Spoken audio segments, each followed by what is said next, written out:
Yeah, because I actually like the cardigan. Yeah, I love the cardigan. I think, look at this. If I put it on the table, it'd be too high, so I'm just going to hold it there like that. So the cardigan features. So what is this colour? Is it actually called orange, or has it got a cooler name than that? I think it is just orange. It's got your orange sleeve, and then the front. Citrus orange. Citrus orange, and then you've got this. The teal. The teal. Yeah. The stripes on one side, the sleeve, and then the back is teal. So that is quite cool, isn't it? Yeah. I think that's really cool. Striped cardigan. Like the randomness of the block. Yes. Type thing. So you've got a bit of plain, you've got a bit of striped. I want one of these. Yeah. But you know, even down to using the orange yarn to sew the buttons on. Yeah. It gives it that pop out. It is gorgeous, isn't it? So I've got the kit here. Now in the kit, I'll hold this then. Obviously you will get the different quantities of yarn, it lists it, but you will get the citrus orange, the teal, and the cream, and free needles. Yes, and I imagine you must get the buttons as well. Yeah, you only get them free on sewing. So, age 2, $34.99. If you want to see the individual yarn quantities, they are listed on our website. So when you go onto the product details, if you want to see the individual ones. Age 3. It is lovely, isn't it? How lovely is that? Age 3. I love the mixture between the teal and the orange. I do. It's cool, isn't it? I'm drawn to orange just lately. Yeah, really and it works really well. I want to knit that one. When did they do it at my size? I think I'll fit into an age 5. I don't think it'll take long. Age 4. Age 4. And once you've bought the kit, you've got the pattern, you can then use your own yarn to knit even more of them. You can. Age 4 is $44.99. And remember, it's 100% merino yarn, so it's super soft. It's not scratchy. It's not itchy. It's just beautiful. Thermoregulating, which is that hot-cold thing. Yeah. When you're hot, it keeps you cool. When you're cold, it keeps you warm. And it is gorgeous. So for kids, it's brilliant. So it's not going to be like your itchy. This is going to be the kids' favourite cardigan. And then last one, age 5. Gorgeous. Right, let's do a blanket next, because I fancy doing a blanket. Ooh. I'll put him back there. So I love this blanket here. Look at this one, the patchwork blanket. Oh, let's just move him out of the way. There we go. Perfect. Take this one down. No, I think it's not clipped. It's just weighted. Oh, okay. There we go. Let's show you this now. Isn't this gorgeous? This is like your. Then you can see it like that. It's like your favourite blanket, isn't it? Yeah. Yeah, it's called the Toddler Bright. This is perfect for toddler, new baby. Yeah. You could use it as a mat when you've got a new baby to lie it on. You can use it to put on the pram. Yeah, like I was just going to say, over the buggy, over the car seat. Even if you're carrying the baby in the little cradle that they have. Oh, that's, all that. I mean, lovely. Wouldn't that be a lovely thing to take the baby home? The bright...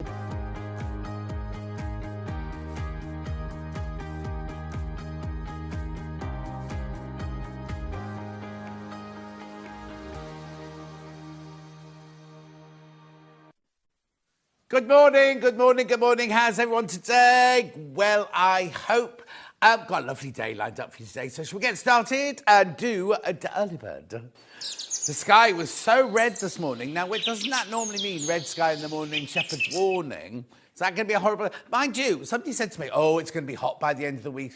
I looked at my weather app this morning, and in my village, it's got rain right the way through till next Wednesday. Hot, no, it'd be 19 degrees, but pouring down with rain. Anyway, look, Mundal scissors, Cushion Pro, these are gorgeous. Now, these are your big shears. Now, when we have the nice big heavy ones, I would say if you've not used a 12-inch scissor before, I've turned them upside down only because that's the best way to see the scissors. This is a brilliant way to practice with a 12-inch. Before you splash out and spend £60 on the Mundal big scissors, this is a brilliant way to see how you cope with a 12-inch handle. 12-inch scissors, they're really lovely. They've got soft handles. They've got the lovely long blade there. It's Mundal, so you know it's going to be good value. These shouldn't be an early bird, and I apologise if you bought these in the past, but here we go. Today's price, not $24.99.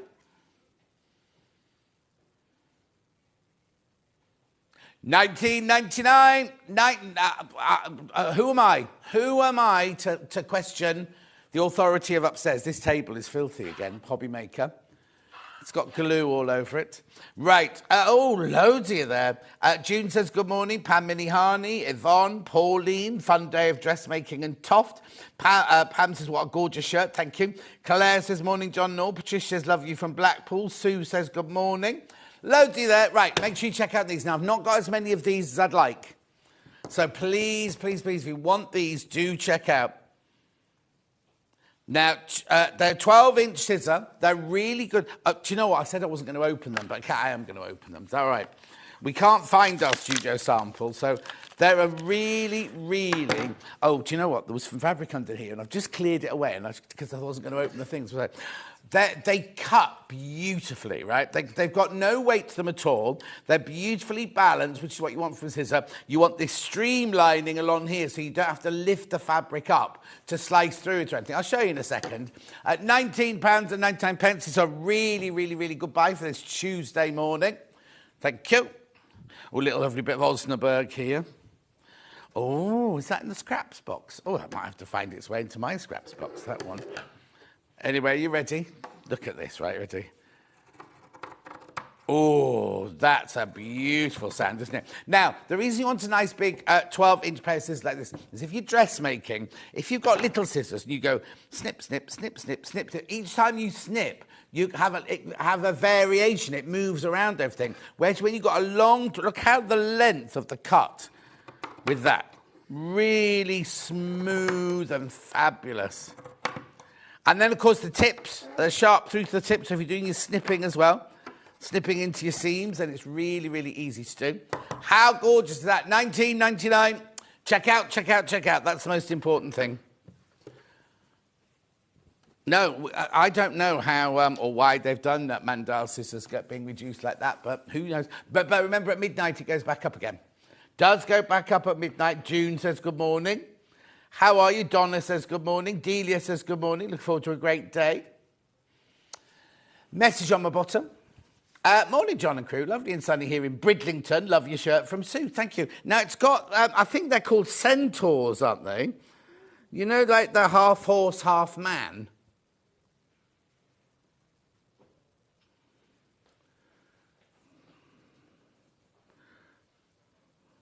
So it's half man, half... Oh, I could come in with that camera. Half man... Oh, there you go.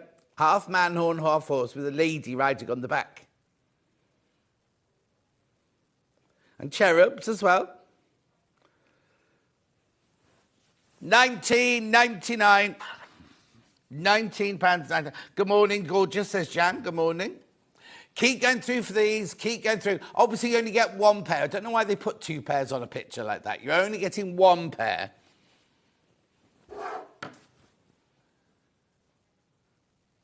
At $19.99. Beautiful. Now keep these. Oh, no, don't keep them in that. You can't keep them in that because it's only half a packet, isn't it? I was going to say keep them in the packet to look after them, but you can't. At $19.99, but look after them. They'll last for years, these. Last for absolute years. $19.99. Cushion Pro. Let's see if they've said anything I haven't mentioned to you. Perfect combination of performance and outstanding comfort with thicker steel and precisely honed blades. They're designed to master even the toughest of applications. At the same time, the handle made of soft material ensures that your fingers stay comfortable regardless of use. To keep your scissors in good condition, here we go. Maintain it dry and clean and lubricate when necessary. It's a cutting product. Please be careful.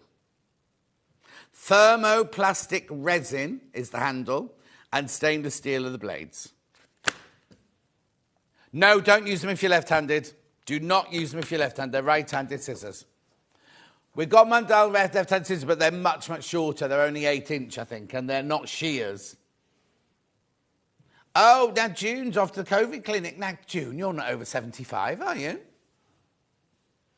I thought it was only over 75s and doctors that were getting them at the moment. She might be vulnerable, but, you know. I don't think she is. Who knows? Oh, who? Roscoe? No, Roscoe's vulnerable, yeah.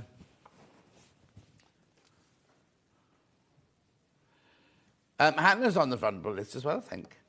Anyway, 19.99. Keep going through for these. Keep going through. Keep going through.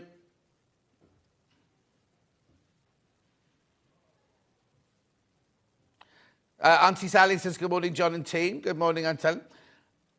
Oh, there you go. This is why you should never judge a thingy by a what's it, right?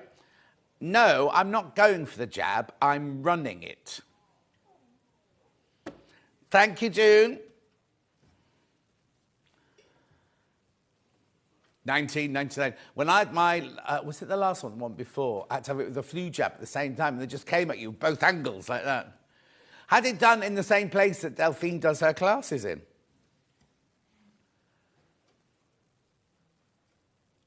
Oh, no. Keep going through. Oh, so Ben says, if you want to get to the front of the queue, do a pretend panic attack at the door and they'll push you to the front of the queue.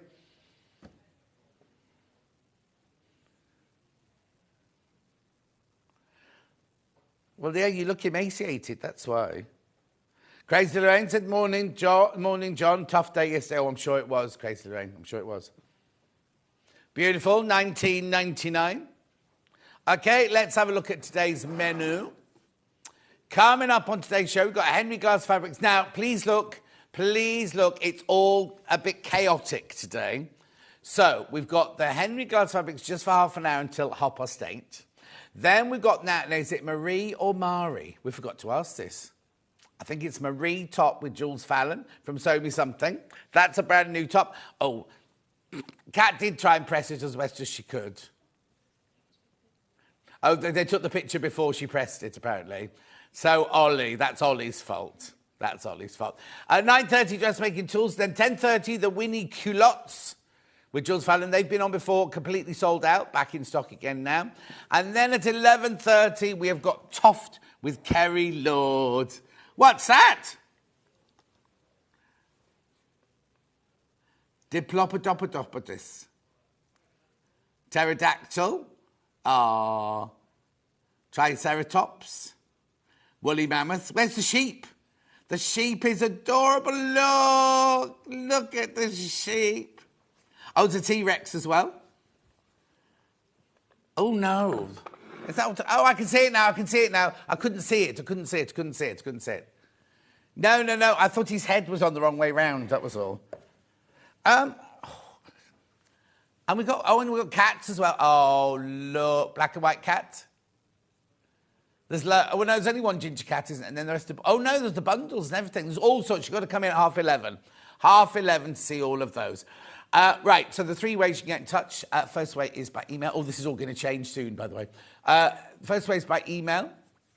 studio@sewingstreet.com. studio@sewingstreet.com. The second way... So all these lovely new slides they've made, they're not going to use them soon. Second way is Facebook Live, which ones I've been shouting out. Oh, now, Laurie, morning, John. 3rd day in hospital, minimal pain, getting on with the hip replacement. Hopefully tomorrow, have a great day. Oh, Laurie, she messaged me within half an hour of coming round from operations. Oh, there's no queue. June says, we're doing appointments only, no queue. Oh. Then the third way is by website, www.sewingstreet.com. You go to the front page, top right-hand corner, click on Watch the Show Live. You'll see me on the left-hand side there. Right-hand side, there's a box. Write your message in the box, and they're the ones that come on the bottom later. Scroll down the page, there's the early bird. There will be 2 columns in a minute. The left-hand column will be things that you've seen so far, and the right-hand column is everything that's coming up on the next 5 hours. So here's your Henry Glass fabric. The red one isn't Henry Glass. They're X-Ride backing, new X-Ride backings there. Oh, well, that's a picture there. The complimentary bundle. Oh, honestly. Then we're into Jules' out. Look at this lovely Moda lawn. The Moda lawn is gorgeous. Why is there a Tula pink one in there? I haven't got any Tula pink.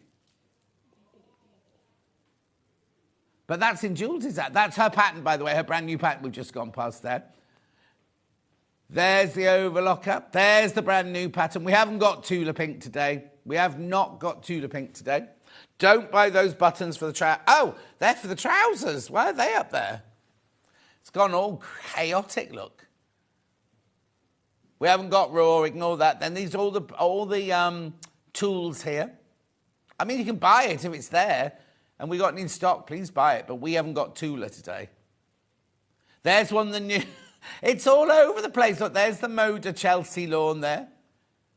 Brand new, brand new, brand new. What else have I got here? We've got Tailors chalk twice, look. The green machine, got the green machine, got mats, we've got there's the Mundal other scissors, the 12-inch scissors there, if you didn't get the early bird. There's the 10-inch ones there. Got lots of thread, iron, more green machines. Mannequins, just the one mannequin today. Beautiful. It's all in the tools hour. Then, in a minute, there's the left-handed scissors. They are not the same size, though. And they've got a pig iron handle.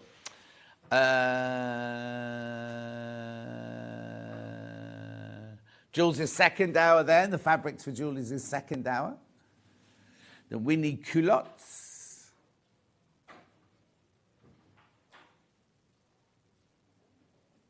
And then we're on to Toft.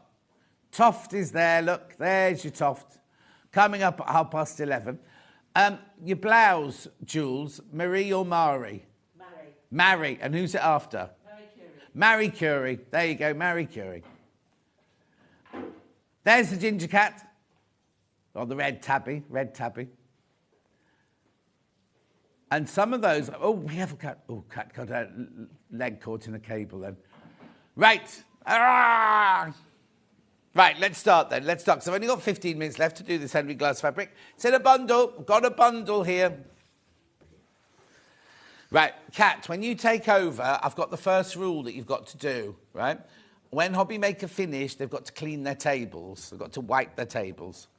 Right, this bundle is £51.44. You get the panel and you get 3 meters of fabric. At 51.44, yeah, they must clear up though, mustn't they?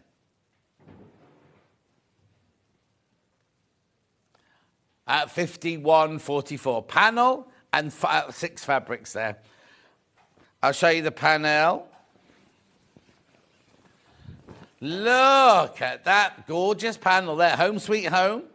Looks like you've made them all already, doesn't it? I'd quilt that. And, do you know what? I'd literally back it, but waddy it, and just quilt it. And you've got a little lap quilt there.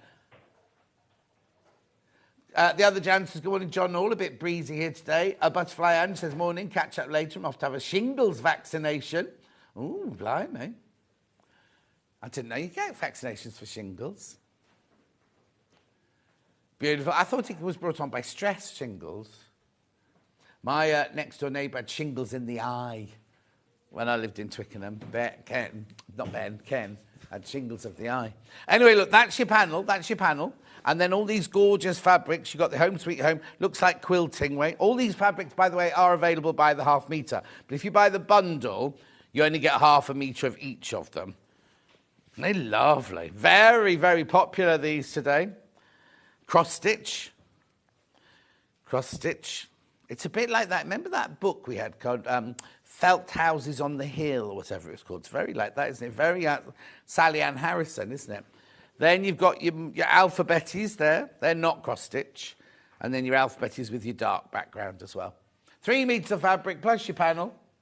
Oh, Marina's loving my shirt. Thank you very much indeed. Oh, yeah, big horse, Marina. Half man, half horse. Beautiful. So, all of those for £51.44.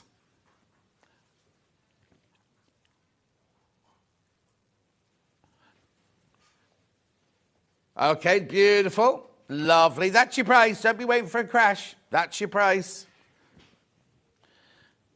Beautiful. Gorgeous. Right. There's your bundle, your panel, and your 3 meters of fabric, £51.44. So, would you like them on their own? Here's the panel.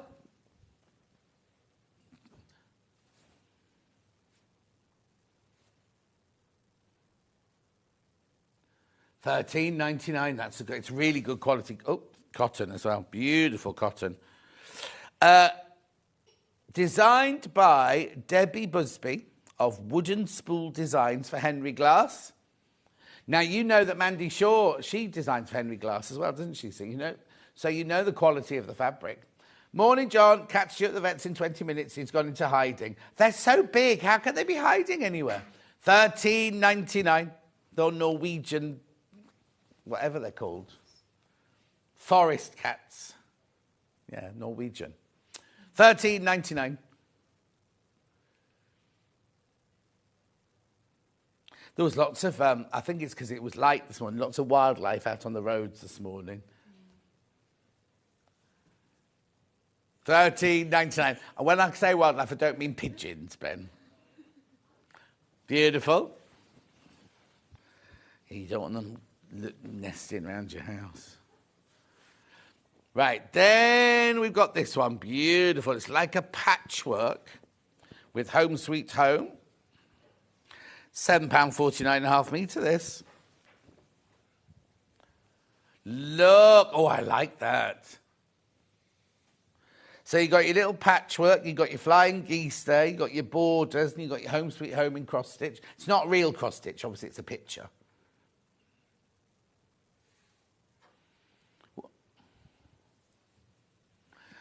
Ben saying he'd use it. You could try it if you wanted to, Ben. You'd cross stitch on top of there.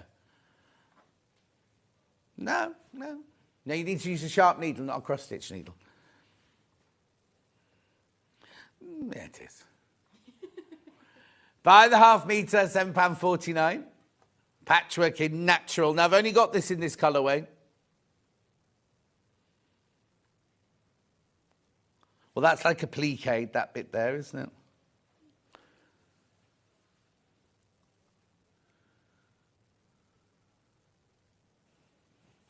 £10.49. Who was that from? Oh, Glennis. That'll be the stress, won't it? That'll be the stress. Yeah. Yeah, they also, it's only one side, but they do say if it joins up, then that's you're a goner.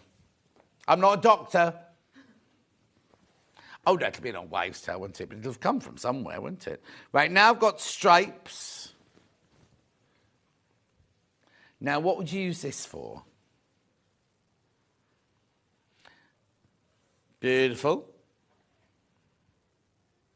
So you've got your ribbon, your stitching, your applique. It's not obviously applique, it's just printed, but I'll turn it this way up, even though I'll hold it this way so you can see that the stripes go down the fabric, not down the fabric, across the fabric like that. Could make a tea towel out of it if you wanted to. It's only one-sided though. Yeah, cotton. Most tea towels are just cotton or linen.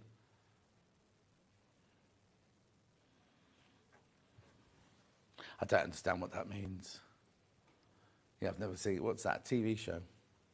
Oh, kids program called Balamori. Is it all brown and beiges then? Oh, okay. Welcome home. Welcome, come on in and close the door. You've been gone for so long. Peters and Lee, £7.49. I'll move on. Lovely. Right, now I've got cross stitch here with the natural background. Now it might make your telly go a bit funny, this. If I move it around, it really will, won't it? This is stitch texture in natural, £7.49. Oh, loving the houses, make a nice doorstop. Oh, a draft excluder. Oh, Tracy, it would. She has put drafty excluder. No, you don't want a drafty excluder, just a draft excluder. Be lovely. This is nice, isn't it? £7.49.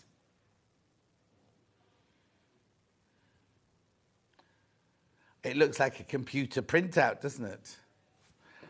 Moving on. I've also got that one with a lovely brown background, like a really, really rich background. Oh, is it? But yeah, no, it's definitely. Oh, well, I say it's definitely brown. Yeah, it's definitely brown. They've just called dark. You'd think what they could have done is they could have put a subliminal message in the crosses, couldn't they? They haven't. They haven't. Or it could be one of those, what's those magic eye pictures? Can you see the dolphin jumping over the giraffe? Because I can. Oh, don't they? They've done those things. They do those things on Facebook, don't they? When they go, the picture of normal people walking through a station. They go, close your eyes. They open them quickly, and it's John Lennon. Things like that. £7.40. There's a new one going around at the moment. I can't think what it is now. Nicolas Cage. It's what? Nicolas Cage or something. Oh, there's a Nicolas Cage one as well. I haven't seen that one. Beautiful. Then I've got your alphabets and letters. So this is like a sampler, this, isn't it? It is by the ½ metre, remember. I folded it in half, so it's not a fat quarter. Right, the web image. There you go. Put my hand in so you can see the size of the writing. The background. Is it black? Yeah. That's not black, Cat. She's saying the background of that one's black. That's not black, is it? Anyway. Well, we'll see. Oh, yeah, that one's definitely black. I think it's just the colour. £7.49. Beautiful. And then, of course, we've got the same one as that with the black background. They'll have called it dark.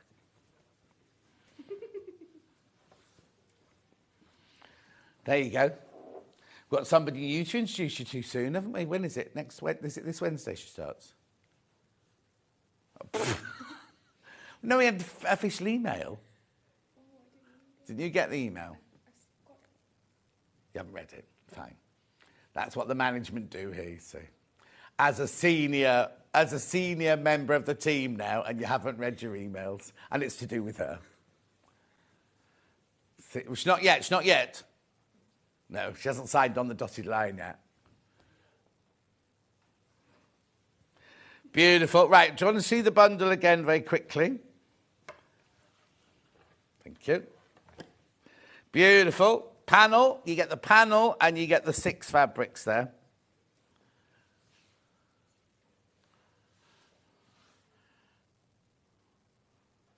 Well done.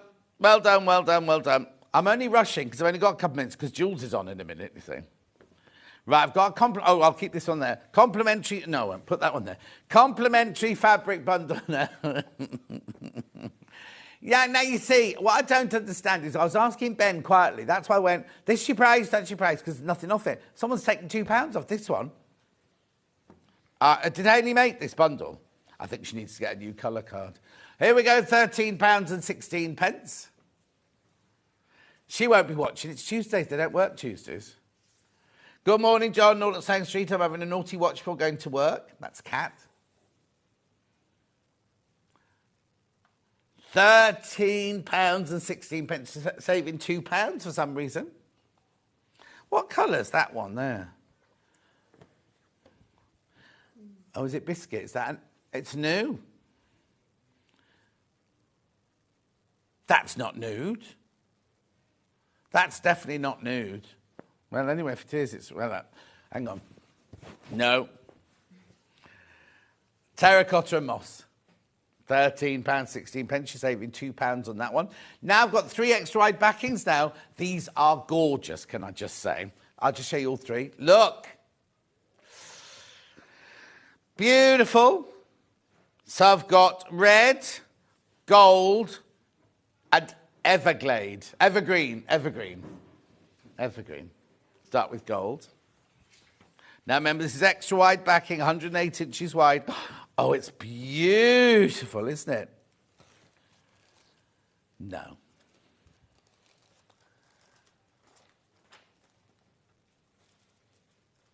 This is Aura Antique Gold, extra wide. Antique gold, not just gold. Antique gold. What's the matter? Oh.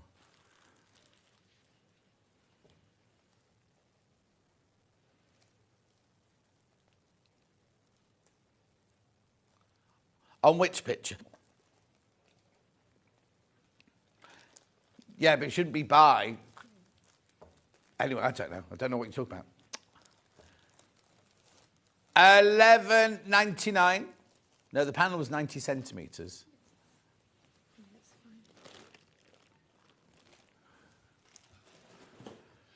$11.99. 11. Oh, it must be on the website. 11. This is good. Why is this only $11.99? That is lush. Let it fill the screen, Ollie. Let it fill the whole screen. Now, these are normally like $14.99, aren't they? Extra? And we normally drop to $11.99 in a special deal. Yeah, that is gorgeous, isn't it? Right, Chad, come on. Which one next? Red next. Oh, you're going to love this one. Oh, what's the matter? Oh, I don't know why they've written that, Reva. Oh, this would make the most gorgeous dress. Wouldn't that make the most fabulous dress? Oh, that is stunning. Absolutely beautiful. Loads of this one in baskets.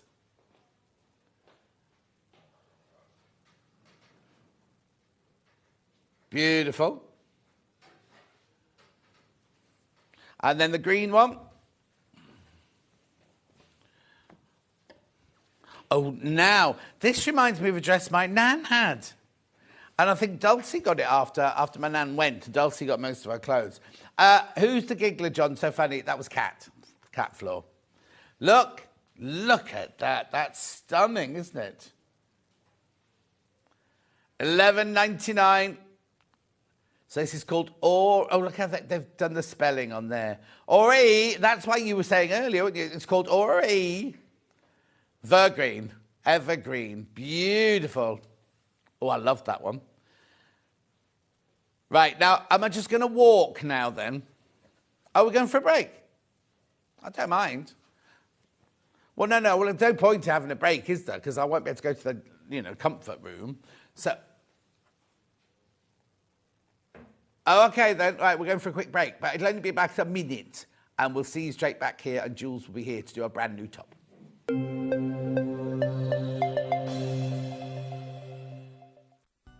Never miss a show by watching on the go with the Sewing Street app. Head over to your app store now and search Sewing Street and simply download to your smartphone or tablet. You can watch the shows live and see your favourite presenters and guests. Click on the Today button to shop all of the products that are featured in today's show. Want to know what's hot? Then click here to see today's bestsellers and highlights. Have you missed a show or want to watch one back? Then click the schedule button and you can go back 7 days to watch and shop, and you can also see what's coming up over the next 7 days. Want to say hello or ask a question to our guests? Then send a message to the studio. You can also keep in touch with all the latest news, events, product launches and much more by clicking here for our social media pages. Never miss a show by watching on the go with Sewing Street. Every day, our experts will bring you a wealth of knowledge. They'll take you through the steps of making projects, and we feature fabulous tips along the way.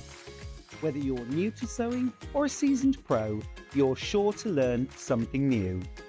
We're live every day from 8 a.m. till 1 p.m, and you can also watch back all of the demonstrations featured on the show on our YouTube channel.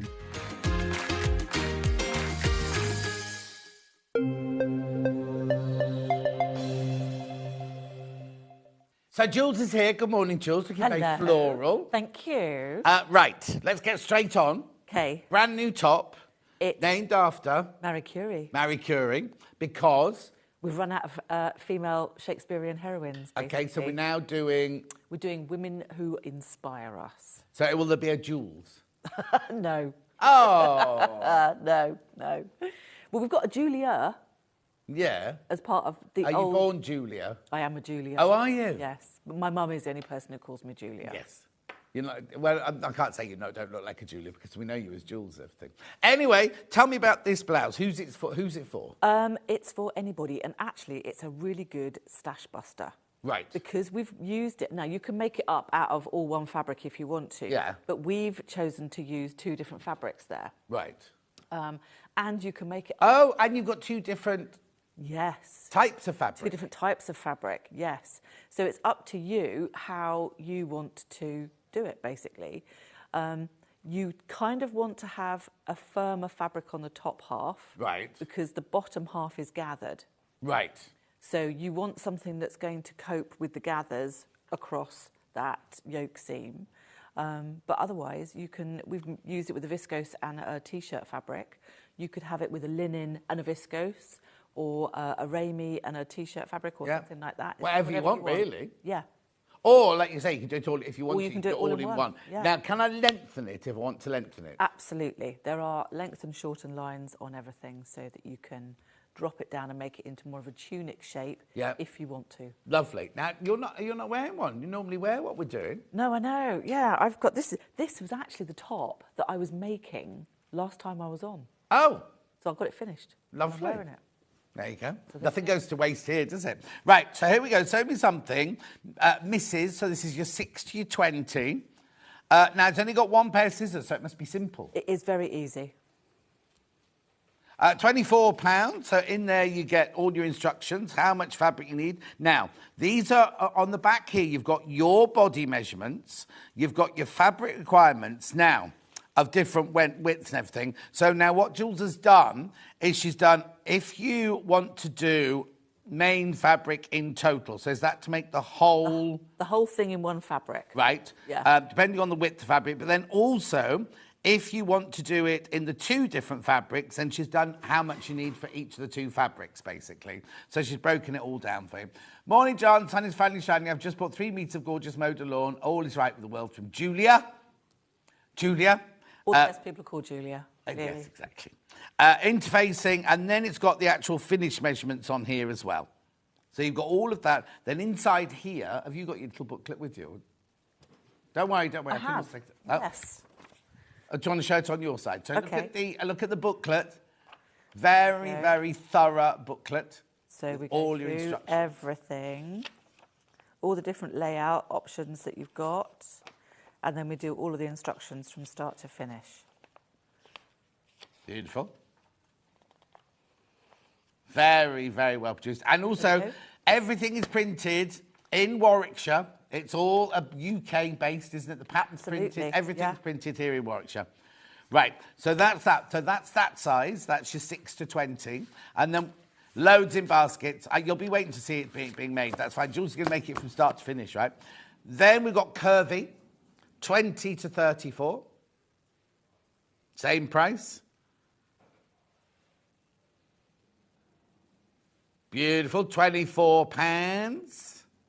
Now, this one here is made of your own fabric, isn't it? Because you're sample. Oh, it's this one here on the front of the pattern. It's like, oh. But we've got other fabrics showing you. Now, what we've done today is rather than bundle them, we've just done all different fabrics by the ½ metre, so you can choose if you want to mix and match and everything like that. So I'm going to start with some brand new Moda lawns, and these are exquisite. So now you've got one of these to work with. I have, Is it that one you've got? Yeah, that Right, one, let's start with that one then. Oh my word, these are so stunning. These are beautiful. Think of Liberty lawns. Think of gorgeous quality. You know Moda's good quality.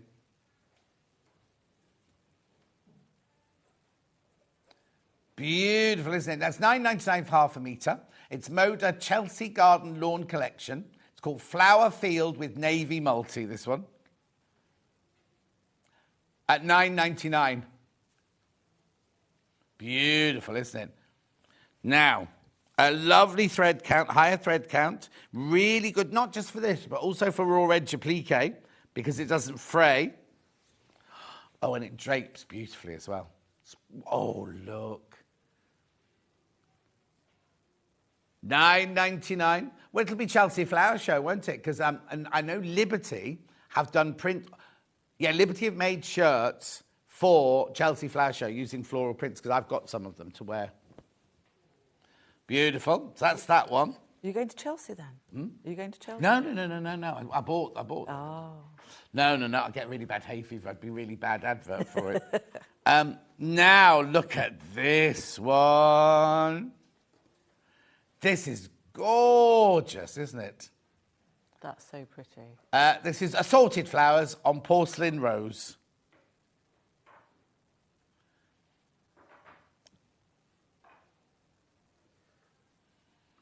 Beautiful, isn't it? Absolutely gorgeous. Oh, these are gorgeous. Now, this would be good for top or bottom, wouldn't it? Yeah, absolutely. Paisley, Kat's favourite. Charlie likes a paisley, doesn't he? With freedom, books, flowers and the moon, who could not be happy, says Oscar Wilde. That's the quote on the side of the fabric.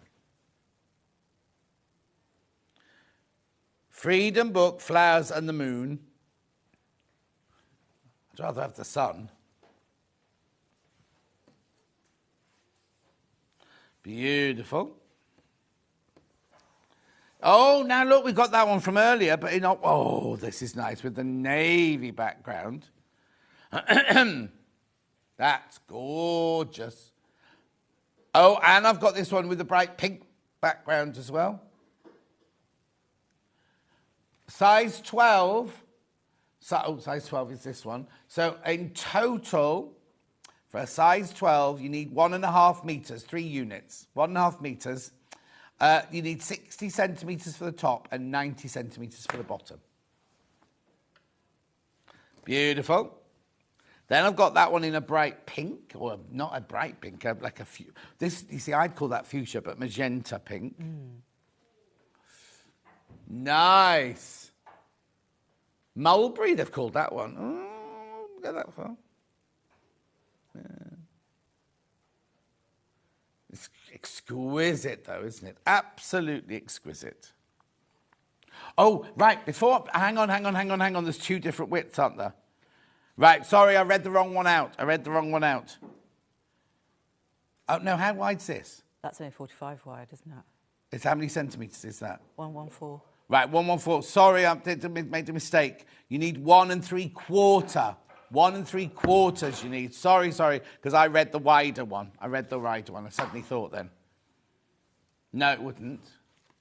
Be 4 units. 4 units. Yeah. Righto, then we've got the little ditzy. There you go. Little ditzy. Beautiful. Daisies on porcelain. That's the end of the Moda lawns. Oh, the hemline. There's the hemline. Oh, sorry, let me move across a bit. There you go. So it's shorter at the front, longer at the back. Right, so that's all the Modas. Now I've got some jerseys. So now, if I do jersey, do I do jersey at the top as well, or just jersey at the bottom? You can do both. Can do both. I can do both, just so you know, right? So let's do this one first. It's a plain pale blue. That would go nice with that little ditzy one, wouldn't it? What, that one and that one? Yeah. Cute. Beautiful. Light blue jersey there. Organic, $6.99 for 1/2 metre. And it doesn't matter that I'm saying a stretchy fabric to a stable fabric. No. No. Just asking. Yeah. $6.99. We've also got a plush blush pink.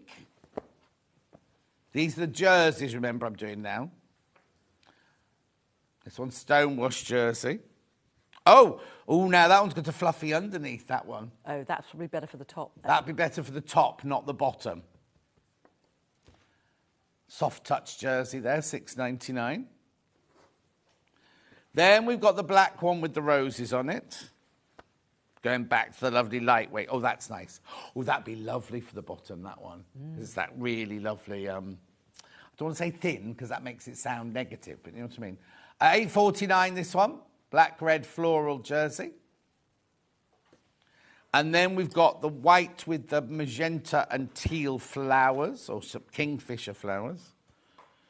This one's lovely for the bottom one as well, yeah. £8.49, that jersey. Be that way up, obviously. That one has got a direction, that one, remember. Right, so then I've got some linens, right? Well, they're not the same. Yeah, linen, that's not. This is linen look, this one. $3.99. $3.99? So it must be 100% cotton then. So what it is, it's got the slub, like the kind of like a slub weave in it. It's lightweight. It could be $3.99. It could be 100% cotton.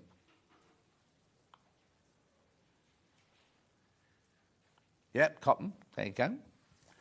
$3.99. That's good. Say that again.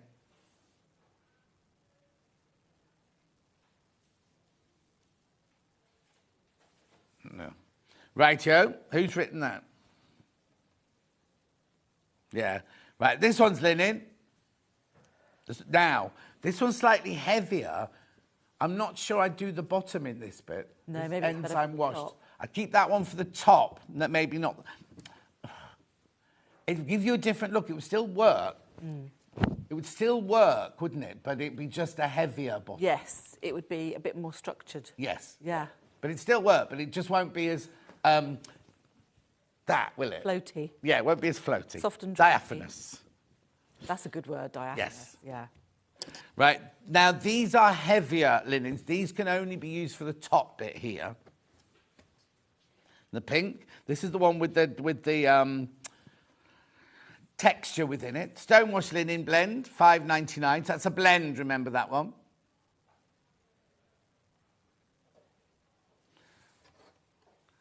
And now you've got the navy blue version of this to work with, haven't you? And then last but not least, I've got the navy blue version.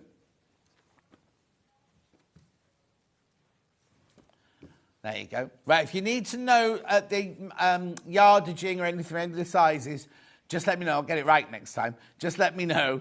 Or any questions, obviously, for Jules, just getting through. Morning, both. Love the Maisie pattern. Oh, the Mari pattern, that was sorry. But never sewn jersey. How difficult is it sew? Trisha in wet France. Oh, Trisha. How easy is jersey to sew? It's very easy, actually. Oh, if you've got... I haven't got jersey, No. but if you've got a walking foot, then you can use that on your sewing machine.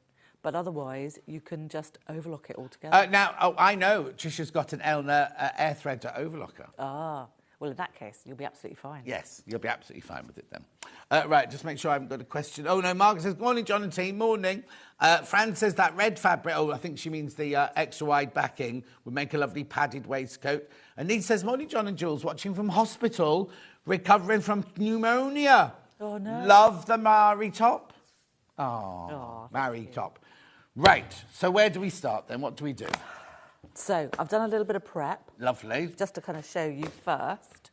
So, it's a very simple top. You've got the top section. So, you have that part that you can cut out in whatever fabric you want. We've then got the little cuffs that finish off the sleeves. So, you can have those either in the same fabric as the top, but I've done it in a contrast, so it looks quite nice. And then you've got your facing part. So this is the bit that neatens off the neckline. So again, I've made that in the contrast, but you could make it in the main fabric as well. Right. So all I've done with this is to apply interfacing. So when you asked me this morning if there was interfacing in this, You I said no. No, there is, actually. Can I have Julia Roberts back, please? Thank you.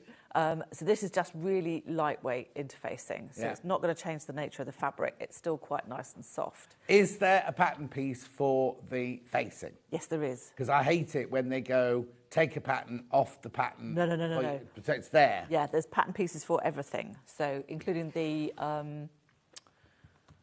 cuff as well. Yep. So all I've done is add the interfacing to it, joined it on the shoulder seam. So literally just stitched the seam across there. Lovely. Press that open and flat, and then I've just neatened off around the edge. Now, if you haven't got an overlocker, you could just tuck it under by like 1 centimetre and just edge stitch it in place. But because I've got the overlocker, I've used that. The cuffs are 4 rectangles. So again, what I've done with those is just sew all of the short sides together with a 1.5 seam allowance and pressed them open and then folded them in half so that we've created the cuff. So all of the seams are on the inside. We don't need to neaten them because that's just going to create extra bulk. So that's ready to go on to the top when we've made up that top section. And then on the skirt part, because this part is gathered onto the bodice, I have sewn a double row of gathering stitches.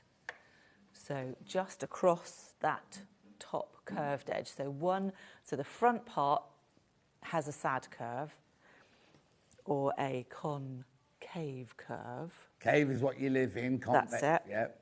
And then the back one has a happy curve, which is the that's concave. That's concave, Yeah. and that's convex. Yeah. There we go. So you know which way round it is. Okay, so if I want to make it longer, Yes. I don't add any fabric to the width of it. I just add fabric to the length of it. Yeah, so you literally cut through the pattern piece and open it out and put an extra piece of paper underneath by however much you want to lengthen Right. it by. Lovely. Really, really easy. So I've done my double row of gathering stitches there. Now I've tried to keep those inside my 1.5 centimetre seam allowance. Right. That way I don't have to worry about taking them out afterwards. So it's really easy. Now, if you are making it out of jersey, you will need to reinforce the shoulder seams. With former band. Exactly, yes. But because I'm not doing that, I don't have to worry. No. Can you just see if we've got the former band? What's it also called? Bias tape. Bias tape. No, not tubular. No, not tubular. It's the bias. It's like a little It's a thin- fine, narrow strip of like interfacing, which is cut on the bias, and it's got a line of stitching through the middle of it. We call it form band, but that might just be I think that's the trade kind the of trade name for it. It's bias tape with a chain stitch through. And basically, you sew it into the shoulder seam to stop the shoulder seam dropping if you're using jersey, and the neckline and things. Yeah. Form band. Form band. So there we go. Right. Anyway, we'll carry on. Okay. Jules isn't using it because she's I'm not not using jersey. That's fine. But what we do need to do, and you could use form band here as well if you wanted to. On the jersey. Well, on the jersey. No, sorry, on the linen, woven. sorry, yeah. Or the woven. We need to just keep that neckline stable. So I'm going to do a row of stay stitching. So much of sewing kind of does what it says on the tin. So stay stitching enables that neckline to stay in the position that you want it to be in. So it keeps its shape. Let me get my pedals out the way. There we go. So all I'm going to do, I've got a normal stitch length, and I'm going to run the edge of the foot on the edge of the fabric. So I'm still sewing within my 1.5 seam allowance. Uh-huh. So all I'm going to do is just let that run through.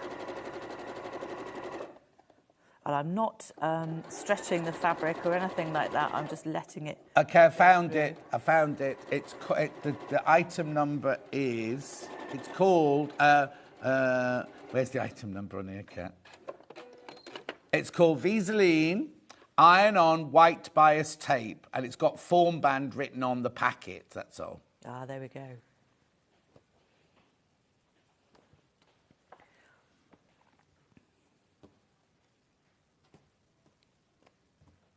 Cool.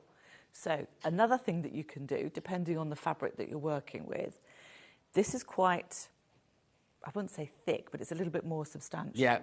So instead of having a closed seam, you can have an open seam. Okay. So what I'm going to do, if I'm going to do that, I'm actually going to neaten the edge of the seams first. Right. So I'm going to whip through on the overlocker. Are you all right? Do you need help? No, there we go.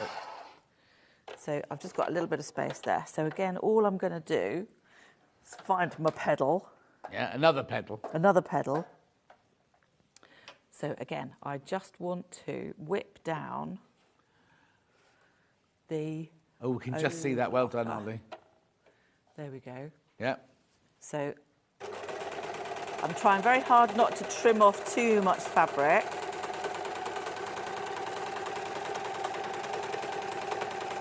Oh, Clive's machine. Good morning, John and Jules, he says. Morning. Morning.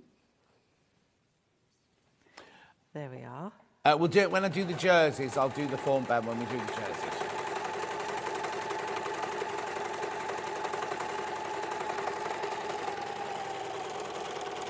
This just makes it. Which much overlocker easier. are you using? I'm using the Elner. 664 Pro. Oh, lovely. There we go. It's hidden behind your waist. You know your little waist bucket? It's written behind there. So it is. There we go. And there it is. They're £559, the Elner 664 Pro. Now, a tractor got one of these for her birthday. And she said she's never had an overlocker before. It's the best thing she's ever bought. They really are. Yeah. They are absolutely amazing. I love overlockers. And yet, in the past, they've always been something to be terrified of, haven't they? Oh, Threading gosh. up and everything like that.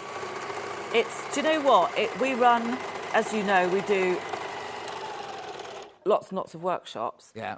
And the Love Your Overlocker workshop is our most popular workshop. So then, how do people bring their overlocker with them? No. Because we've all got- overlockers are different, aren't they? Well, yes and no. Oh. They all work on the same principle. Yes. So they all have, or most of them, you can still get 3-thread, but most of them have got 4-thread. So they've all got 2 needles, an upper looper and a lower looper. So depending on how you work, now the air thread ones obviously are brilliant Yes. because you don't have to worry too much about threading them. no. But there's a really nice quick, so if you haven't got an air thread, if you want to change the threads on here, if you turn the flywheel back and it undoes the stitch, then you can just tie on your threads and just pull them through. So it's really easy. I know. It's what we used to do all the time, and it would always get hard. I had a big industrial one at Colchester, and then you get halfway through and you'd suddenly feel the thread go limp, and you think, oh, then my knot's come undone, or my knot's got so. Don't try and pull the knot through the needle, though. No. You must stop before the time it gets to the needle. Yes. So now I have got my shoulder seams pre-neatened. Mm-hmm. What I'm going to do is just pin those together.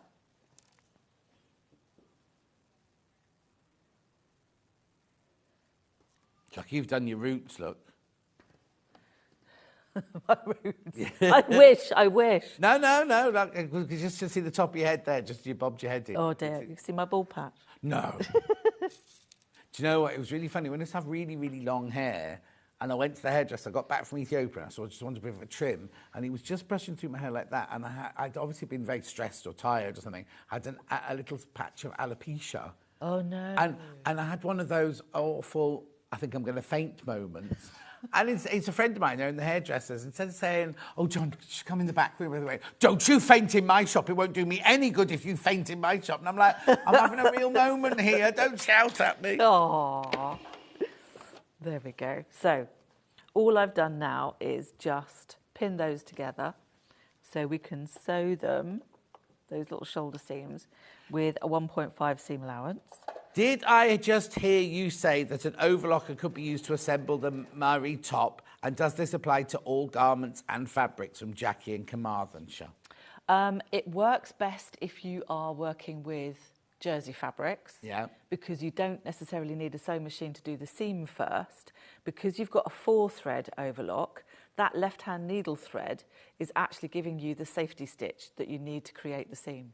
Yeah. So if you're just working with all jersey, then you're absolutely fine. But to be perfectly honest, on that one, I think we've just overlocked the side seams, haven't we? Or have we done proper seams? No, you've overlocked the side seams. Just with the overlocked the skirt, side yeah. seams, But because you it's haven't just done the jersey. top. You did the top with the sewing machine, yeah? Yes. So with a woven fabric, you will need to use a sewing machine as well as your overlock. Yeah. I'd have both there, just be on the safe side, and Yeah. just use as and when. I'm lucky, says Pauline, I've got a Jaguar overlocker. Oh, I've never heard of one of those. They're The whole beast. thing opens up to do the thread so easy. Oh, yeah, some of ours open right up as well.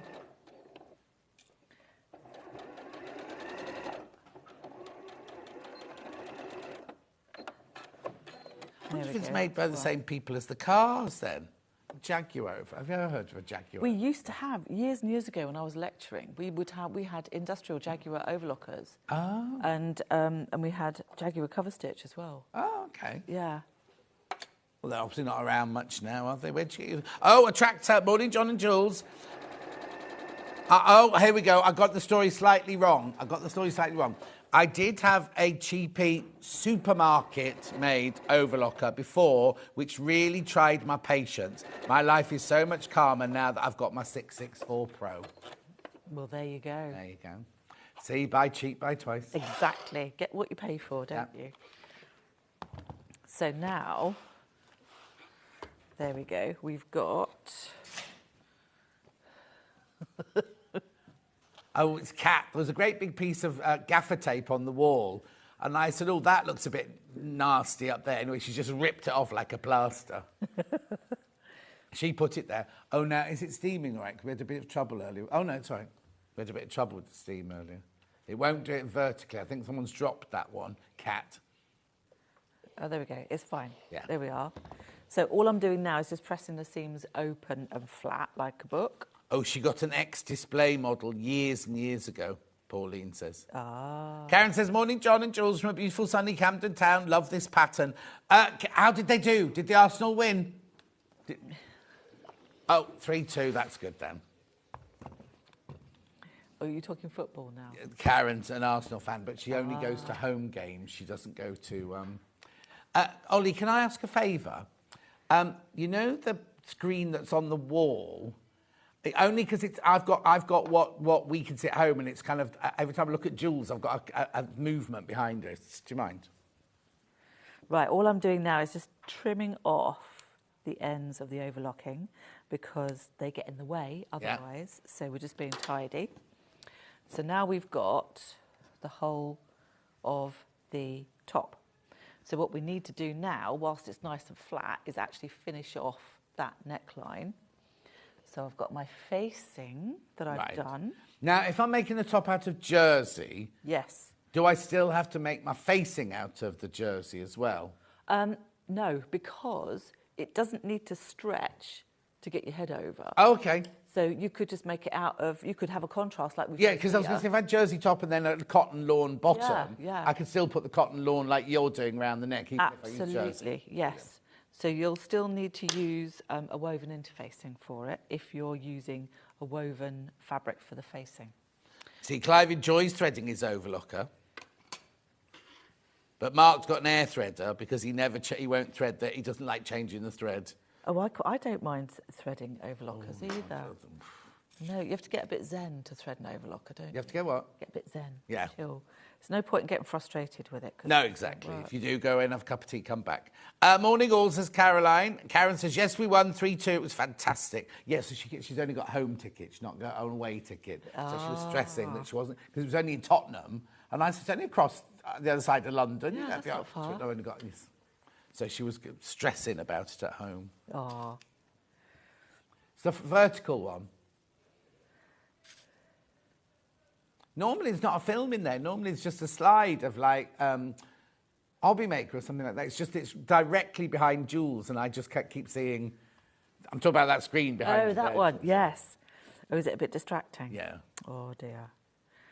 Doesn't take much these days. Oh, fabric, yeah. There we go. So I'm just pinning this around the neckline. Now, I'm doing it so that my pin heads are hanging off the edge of the fabric. OK. So then it doesn't really matter which side I sew it from. Mm-hmm. So of course, yes, yeah. So if I've pinned it that way, let's just make sure that's sitting evenly. That wants to come over a bit. There we are. Right, so Donna says, hello, John. Hi, Jules. Can you use a gathering foot on an overlocker? The thing is, overlockings will do gathering if you read the manual. If you change the what's it called? Differential feed. The what? Differential feed. Differential feed. You can do gathering on the overlocker. I don't think you need an overlocking foot, do you? No. If you just increase the differential feed, which is it's usually the one that's like... Says DF. DF, or it might be the one underneath your stitch length on the side of the machine, then... yeah, that will increase it. So, yeah, because the differential feed controls the rate at which the fabric is pulled under the needles. Yeah. So if you increase it, you've got more fabric, so it gathers. Yeah. I know with the Britannia one, you can buy other kind of feeds, but I don't know if one's a gathering foot, because I know they've got piping feet and all sorts of things like that on You them. can get gathering feet for some overlockers. Oh, okay. But that's really for when you're doing a lot of stuff. Yeah. So, yeah, I probably wouldn't worry too much about it. No. So I'm going to sew now, because I've pinned my facing this side, I'm actually going to sew inside the circle because it's much easier to fit it on your machine. Okay. So because I've put my pins in this way vertically, it means that I can actually take them out. I can still see them even though I pinned from the other side. Yeah. So, Do you know, Ollie, the big telly in here has gone to like a paint set with Crafter's Companion on it now. are there tech issues today? Yes. Oh. Don't worry, we can wait till the break. There we go. So we've got that on the 1.5 line again. Yeah. So I'm just going to take that all the way round.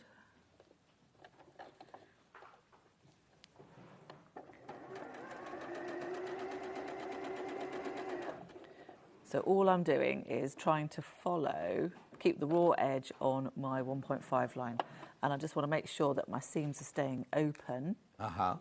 So that they keep everything nice and flat and it reduces all the bulk. Oh, here we go. Sarah says, "Hi, John and Jules. Love this brilliant demo. Just thought you'd like to know that Jaguar Japan is one of the largest sewing machine manufacturers in the world, also making machines and overlockers for, other makes." I'm not going to read them out. So they're the people who make them so they will then make them, but put on like the name of the company they're making it for. So like the factory my friend Bees used to work in, he was making trifles, but he was making trifles for Marks and Spencer's, for Morrison's, and for Lidl. But they're all the same trifle. That's funny, isn't it? Yeah. He moved from the pea canning side to trifles, because the pea canning side was a nighttime job and he didn't like it, but you controlled how many peas and how much juice went into the tins. Really? So if he was being a bit naughty, he'd do a tin with all juice and one pea, or all peas and no juice.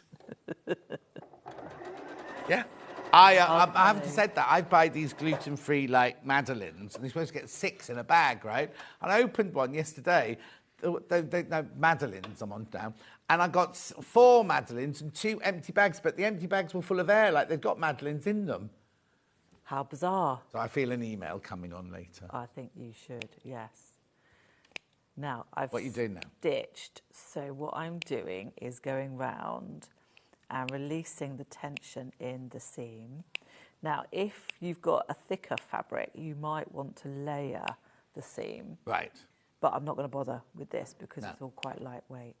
But what you do want to do is to make sure that you are snipping enough, and you want to make sure that you're going right up to your stitching.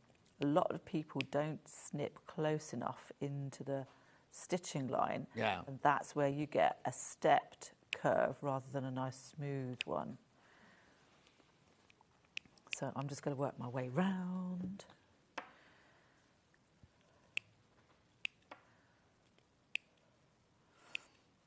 Do you know, it's been quite nice actually. I've actually been spending some time at home, not on the road. Do what? We haven't been doing any shows. No. So yeah, it's quite nice and quiet. What's your next show then? We could do Threads at Farnham. Oh, okay. Which is a really nice one-day little show. It's a long way to go for one day. It's a good show. Okay.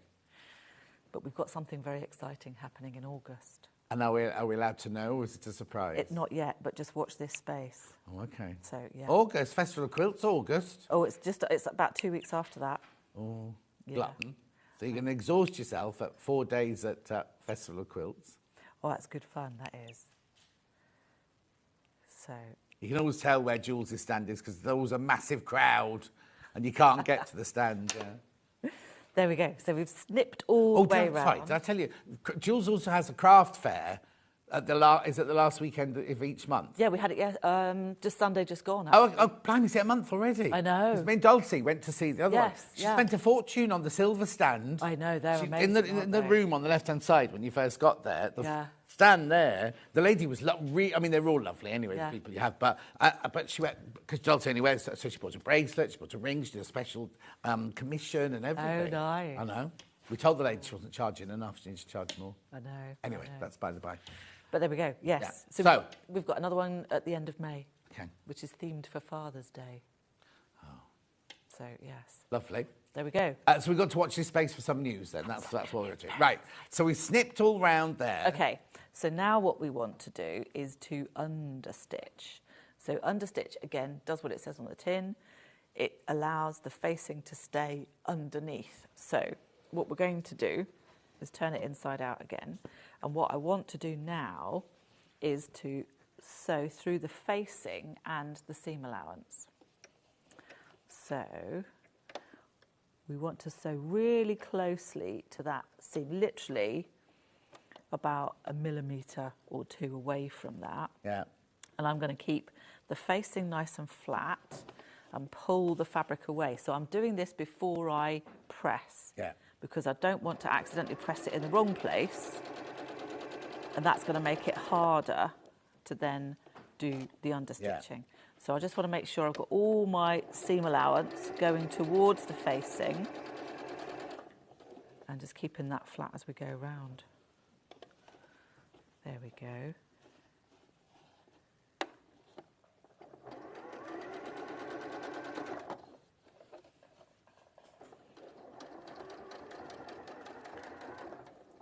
I've been looking at pizza ovens as well, you know.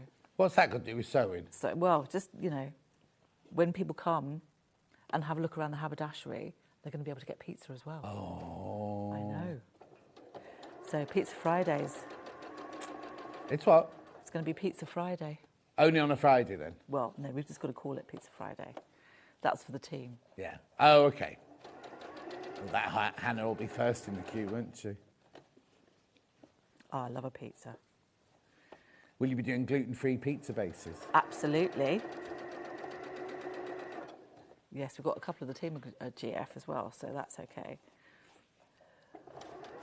So we've always got GF cakes at the cafe. Well, I think you say that. They're the first ones to sell out, though. Because when we came on that day, they completely sold out. They had, actually, yes. But you need to try the lemon polenta cake, because that's really lovely. I knew that. I know. That very good. Well, let me know you're coming and I'll save you some. Yeah. Cool. Just make sure you get all of those little bits of seam allowance, because they do like to bounce back out again. You still talking about the lemon polenta cake? Oh, no, yeah. I'm still thinking I could get one on the way home from work, because I have to almost pass the doorstep going home. Because I go via that roundabout, you know, the Ulster roundabout. So you're just up from there, aren't you? The little roundabout, there's a pub. If you take the road towards Ulster, there's a pub. Oh, the Roebuck. Yeah, and then to take that one, you go to the little industrial estate. If you take that one, you go to the A435. Just go up this one here. Yeah. And my friend Lisa lives, you know, the little turning that looks like it's just a non-turning. She lives up there. Oh, really? Yeah. I always wondered who's up there, Yeah. actually. It's lovely. Nice. She's got a beauty parlour up there and everything. Has she really? Oh, very nice. So now, there we go. Yeah.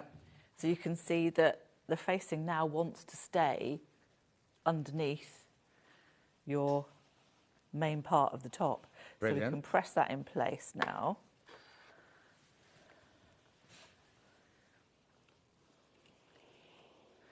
Give it a little bit of a steam, because actually it is working, so that's good.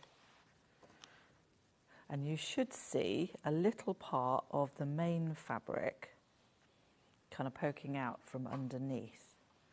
So you know that it's not going to, you're not going to see the facing from the right side.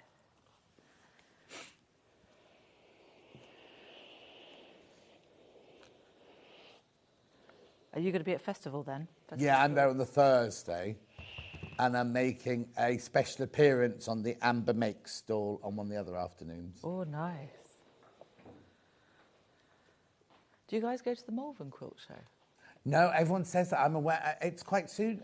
Have I missed it? I know I'm away if it's been on or it's coming. I'm away when it's on, so I can't go. It's May, I think. Yeah, yes. There we go. So you can see we've got a nice finish there on the neckline. So you could just leave that if you wanted to, or you could just do like a little sink stitch into the shoulder seams, or you could do a nice top stitch all the way around. So you can kind of feel where the facing is and stitch all the way around. That's up to you. And make it easy because it's all still on the flat as well. Exactly, yeah. So if you're going to do it, now's the time to do it. I'm not going to worry because I want to show you how to put just going to pin it in place. Yeah. But I want to show you how to put the cuffs on. Brilliant. So you can either do your little sink stitch, or you can do a top stitch, or just leave it, whichever you prefer. So there is now, you can see that's actually quite nice. So when you fold that back, it's also got hanger appeal. So you can actually see a nice pretty little bit of facing on the inside. When it's in your wardrobe. Nice. Exactly. Now there is a tiny, tiny bit of seam that we need to sew before we put the cuffs on. Right. And that's just a little tiny bit of side seam. Right. So it's just that little curve there. So what we want to do, I see, yeah. Yeah, is just stitch and neaten that little bit, and then that's going to give us a whole sleeve shape so that we can actually put the cuff on. There we go. Oops. Gillian says, good morning to everyone. Her what's it text, WhatsApp? No, you know when you write something and it makes the word up for you. Presumptive text. Yeah, she's put, good morning, John Scotland team. I love that. You never know quite what it's going to put, do you? No. There. So all I'm going to do is literally go around that little curved section.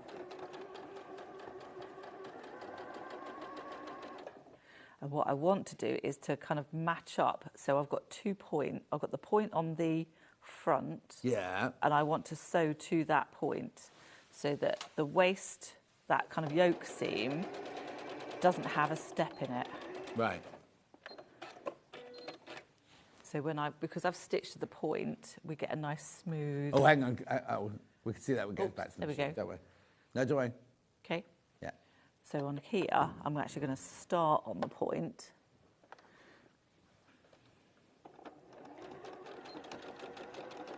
There we go.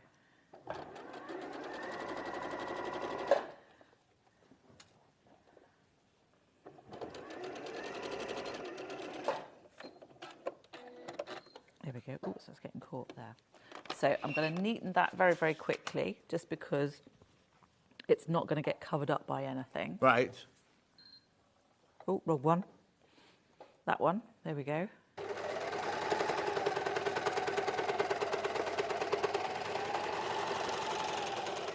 Now, Jenny says, Jules, will you be going to the knitting and stitching show in Belfast in November? no. Unfortunately, I would love to go, but it's just too expensive to get there. Oh, OK, because you've got to get everything there. I know. I'd love to. And a lot of people are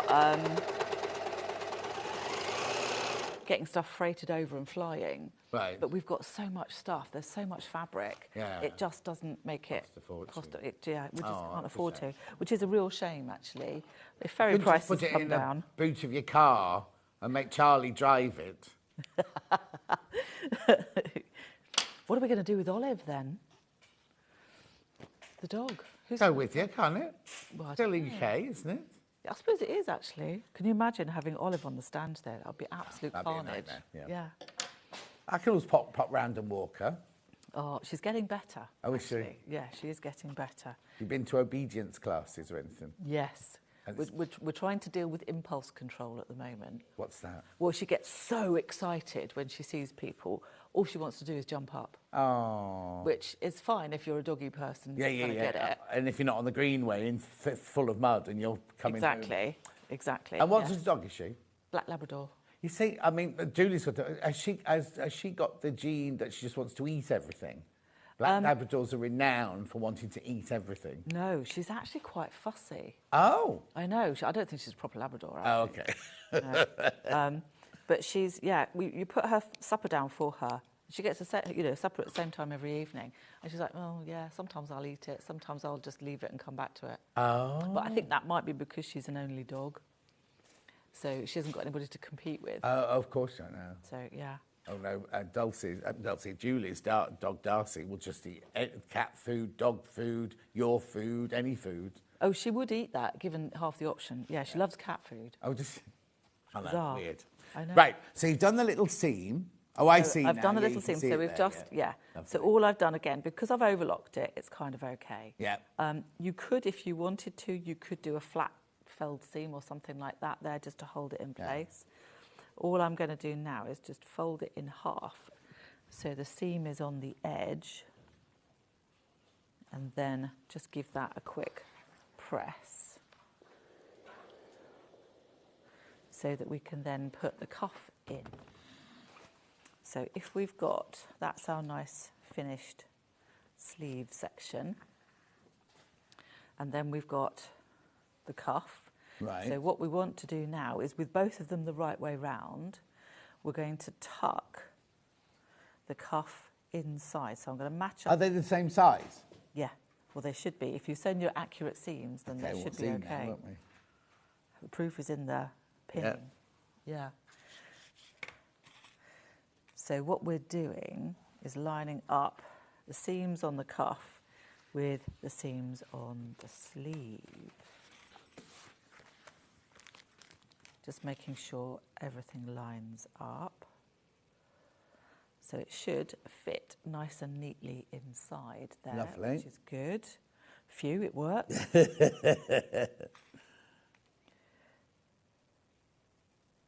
We had no doubt. Oh, there we go.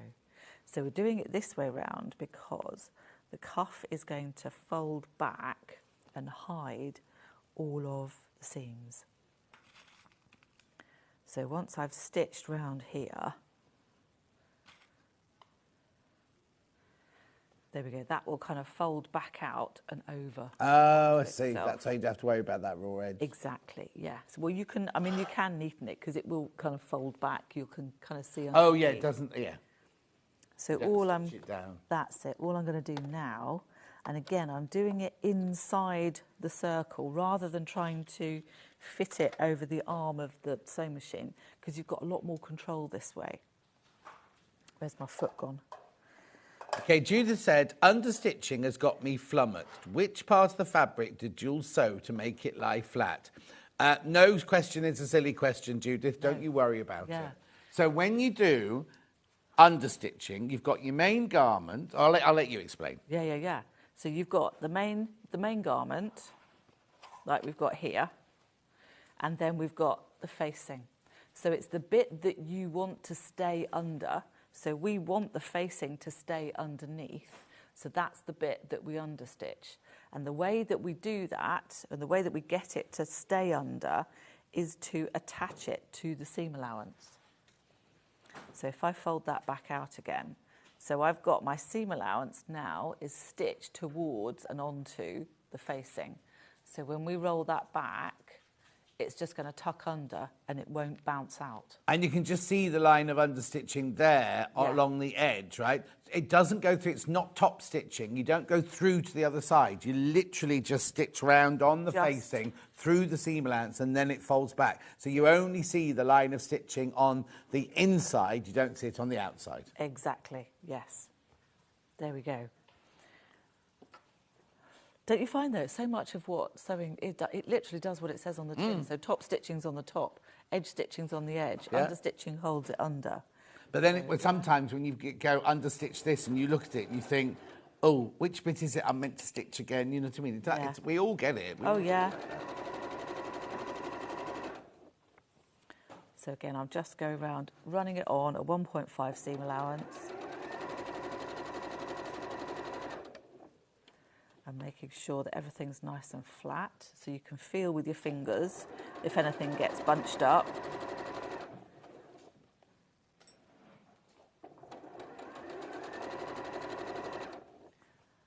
It's a bit early for flapjack time.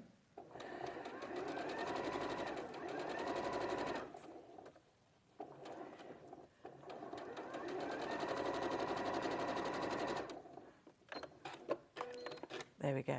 So because this is quite a frayy kind of fabric, Yeah. I'm going to quickly whiz it through on the overlocker. Okay, lovely. So again, I'm just going to run on and run off, stitching it in the round. If I can get Oh, my foot Jenny's to messaging work. saying Labradors take about 3 years to calm down. Oh gosh, it's only 2, so I've got another year. Another year of it. You've brought up 2 children. You should be used to it. That's true, but they're kind of like gone now, so that's quite nice. Don't say that. I do miss Flown the nest. Seamus moved out. No, Shem, no, he's still around. Well, it's like, basically, it's like living with a lodger, because I never see him. Oh, he just comes and goes. He works different hours, because he works in the pub. Yeah. So, yeah. Hope you charge him the going rate. Yeah. There we are, nearly there. And there's the craft fair at Wisley this weekend. Sorry? Craft fair at Wisley this weekend near Ooh, Woking. lovely. Nice. So we've got a nice, neatly stitched little cuff. Lovely. And we've neatened off that seam as well. So we can pull that back out.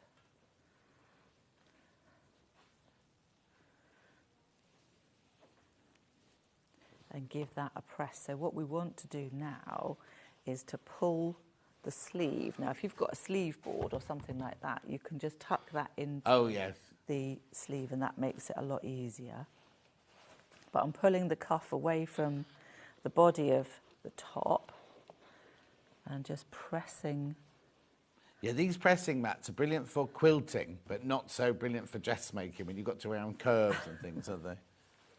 They're quite handy. I've seen people attach these onto trolleys so you can move them around. Oh. That's quite cool. So you've got a little one right next door to you. Yeah. Which is, I think, is fab. Massage.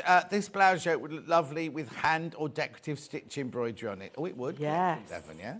In fact, if you got one of Jules's books, in it, there's a template for hand stitching round a neckline like this, isn't there? There is indeed. It's the one where it's got recipes in, isn't it? It is, absolutely. Sewing for the soul. Is that what it's called? Sewing for the soul? Yeah. Well, it's because when you go to a sewing... Ben's saying, well, lots of sewing books have recipes. It's because when you go to a sewing class, there's always cake. Yeah. Got to have cake. Yeah. Got to have cake. So there we go. I'm going to fold that back. Law, you have to have cake. It is the law. The law of sewing. So now you could, if you wanted to, you could actually understitch around the cuff, but this time It's the other way, you would attach the seam to the actual garment. body rather than the cuff, yeah. Yeah. It's always, you're always attaching it to the bit that we're not going to see, aren't we? That's Exactly. what it is. Yes. So I'm just pressing that now. And then what we can do is we can do a little bit of sink stitching or Now, stitch in the you've ditch. said that twice now. What's sink stitching? Sink stitching is exactly the same as stitch in the ditch, but quilters call it stitch in the ditch and dressmakers call it sink stitching because you're sinking the stitch into the seam. Yeah. So same thing, just slightly different. I don't know, is stitch in the ditch American? Stitch in the ditch, mate. It's Redditch. We're in Redditch, aren't we? Stitch in the ditch in Redditch. Stitch in the ditch, yes. There we go. Let's move that over there. So all I want to do now is literally follow. You only need about 1 centimetre just to keep it in place. And I'm going to drop that down. So line up all the seams.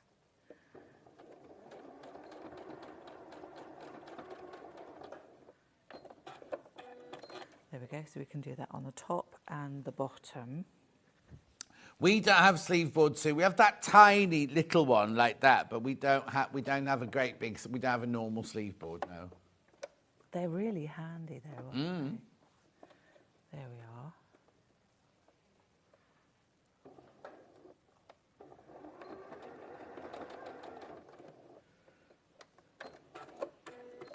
There. So let's move that out of the way.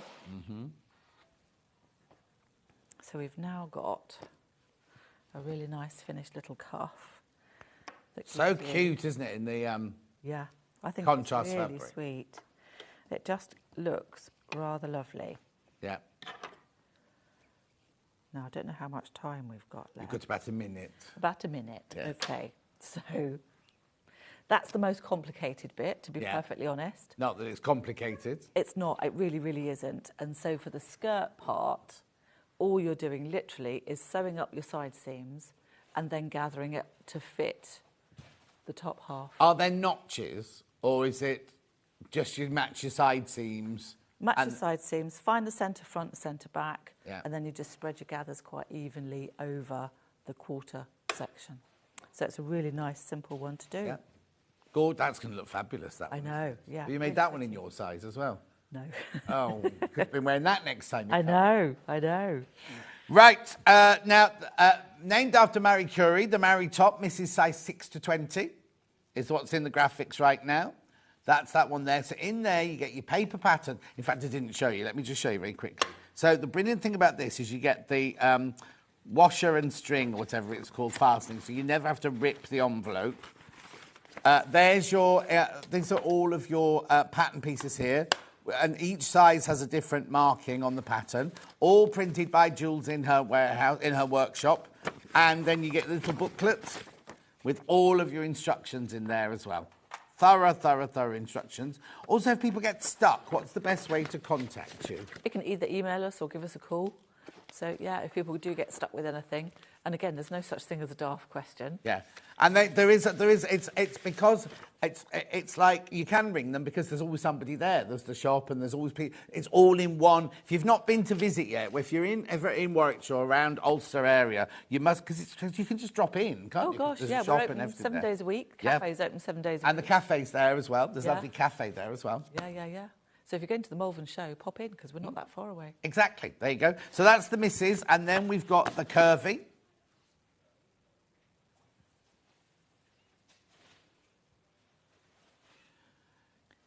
Yeah, so that's what I said. So I said we've got the little ones like that, but if you're doing sleeve boards, you want a nice proper sleeve board. Which I thought that's what you meant when you were. We've got the little one that's about that long, but I thought you wanted a proper sleeve board. £24. Beautiful. Right, the only fabric I'm going to go through is the lawn, the gorgeous Moda lawn, because these are fantastic. This is one that Jules was just using. Very popular, this one. £9.99 for half a metre. Half the stock has gone already. It's brand new today. Brand new today. Beautiful. Then we've got the paisley. Beautiful.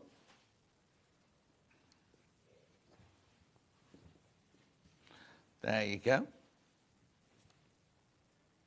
Lovely. £9.99 for half a metre. 100% cotton. It's cotton lawn. It's beautiful, beautiful quality, that one. Then we've got the Ditsy.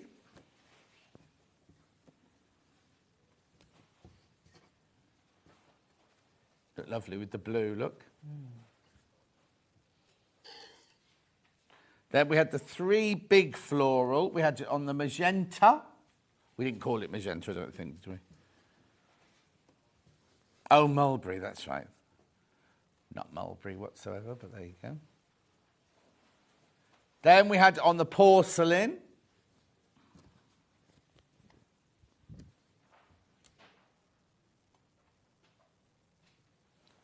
And then we've got it on the navy blue. These are gorgeous, brand new today. Now, £9.99 for half a metre of lawn. If you go and look how much Liberty lawn is on the Liberty website, you'll see what a good deal that is. £9.99. You're thinking of the Alice Caroline one. Beautiful. £9.99.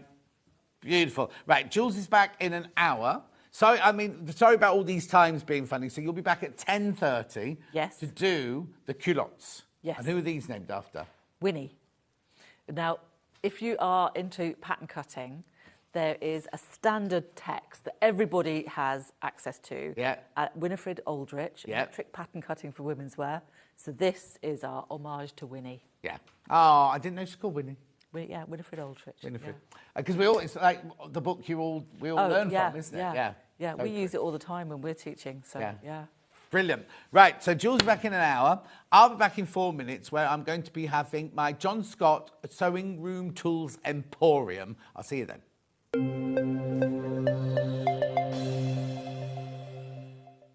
Shopping with Sewing Street couldn't be easier.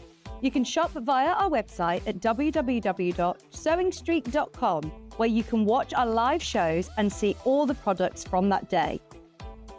We also have a huge amount of products on our website, from your sewing room essentials to fabrics, sewing machines and much more. You can download and shop on the go with our Sewing Street app. Simply head over to your app store and search Sewing Street. Alternatively, you can contact our UK-based call centre 24 hours a day on 0800 001 4433. Shopping made easy at Sewing Street. Keep up to date with what's on Sewing Street, as well as all the latest news and special offers, by signing up to our email newsletter. Go to sewingstreet.com and scroll down to the bottom of the homepage. Type in your email address and click the envelope. That's it.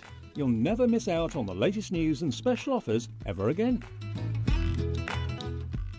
Not only is Sewing Street live from 8 a.m. till 1 p.m. on Sky 670, Freeview Channel 73, YouTube and the Sewing Street app, now Virgin subscribers can watch on Channel 754, which means there are more ways to watch your way with Sewing Street. And we'll see you bright and early tomorrow morning at 8 o'clock. Bye! Did you know that you can continue shopping 24 hours a day, 7 days a week, even after we've finished broadcasting live? Just head over to www.sewingstreet.com for thousands of sewing supplies available from top brands. You still pay only 1 P&P, with split pay available on certain items and an easy checkout service too. Plus, you can get expert advice and tips from our Sewing Street hub, and UK customer support is available 24/7. So head over to sewingstreet.com and continue your sewing journey. Did you know at Sewing Street that on various products we offer split pay? That means on certain items you can spread the cost over 2, 3, 4 or sometimes even 5 interest-free monthly payments. Just pay the first instalment when you purchase and you're away. So shop your way with split pay. Here at Sewing Street, we only charge 1 P&P throughout the day. You can add as many items to your basket and check out and still only be charged once. Once you've checked out the first time and want to order again, you simply add the item to the basket and click on the Combine Order button. Remember, standard P&P is £3.95. Charges may differ for outside the UK. Or upgrade to our premium option for £5.95 on certain items. Shopping made easy at Sewing Street. Never miss a show by watching on the go with the Sewing Street app. Head over to your app store now and search Sewing Street and simply download to your smartphone or tablet. You can watch the shows live and see your favourite presenters and guests. Click on the Today button to shop all of the products that are featured in today's show. Want to know what's hot? Then click here to see today's bestsellers and highlights. Have you missed a show or want to watch one back? Then click the schedule button and you can go back 7 days to watch and shop, and you can also see what's coming up over the next 7 days. Want to say hello or ask a question to our guests? Then send a message to the studio. You can also keep in touch with all the latest news, events, product launches and much more by clicking here for our social media pages. Never miss a show by watching on the go with Sewing Street. Did you know that we can deliver to over 20 different countries worldwide, spanning 4 continents from the UK to Australia? Check out our website for the list of countries and delivery costs. Sewing Street, stitching the world together. Every day, our experts will bring you a wealth of knowledge. They'll take you through the steps of making projects, and we feature fabulous tips along the way. Whether you're new to sewing or a seasoned pro, you're sure to learn something new. We're live every day from 8 AM till 1 PM, and you can also watch back all of the demonstrations featured on the show on our YouTube channel. Here at Sewing Street, we only charge 1 P&P throughout the day. You can add as many items to your basket and check out and still only be charged once. Once you've checked out the first time and want to order again, you simply add the item to the basket and click on the Combine Order button. Remember, standard P&P is £3.95. Charges may differ for outside the UK. Or upgrade to our premium option for £5.95 on certain items. Shopping made easy at Sewing Street.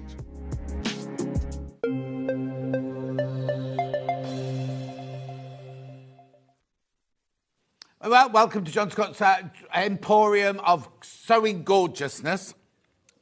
We do clothes. Where are we? What are we starting with?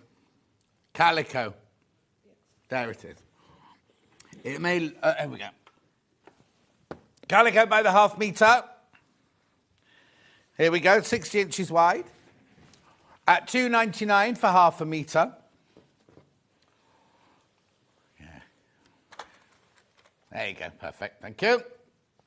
Oh, hang on, loads of messages come through. Great demo from Jules. Her explanations are brilliant. They are, Liz. Sue. Sue.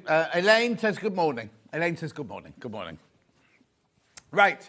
£2.99 for ½ metre at 60 inches wide. It's gorgeous. I love calico. I love calico. Takes me back to 1981.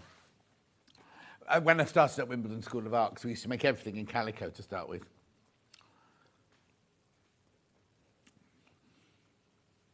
£2.99. I'd only gone to Wimbledon School of Art because I knew I didn't want to be a teacher. And my friend Anne had been at Wimbledon School of Art, and she said it was the best time she'd had in her whole life. So I applied to Wimbledon School of Art, never thinking I'd get on, but I did. Anyway, £2.99. Funny where fate takes us.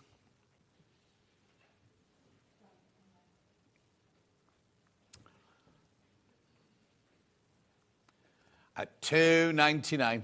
Keep going through for that. Keep going through. Always very, very popular calico. Okay, moving on. Oh, now, Sue, is this the one you mean? The only trouble with it is you can't slide the sleeve on because the legs are in the way. That's the problem. Oh. You can't see what I can see there. No, the cat just swung the camera around. It was like, woo. Yeah, £7.49 mini pressing board. This is literally, they designed this as an actual pressing board here, rather than putting a sleeve on the end of it like that. How wide was the lawn? Wendy, I think it was 44 inches, wasn't it? I'll get Kat to measure it for you now.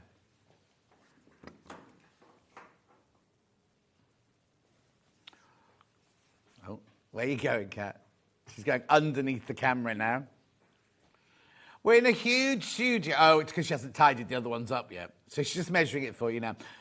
£7.49, this mini pressing board.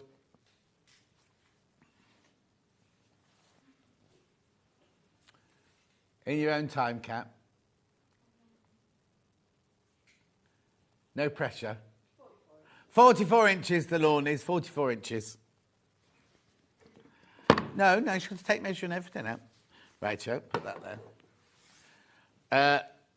It was Wendy that asked how wide it was. Oh, no, what, this? Sue wanted that. Yeah. Wool pressing mat. Now, wool pressing mats, we sell one here, and I could do for this size for £52. Millwood came to us and said, would you like anything, mate? We said, yes, a wool pressing mat, please. You're welcome, Wendy. Well, I didn't do anything, Kat. Wool pressing mat is 100% wool. Brilliant because it's nice and sturdy. You can pin into it. It absorbs the heat, so the heat is then pressing from top to bottom. Fantastic for doing a plique on, for doing transfers on and things like that. Please just don't leave your iron flat on it. No, Levi. 24.99.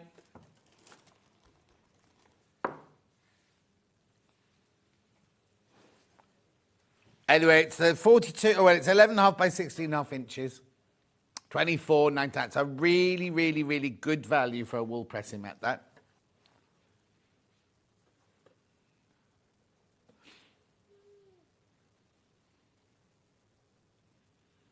Beautiful. Keep going through. 24.99.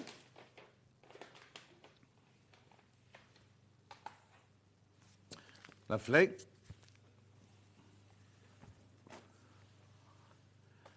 Ham. Was it?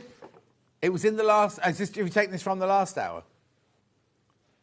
No, it was in the last hour as well because we took it off Jules's. We took it off Jules's tape because I said she won't need it. So just have a look to make sure it wasn't in there.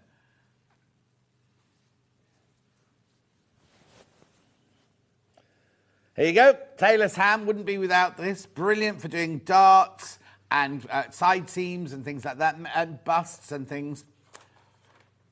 $11.99. It's full of sawdust. You can use loads of steam on it. Also, I've never seen one with a pattern fabric on it before. I've only ever seen them made out of the twill or the drill before. And I was a bit worried because you really steam it. But this is completely colour fast. It won't come out on your clothes or whatever you're making.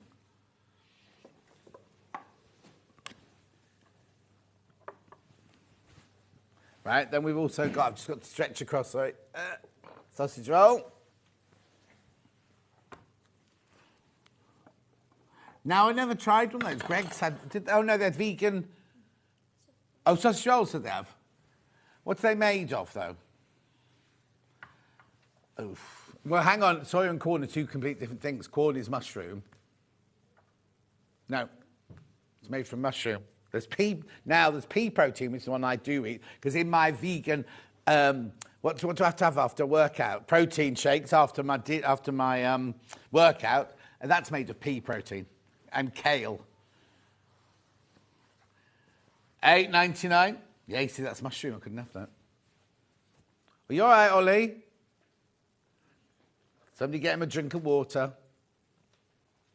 Anyway, $8.99. You've got a question to ask?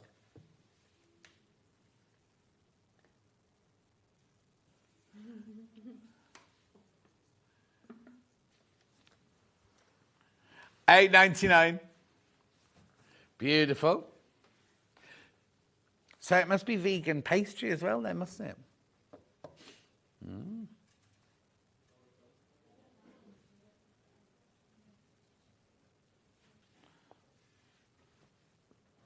Lovely, that's that. Iron, which one? Mini steam iron with a blue case.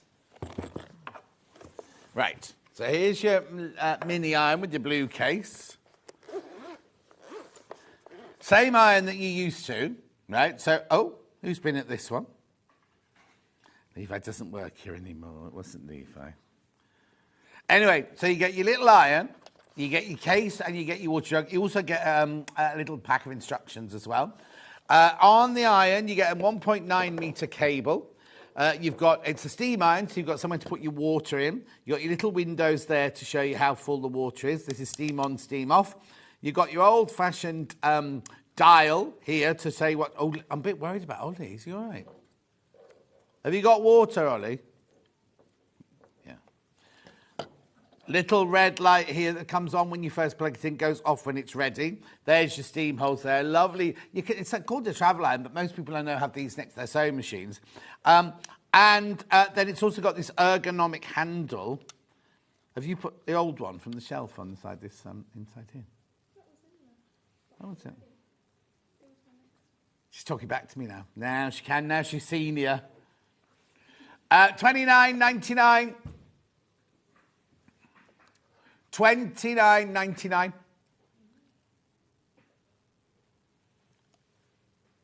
No, look, it's not $29.99.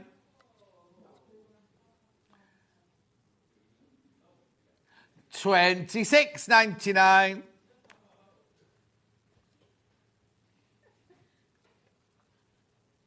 $24.99. Right, now, if you go to, I don't you have to do this now, but if you go to the Long River, you can buy a case very similar to this. But now it's gone down to $16.50, I think. Right? Yeah, and it's not blue, they've only got them in black, but no iron included for $16.50.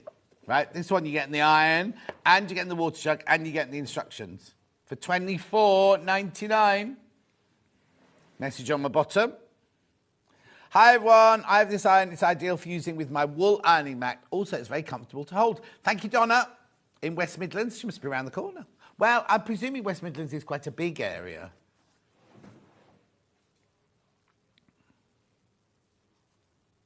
What Safari Park? Oh, West Midlands Safari Park is in West Midlands and it's miles away. I finally bought a mini iron after the thermostat on my travel iron broke. It's a fablet line. I love it, from Kate in Merseyside. You see, very, very popular, especially at that price. See, really, they should be $32.99 and $29.99 is our special price. $24.99 was a one-off deal, which we weren't meant to go to today. We went to go to $26.99 today. Anyway, again, how many holidays do you get? Is that, so he had just over 2 weeks off. He came in for 1 day in the middle of it. Do you remember? He came back and now he's going on holiday. Wait, are you going away? Oh, they're going to Wales. Oh, lovely. Right, next. Alisso iron. Thank you. Is it hot? Yeah. I was just going to grab it. It's hot. It's from Jules. Oh, hang on. I need to plug it in then and show you how it works. Oops. Nice long cable. Oh, under there, I thought you meant the camera. No, don't worry. Right. Look, it's like magic. We've got 5 slides for this, Ollie. $162.99. It's got 3-way split pay.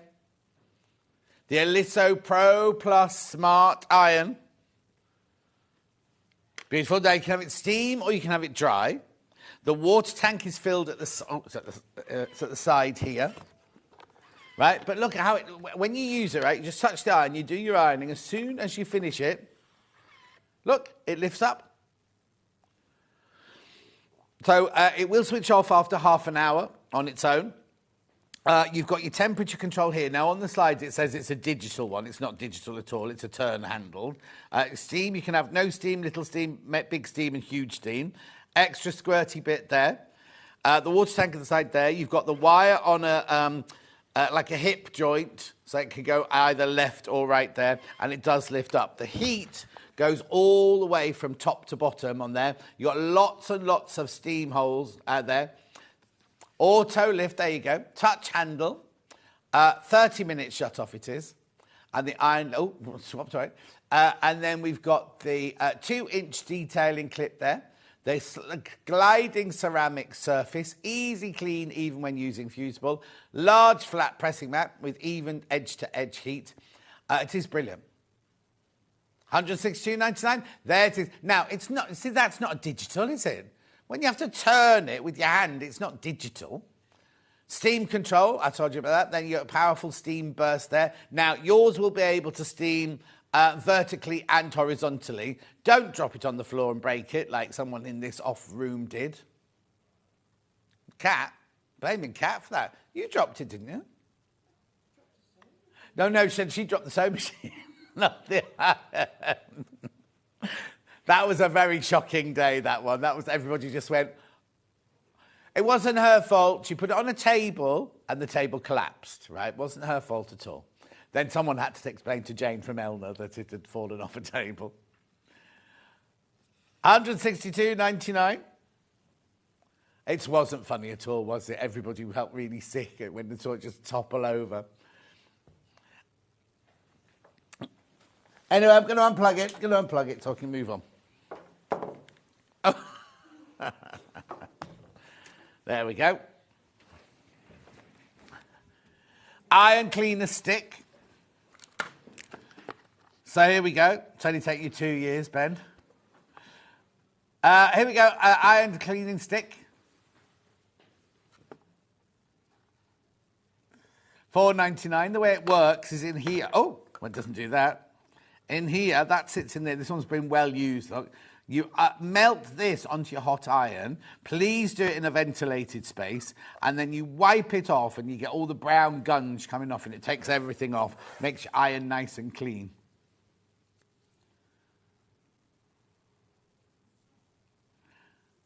$4.99.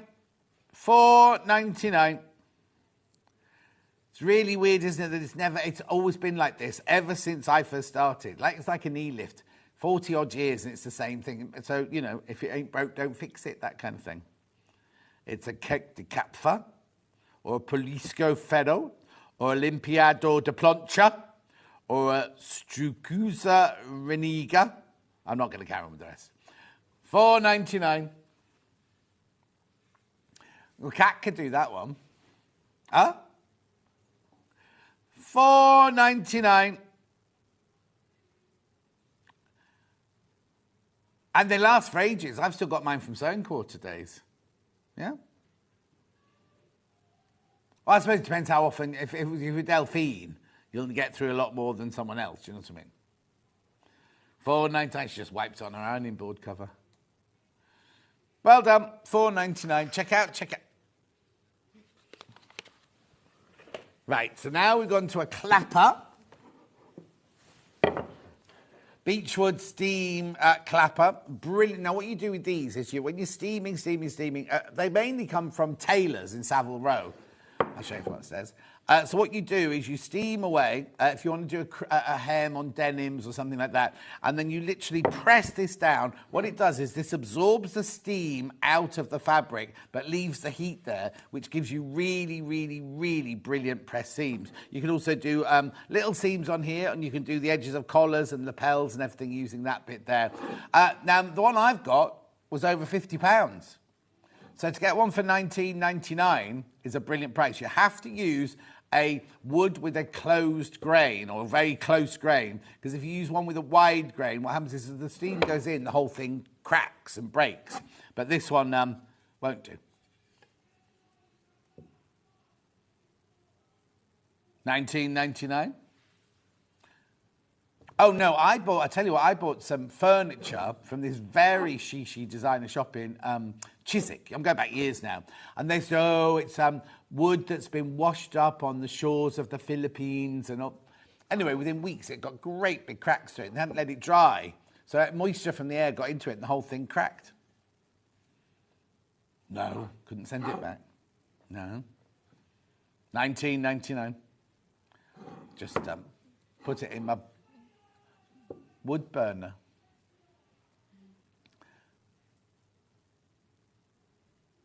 Who's it next to? That's not Toby, is it shouting next to?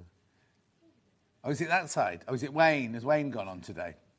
Yeah, it's birthday next week on Jewelry Maker, 14 years. I thought they were older than that. So have they got special guests every day then? Oh, Frothy Dave's in today. I hope he's got a belt on. I'll go and check later. That sounded wrong. Rightio, moving on.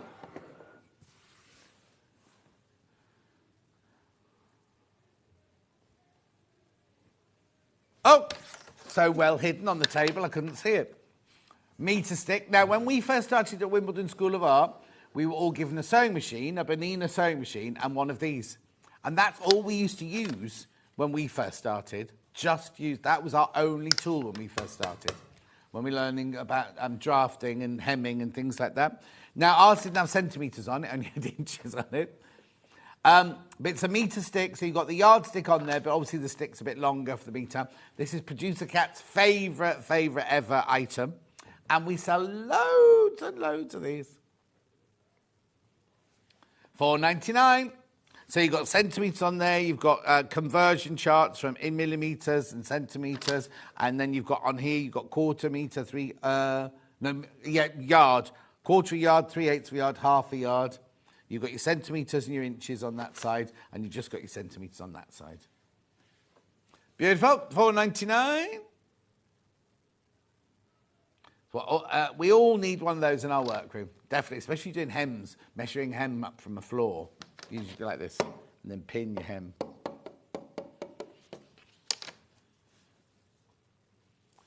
Well, you couldn't do that with a tape measure. You have to have something solid to do that.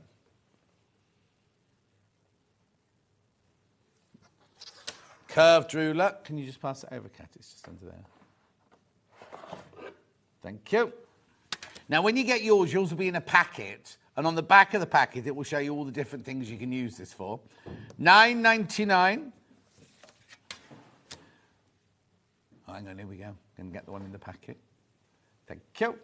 Look, see what I mean? So you can do knitwear, alterations, necklines, hems, rounding points, buttonholes. Also, when you do a hip line, that's never, ever a straight line, is it? You always have a slight curve to it. You've got armhole curves in here. You've got buttonhole sizes here. You've got seam allowances here. You've got a straight edge and a 90-degree angle here. You've got the lovely curve there.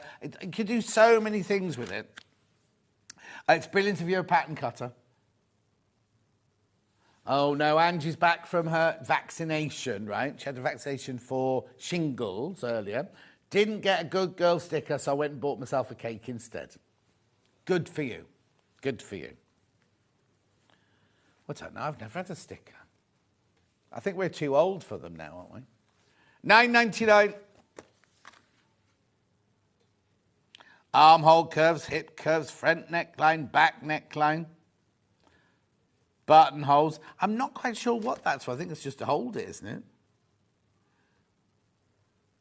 It doesn't show it anywhere on anything. If anyone knows what that's for, I think it's so you can move it like that, isn't it? I don't know. These are to do seam allowances here.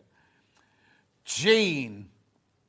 Bought the meter ruler recently and I'm surprised how much I use it. See, Jean? How does it come through your letterbox, though, Jean? That's what I'm always interested on. So, you know, do they push it through like that? I wonder how it does go. Oh, Karen. Good morning, John. How are you doing with your ice tub? Windy and cold up here in Chester again. Now, it's really funny because I cleaned it out this...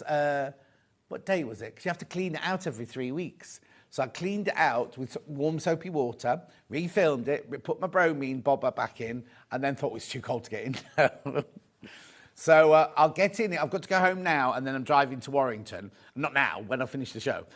So I might do a dip before I drive up to Warrington later. I try and do it every day, yeah. Try and do it every day. No, it's not full of warm soapy water. You let the cold water out, and then they give you this special, it's got a funny name, to wipe it with. No, it's like a big scouring pad, but it's bigger than your hand. And you scour it all, and then you have to rinse the soapy water out, and then you have to put the cold water back in. It takes forever to fill. They're fantastic, though. But and now Alan, you know Alan who makes the videos, right? He came in today with a woolly hat on. In all the adverts, the men and the ladies that get in have all got woolly hats on, and I don't have a woolly hat. So, no. I've got several being knitted for me as we speak now. But, yes. So I thought I might wait till summer, and then everyone thought it was even more difficult in summer, because if it's hot on the outside, then you get into an ice bath, it's even colder. Whereas I just feel a bit silly standing in my back garden in a little pair of swimming trunks, that's all. Anyway, Tailors chalk next. There it is. My eyes aren't very good today. Now this one's already broken, but please don't worry if it is. You can still use it, just sharpen the edges with your scissors. You get a red one, a blue one, and a white one. This is the traditional way of marking up patterns and darts and everything like that. Please keep the edge sharp, because what you don't want to do is start marking with a thicker line, because then you're not going to get your exact...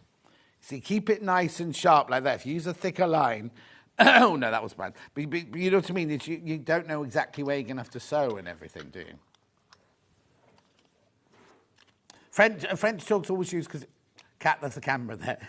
Kat very nearly walked in front of the camera again then. Yeah, it just rubs off. It's just traditional, the way they've done it for years and years and years. The meter stick can't go through a letterbox. It comes in a big box. Oh, Reva, I thought they'd just wrap it in an envelope and push it through your door. Never mind. I can live and dream, can't I? I bet my postman would have put it through he'd have unpacked it, put it through the letterbox for me. I haven't had any post for ages, I have to say. Even rubbish post or anything. I've had my deliveries from the, my DPD and everything. And other deliveries are available. But not, hi John, the meter roll came in a long flat parcel by the courier, too wide to come through the letterbox. Oh, that's Jean again. Oh, that's Jean who bought it the first time. Oh, I wanted them to just wrap it up long and thin like that to push it through the letterbox. Yeah.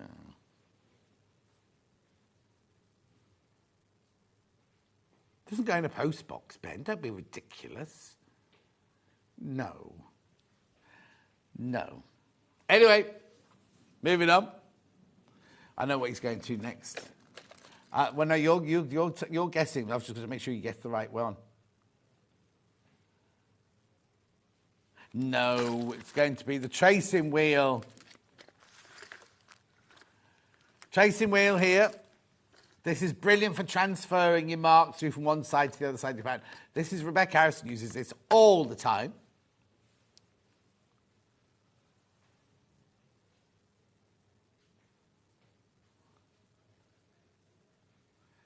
£2.49.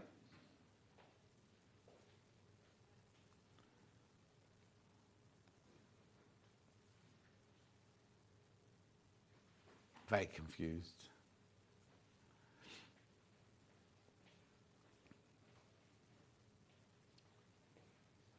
Beautiful.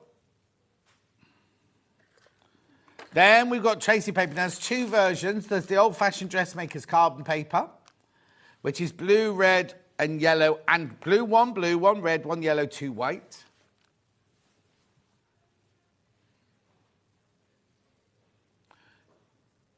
£2.89. Now, remember, just add it to your order. Because we don't charge any extra P&P. Because I was watching a channel the other day, and they were like, every item, it's my friend Stacey was presenting, it's a bit obvious what she's doing now when I go like this, isn't it? She'd be like, this is 99p P&P, this one's 3.95 P&P, this one's 5.95 P&P. So when they all add up, do you know what I mean? You could have bought, I know. £2.89. Well, there used to be a shopping channel that you used to have to ring up to buy, and it was a premium number. And they used to make more money from the phone calls. It's no longer in existence, so I can say this, right? They used to make more money from the phone calls than they did from what they were actually selling. No? I've only ever worked by a place where they have a free phone number. Right, Clover. Now, this is the same thing. This is chart copy paper. This comes from when people do Sashko using a Hera marker. But again, look, you've got blue, green, red, white, and yellow in there. 5 sheets, £3.99.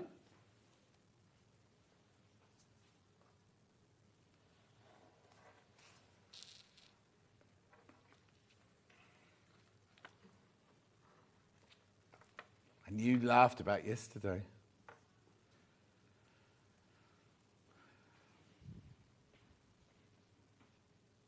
But it's very strange because it used to be not the case. Right, what's next? Oh, Now, we've got two different versions. Right, we've got clicky tops and ballpoints. Which one's first? Clicky top. That's these. Yeah, that's these. £10.99. Right, now, if you look, we sell these for £4 each or £3.99 each on our website. So they would cost you £16 without the actual holder. These are £10.99. You get all four, and you get the lovely little holder that comes with it. It can go like that, or they suggest it goes like that. That's how they suggest it goes. Yeah, if you look at the there you go, like that. If you look at the pictures of it on, when they, that's how they put it. Beautiful. So clicky tops, £10.99. When I say clicky tops, it's like this. It's like an old-fashioned. There's no clicky top there. The clicky top is there. You put the little handle to open it, and then that's the eraser there, the rubber there to cause the friction to rub it off. If you don't use the iron, if you use it on paper and things like that. Fabulous. Now we've got the ballpoint ones. So these are different because these are where the top actually comes off. And you've still got your rubber on the end there to cause friction. Still $10.99 though, still a brilliant price. Still saving lots of money by buying them by fours like that.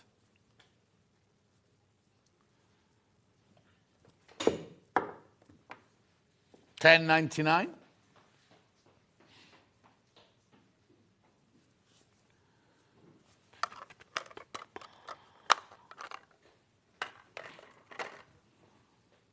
Threads. Which ones do you want to do? Oh, hang on, I can't reach that. Shall I tell you? I'll tell you, then I can work in this order then. Right, so this one is Gutermann. It comes with needles and it comes with pins. 1, 2, 3, 4, 5, 6, 12 threads, machine needles and pins there. £19.99. £19.99. Good price. Especially, well, if you think how much those cost you, and you've got 70 and 80, 10s and 12 needles in there, you've got a box of Prim, you've got Schmetz needles, you've got Prim pins, and you've got your Gutermann threads. $19.99, it's a really, really good buy, that one.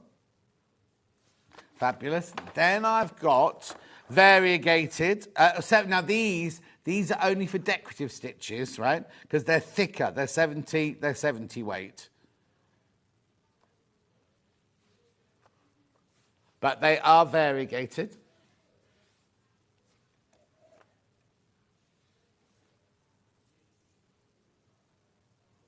The what, sorry?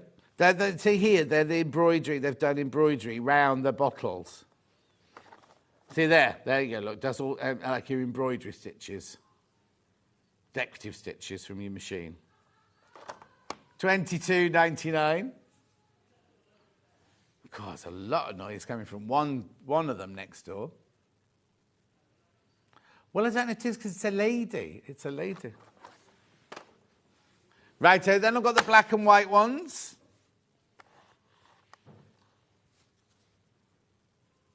Which colours do you run out of first, you see? Julie Vaughan, morning, John and team. Got my pens yesterday. Oh, it's Munch. That's on which one?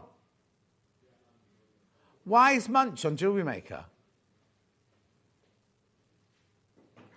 But Munch doesn't work on Jewellery Maker.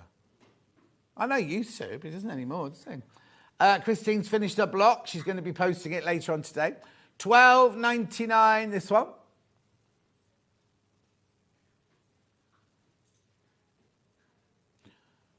Lovely.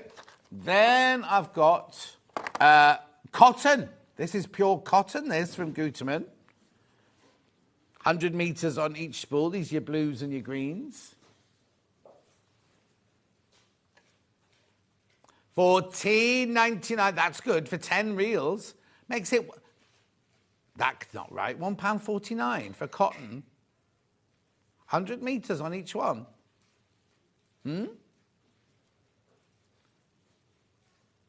Beautiful. Moving on. I've got now sew-all thread. This one will be a polyester, 100% polyester. Same colourway as that, because the blues and the greens that you just saw there. But if you like polyester, now if you're making things with stretch, use polyester because it's got the tiny. It's not a stretch thread. They do stretch threads, but it has the tiniest amount to give. Whereas cotton thread has no. Oh.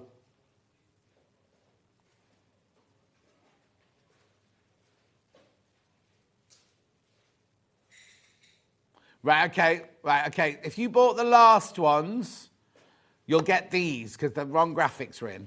So if you wanted the cotton ones, come back in a minute. Run the graphics through it again in a second. These are the polyester ones, $14.99. $14.99.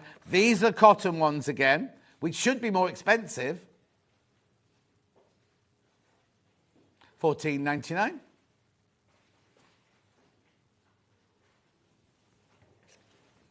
Beautiful. Then I've got more cotton ones.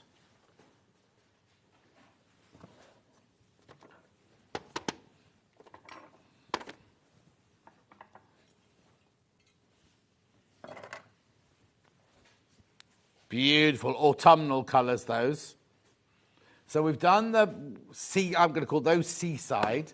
Now we've got autumn, $14.99. I haven't got any of the other ranges in the cotton. That's cotton. Baumwoll is cotton in German. Okay, then we've got the Gutermann polyester thread with a tape measure, this one. 1, 2, 3, 4, 5. 10 reels in that one.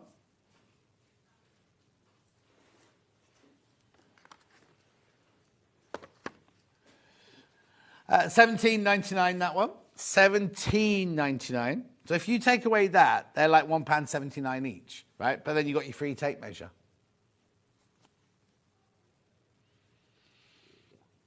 Beautiful. Then I've got the one with the seam gauge on it. Lovely pastel colours there. $13.99. Got a seam gauge in there, so you can do your centimetres.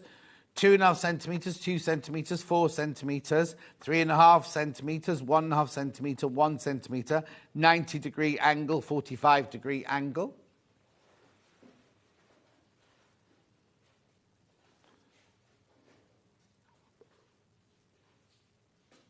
$13.99. Loads of in for this one. Loads of in for this one. Check out, check out, check out. That's all the threads done now. No.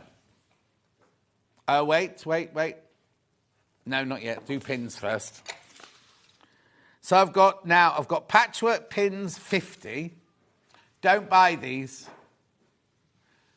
Don't buy these because in a minute I've got 100 and 100 isn't £26, right? Just so you know, 100 isn't double the price. If you've never bought them before, then obviously you can buy these just to test them out. They're brilliant. They've got lovely comfort grip handles there. They're quite long. They're 1 7/16 of an inch long. That's 36 millimetres. Beautiful. And they're really easy to use. And also you can iron over those. They don't melt. Message. Hi, John and team. Off to choir practice soon. Oh, that's nice on a Tuesday morning. Then going to Battersea Power Station chimney lift for my birthday. I'll wave from Barbara. It's a long wave from there, Barbara. Now, my friend Steve, he's just bought a flat in there. Looks gorgeous. I know. We filmed Tomb Raider in there, We filmed a bit of Tomb Raider in there, and it was when it was still derelict and everything. And we all had to wear helmets and everything, yeah. And then of course we all had to wear these hats, you know, the construction workers. And then the actors, they were like, all right, take your hats off and go and start acting. So they were there with, if anything, fallen on them. Anyway, I've also now got the 100 of those. This is the one you want to buy.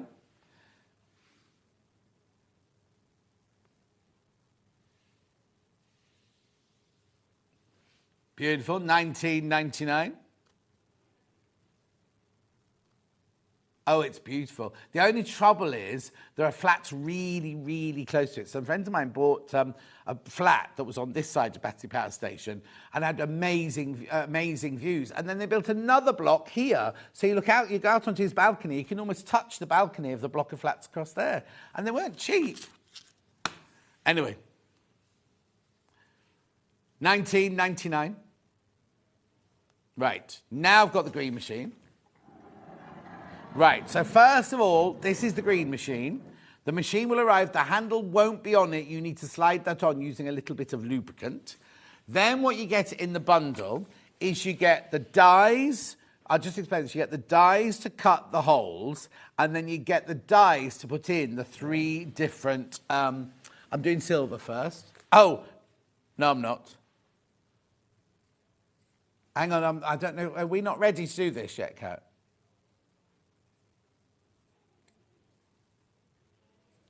Do it from a picture, right? So what you get is you get rivets, press studs, and dies, right? So the dies are for cutting the holes with and setting them all in. Oh, hang on. So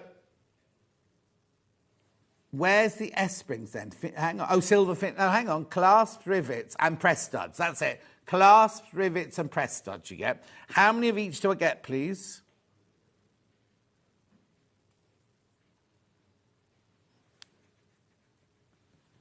So you get this in this bundle for 149, you get 99. You get the green machine. These are all your dies. There's ones to cut the holes, one to put each of these in. 100 rivets. These are the rivets here. Right, this must be your press studs one here. You get 10 of those. And 10, oh, hang on, they're all in together here. And 10 magnetic clasps. Oops. Huh? I don't know if they've mixed them or not. Anyway, you will get, go back to the picture, sorry, because that's the thing where you get everything on there. So you get the die to cut the holes. And now what size are these? So you get the...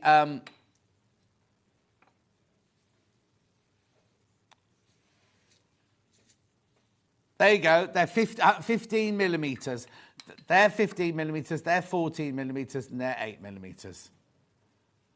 All of that, $149.99 in the silver. On split pay, $149.99. Three-way split pay, $49.99. Then we've also got the gold. So have they taken all of those for some reason? It's weird. Right, here's the gold. So you get your rivets and your magnetics.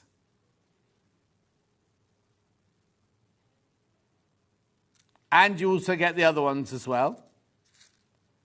There they are in the gold. And all the dies and the machine handle for $149.99. Then we also have them in the bronze, they call these. I'd call them brass, but they're on bronze. So again, you get the machine handle, all the dies you need, plus all of your, you get more than this, obviously. $149.99. Right, when was Dave Green on, so we can show them where to go to watch it being done? 12th of August 2023 was the first time we saw him. 20th of April, he's been in this year as well. You want to go and see him doing the actual demo on it. Yeah, last time he was on, it was with Vix. Lovely. Mundal scissors now. Right, these are the 12-inch big ones here. Now, if you've never used a pair of traditional shears, I wouldn't go for the 12. I'm being totally honest with you, I wouldn't go for the 12-inch ones to start with because they are incredibly... I mean, they're amazing. Don't get me wrong. They'll last you a lifetime, these. But they are, if you're not used to using 12-inch shears, then you might find these a little bit cumbersome. So either get the early bird from today to practice using a 12-inch and then get these, or get the 10-inch and move on to the 12-inch. These are $59.99. They slice through fabric like butter.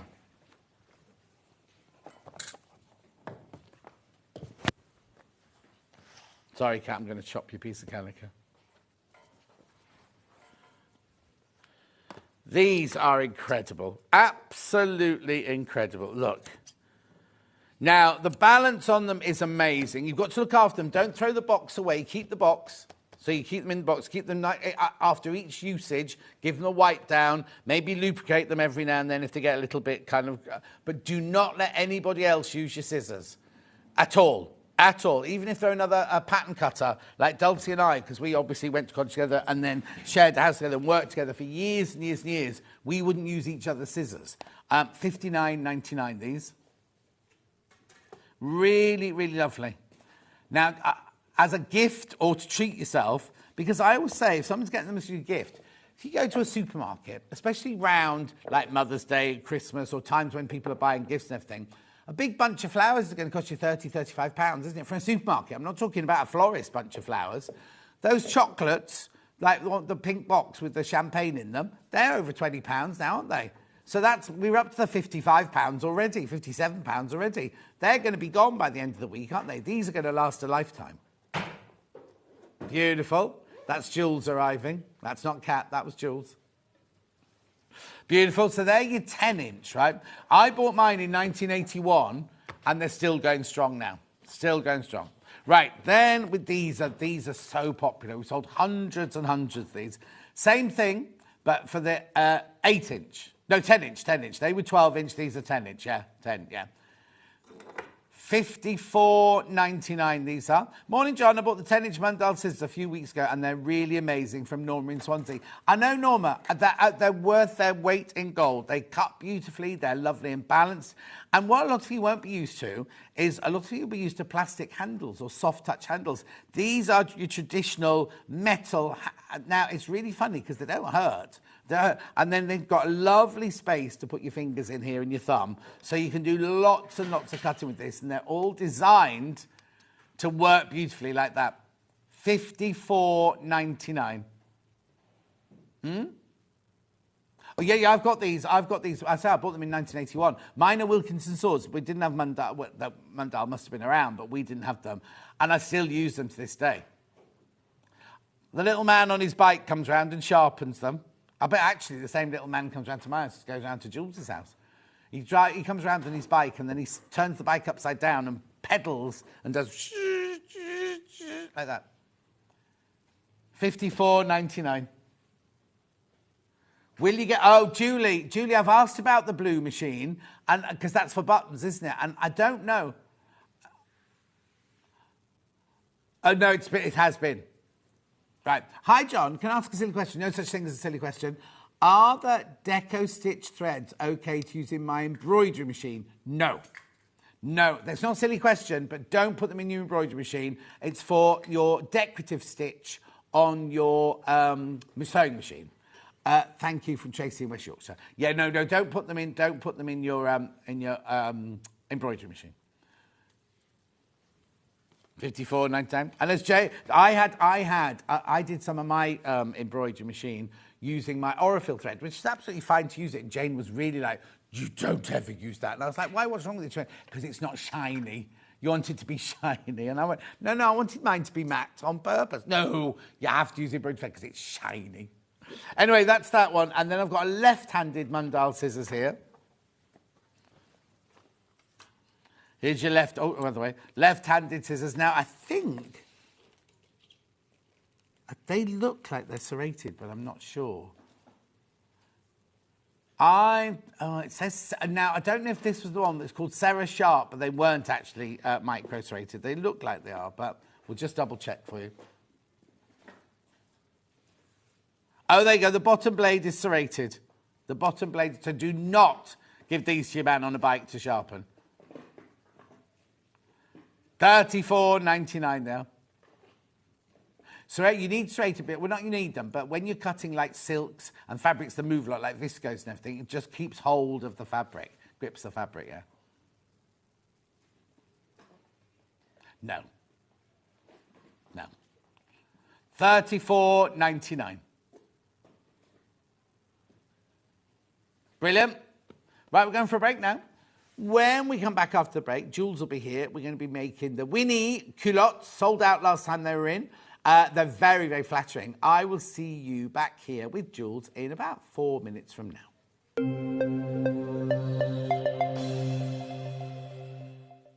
Shopping with Sewing Street couldn't be easier.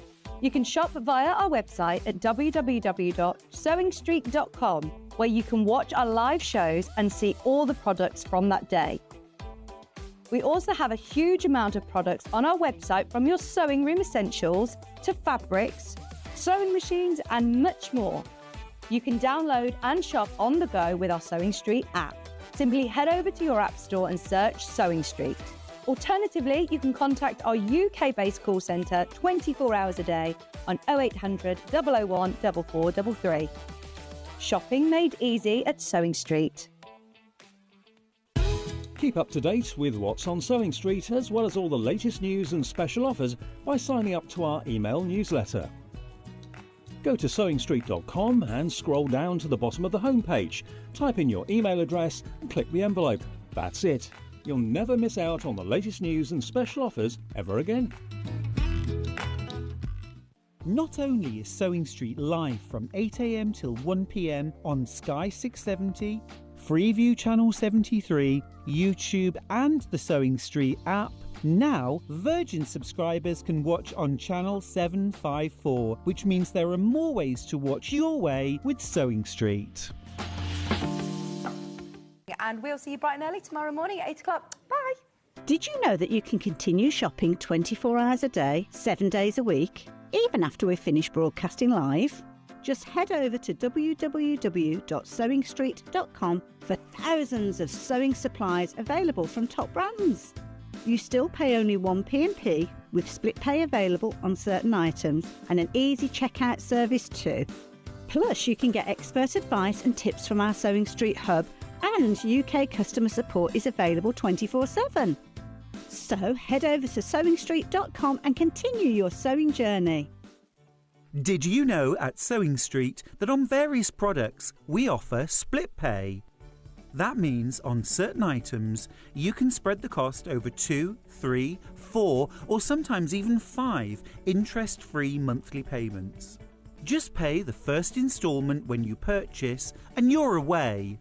So shop your way with split pay. Here at Sewing Street, we only charge 1p&p throughout the day.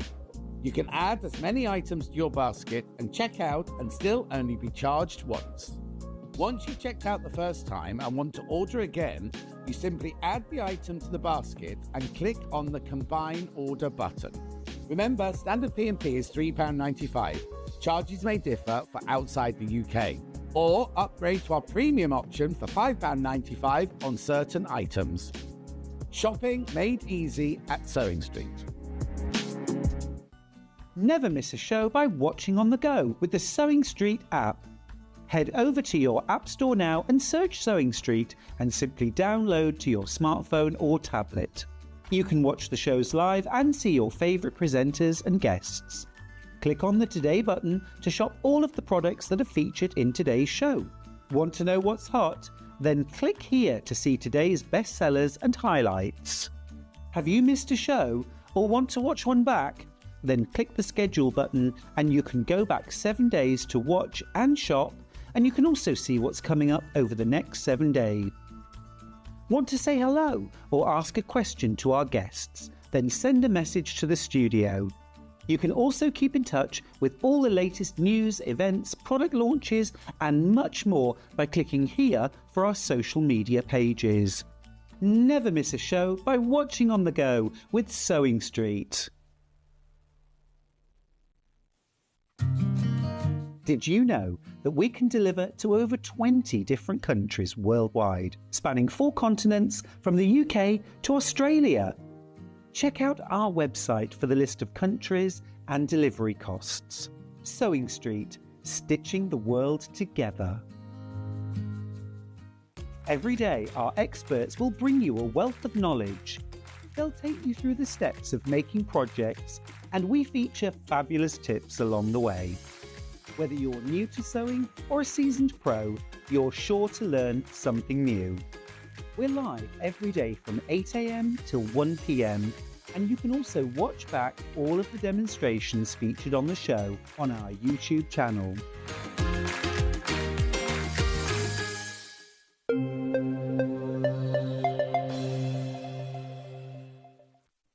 Jules is back. Hello. Hello. Now, Winnie, not Winnie Mandela. No, not Winnie Bago. Winifred Aldrich. Aldridge, who's an author of pattern making. Yeah, pattern cutting, the pattern cutting book. The pattern basically. cutting books, right? And these, last time they were on, sold out completely. Why do you think they're so popular? I just think they're such a flattering shape, actually, and there's a lot you can do with them. So on here, we've just put a little extra button and put a pleat on the leg, so you get more of that kind of cocoony type shape. Or you can just have them really long and wide, actually, which is really You think, nice. when I was little, a culotte was something like, excuse me, it looked like a skirt. It wasn't, you know what I mean? And you didn't know it was trousers till you leapt in the air or something like that. Whereas these are more of a, well, they're still a culotte, but they're kind of structured. I don't know what's the word I'm looking for. Yeah, I mean, it does make up in lots of different fabrics. So we've used them in a coloured denim, And I know that you've got those kinds of fabrics Yeah. and cotton drill and stuff, but actually they do make up really nicely in viscose rayon as well. Oh, wow. And which in that case they would look like a skirt. so they Not do that I'm a saying lot- they have to. yeah, But I'm just thinking, yeah. when I think of culottes, that's what I think of, you know, kind of that 70s Yes. legs that were this wide and everything, you know. Yeah, yeah. Anyway, we've got it in 2 different sizes. We have it in the Mrs. size, which is the size 6 to 20. £24. So in here, you get your instructions, you get your pattern, and you get all of the measurements that you need on the outside here. So you've got your body measurement, you've got what fabric you need, what interfacing you need, and what the finished garment size is. 6 to 20. So you've got the, I don't want to call it a jeans pocket. What do you call that pocket? It's a kind of like a cutaway shape pocket. Cutaway shape pocket on the front and patch pockets on the back. As you can see, you've got your darts on the back there and pleats on the front. Do you want me to turn it round? Yeah. Oh, just cover up the top of the coat hanger for me. Thank you. There we go. There you go. Hang on, just bring the camera into the patch pockets now. There you go. Beautiful. Fabulous. So you've said medium weight cotton, light to mid weight denim, needle core. Oh, they'd be lovely in needle core. Yeah, they are really nice.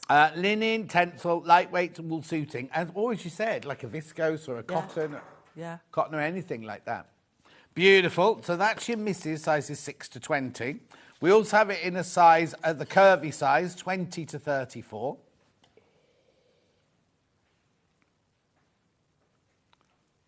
Beautiful. Lovely and flattering because they're nice and flat on the tummy as well. I mean, they've got that the one pleat, but you've got the nice wide waistband there. Very, very flattering.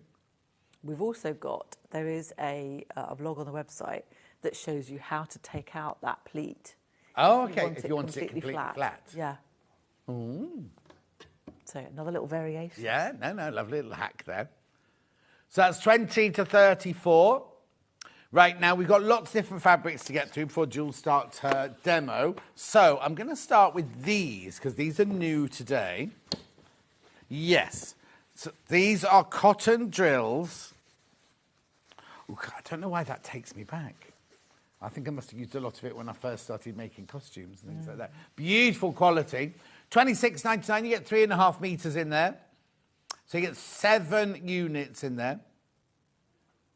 100% cotton, it's dyed, obviously, and it's drill. So what it is, it's heavier than cotton quilting weight, but it's not as heavy as a canvas. Well, it's like a very soft canvas, isn't it? Just try to explain, if you don't know what a drill is, how to... The weight is a really lovely weight. You can wear these in winter or you can wear them in summer. They don't need lining.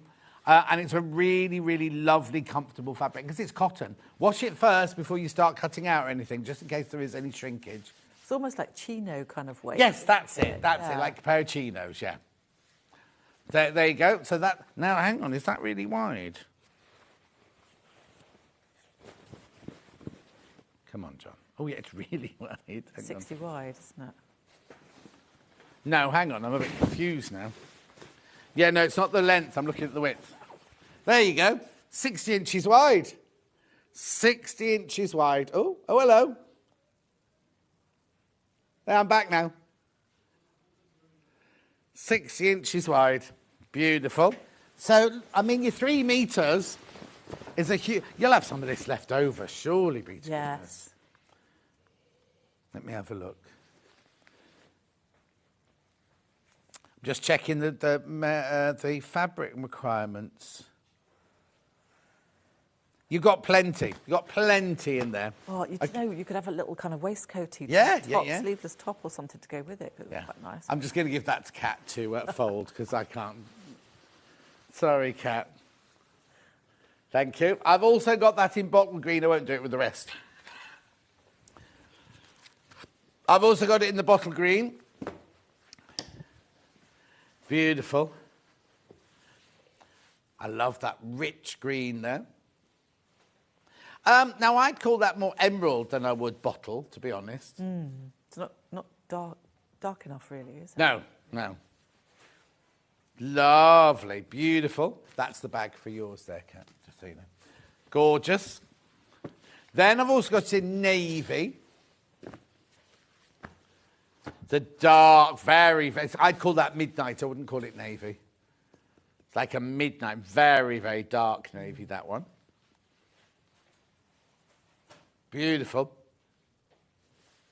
Do you know what I'm thinking? If you're a school teacher, these would be quite nice to wear because you'd be if you're allowed to wear trousers, but they're being lovely and comfortable to wear, but also hard wearing and things, aren't they? Because the cotton's really, really hard wearing. Yes. And then, when in 1971, my teacher got told off for wearing trousers and got sent home to put a skirt on in 1971. And we were in the annex where there was no heating and it was so cold, but she was told she had to wear a skirt. And she stood her ground and refused to. I remember thinking, I was only 11. I remember thinking, oh, I like you, Miss Jones. Anyway, look, this is your wine.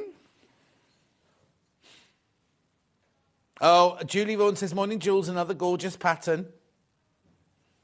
Thank you. She's got loads of your patterns, as Julie Vaughan. Oh, thank you. She makes lots of them. Right, now I've also got sateen. Now, it's called stretch. I'm saying it's called sateen. It's called stretch. Got it in the blue, first of all. This is gorgeous. Now, the stretch in it is just one way and it's minimal. It's absolutely, I mean, it's got stretch, look. So it's more like a fashion fabric rather than anything else. Yes. So it's just in there for comfort rather than... Yeah, totally. Yeah. Totally. But it's just got the stretch the one way. It doesn't stretch that way at all. It's just got the stretch going that way. The only thing that we recommend when you've got fabric like that is to baste fit, because you might find if there is a little bit of extra give, you might want to nip it in just a little bit on the sides. Right. Just to counteract that stretch, because a bit like when you wear your jeans, they start off tight in the morning, but they loosen up by the end of the day. Yeah. Similar thing happens with fabric. Oh, It's got okay. a tiny bit of stretch. So what, before you put your waistband on, you do a little fitting? Yeah, definitely. Beautiful. Then we also got it in the black. And that's proper jet black, that coal black, that one. Stretch cotton sateen. 3.5 meters, $29.99. Now we've got denim. Now. Yeah, let me just check. This is the darker one of the two. This is nice, this one. Yeah, they call it 8 ounce, but it's actually not 8 ounce. That'd be a lovely weight to make them in. It's not heavy, because it's called, it's called it medium to heavyweight now, but it's not heavy. It that make up beautifully in those. In fact, you using denim to do it? I've got a lightweight denim, yeah. There you go. And then we've got the other denim, the medium coloured denim. You see, that always reminds me of like when I worked at Theatre Clwyd in Mold. All my jeans and my jean jackets were that kind of mid-blue colour. You going to visit Mold? Here, would good. $33.99 for that bundle. Then we've also got the linen blend. So we've got in, now, I don't know what colour they call this one. Dark grey? Okay. It's mushroom, I'd call it. Oh, no, on the telly it looks more aubergine than it does in real life. I'd say it was... Definitely mushroom. Dark mushroom, I'd call that one. Like the gills on a mushroom. The what? The gills, yes. Yeah. And what have they called it? Dark grey. Stonewashed it. It's got that lovely worn-in feeling. Then we've got the cream.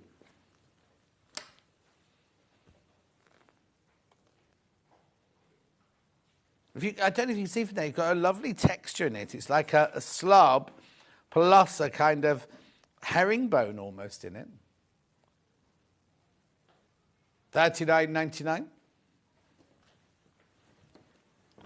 And then we've got it in the pink. Beautiful. Gorgeous soft pink, that one. Not sure I'd wear trousers in that colour. Do you know what? I was thinking, actually, if you had the culottes, made them fractionally longer, you could put a nice little waistcoat with it. It could be a wedding outfit. or to go to a get wedding, you. know. Yeah. If you didn't want to wear a floral, if you're not into floral dresses. Or Yeah, anything like that. exactly. $39.99 for that one. Right, let's do some sewing. What are you going to show us today then? Okay, so in true Blue Peter style, I've done a bit of prep. Oh, lovely. So I've actually made up one leg. So this is the right-hand leg because the left-hand side has the buttons down the side. That's the fastening for getting in and out of it. Oh, of course. Isn't that funny? I just presumed it got them on both sides, like a drop fall. You could do that if you wanted to, but we've just got it on one side to start off with. So I've made up one whole right leg. And is this... apart from the inseam. Is this how you would make them? Would you make one leg and put them inside? Or is that... Because didn't we have this conversation last time about making... I know, yeah. I personally prefer to make up a whole front and a whole back and put the two together. Right. But I know for fitting, it can make it easier to do a leg and a leg and put one inside the other because then you've got the crotch seam. Yeah. But once you've got that sorted and you know the pattern works, then I just make. So will you have written this in the way that you like to do it, or the way that we're? Oh, you've got the book there. I can't remember now. Let me have a quick look. So Sorry, actually, Jules, no. I think what I've done. No, we've done it separately. So in the instructions here, you can actually see that we're making up two separate legs, putting them together, and then doing the crotch seam. Yeah. So, which is quite a nice way of doing it if you want to get the fit right. Yeah. So, but if you don't, then you can do it. That's the way I was always taught to do them, unless I was doing a men's fly front. Yes. With buttons and buttonholes. Then we just did the two fronts together, because otherwise it gets awkward to try and get to it. Exactly. So you're going to make the left leg? Yes. Perfect. So we're going to start off by doing the pocket. So this is actually the same as a jeans pocket, well, very similar to a jeans pocket. So we've got the cutaway section on the side here. So this is your centre front, this is the crotch seam.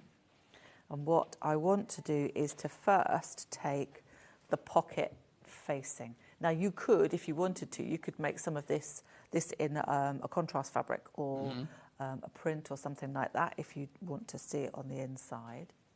So what I'm going to do is to sew around that curve. Let me grab my pins. You know Julie Vaughan that I said had loads of your patterns? She said, your patterns, Jules, have their own files in my sewing room. I feel like I might need to buy a bigger file.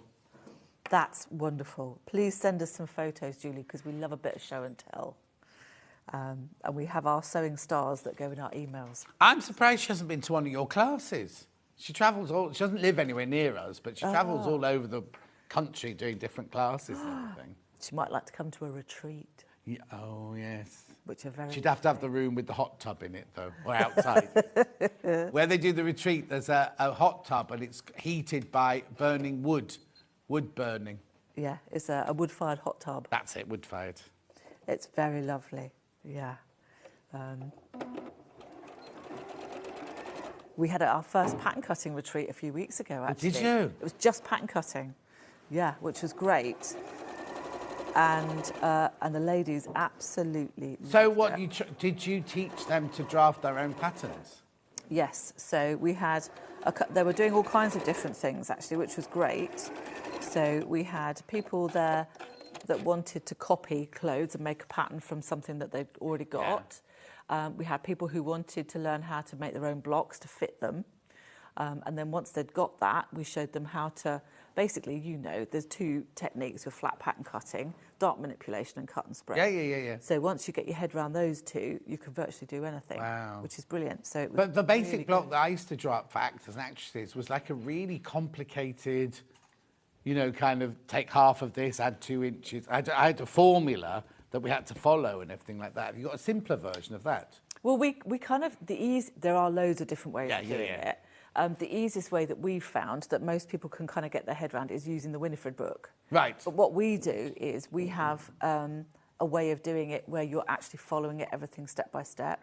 so you can kind of check yourself. Oh, brilliant. Because it's really easy to go wrong. No, I'm thinking I might have to come on the course, that's all, because it was Dulcie and I were together doing it, and it was not complicated. Well, no, it was complicated. And it was brilliant. You got the most brilliant blocks out of it in the end. But it was like a proper technical drawing with, like, so you have the person's measurements, you take half of the cross chest and half the cross back, and then add 2 inches here and add a quarter of an inch here. Like I mean, I loved it. I absolutely loved doing it. And I got so used to it that you just do it. Yes.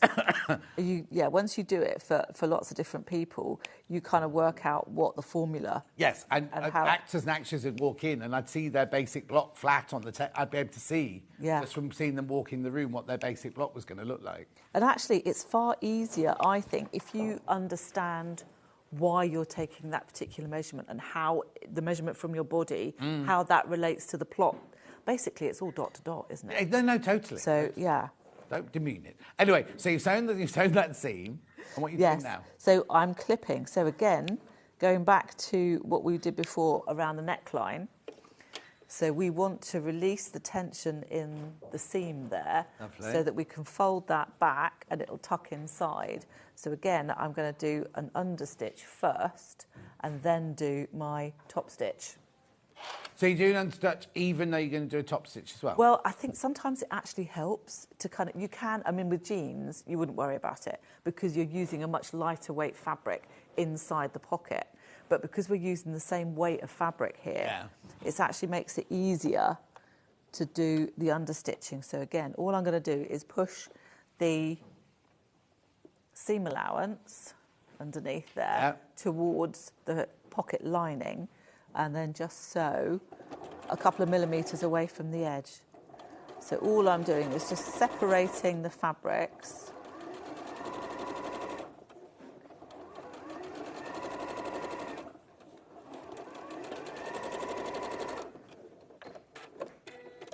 There we go. So now when we press it, it's going to want to sit in the right place. There we are. Ooh. No, you're right. Oh, it makes me jump when it moves. There we go. So you can see that just wants to roll back now and sit in the right place. So we can give that a good press and a steam.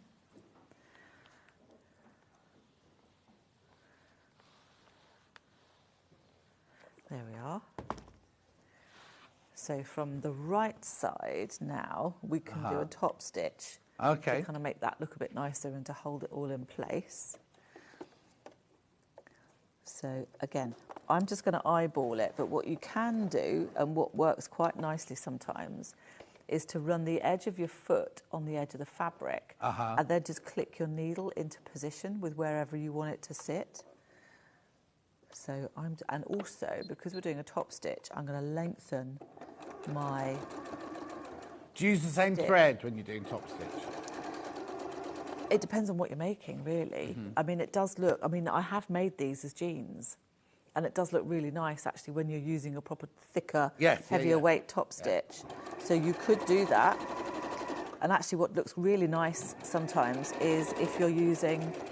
You don't have to use a contrast. So if you're not that confident with top stitching, something like using the navy cotton drill, but with a navy top stitch. Oh, yes. Actually gives you a really nice effect. Yeah, exactly. So there we go. I've top stitched around that kind of curve on the pocket there. So that's just holding that nicely in place. So what we can do now is put the back of the pocket on. So that's going to sit over the top. And what we want to do is to make sure that we're separating it from the main part of the trousers. So we're not stitching it flat, we're actually lifting it up. And then we can go around the curve of the pocket and neaten that off. Now again, because I've put my pins with the head hanging off the end, it's going to be easier to flip it and sew it this way, but I've still got my pin heads hanging off the end here. So I'm just going to pop that on, and we're doing a 1.5 seam allowance again, but I'm going to take it back down to normal stitching.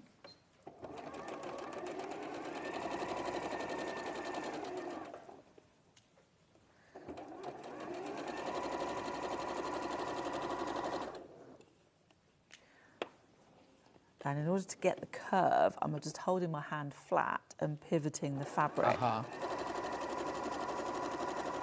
Just trying to keep that raw edge of the fabric on the guide on my machine. Do you always use the same seam allowance on all your patterns then? Most of the time.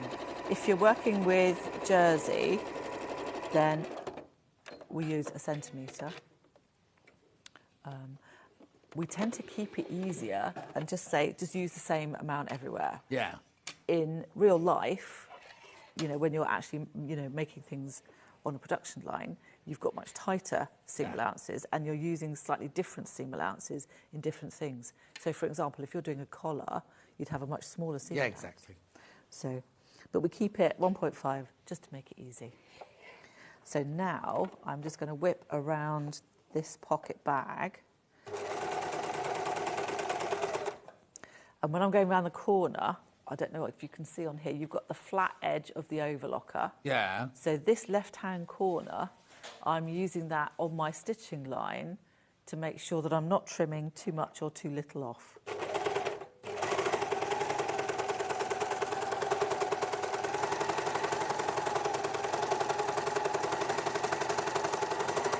What colour do you just have? Do you keep your basic colours on your overlocker, or like do you do the blue one, you put blue on, do the red one, put red on? I must admit, actually, I've got white on here today because it was just easy, and I didn't know what kind of thread we were going to be working with. But I tend to change my threads. Oh, do you? I do. I like to have matchy-matchy. Even when you're not going to see it? Yeah, because I know it's there. Yeah, okay. Yeah. Well, no, it's because we sell that box of overlocking thread, and there's like black, dark grey, light grey, beige, cream, or whatever. And I said, that's all the colours you need, really. Well, yeah. I mean, if you're not that bothered, it's absolutely fine. I mean, I understand if it's going to be seen, or it's a feature, or if you're doing one with the seams on the outside or something, but... Yeah, yeah. And we do have people who use that lovely variegated rainbow thread. Yeah. And they just have that on. All and they the just time. sew everything. And it actually looks quite nice. So, yeah, if you're really worried about changing your overlocker threads, then, yeah, that's the other way forward, isn't it? Yeah. There we go. So now we've got, effectively, a pocket. Lovely. But what we want to do is to create the pleat.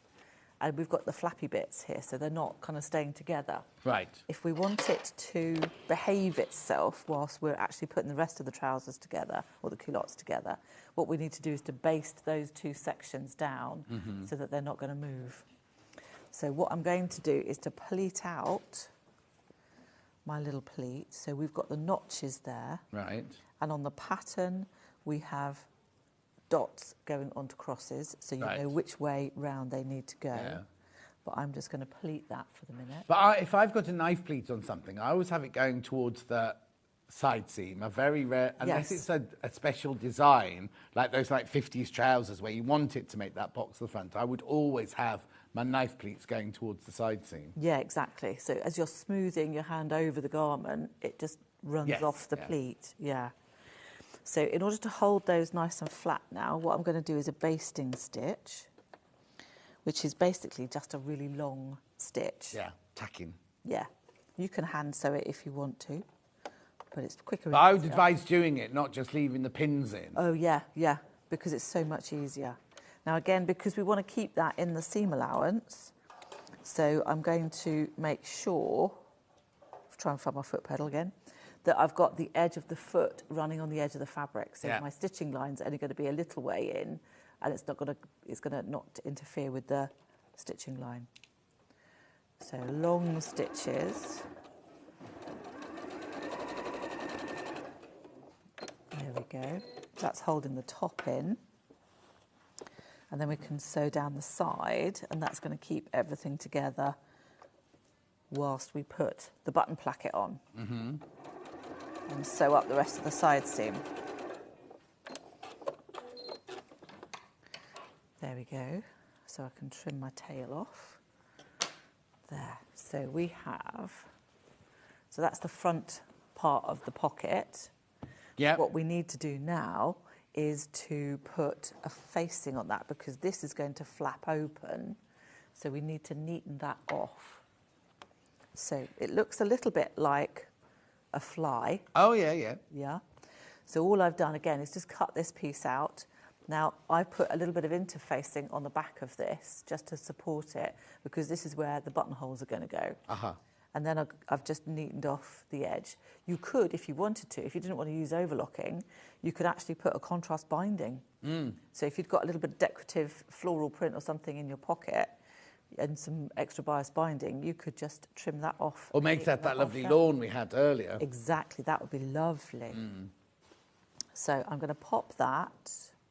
Now, we've got a straight edge and we've got a very slight curve. So don't worry if it lifts up. We kind of want it to. Right. So don't forget, we're working with a three-dimensional form in terms of your shape. Now, there is actually, before I do that, I'm going to double check the markings. There should be a dot on the bottom of your pattern piece there. Where's it gone? There we go.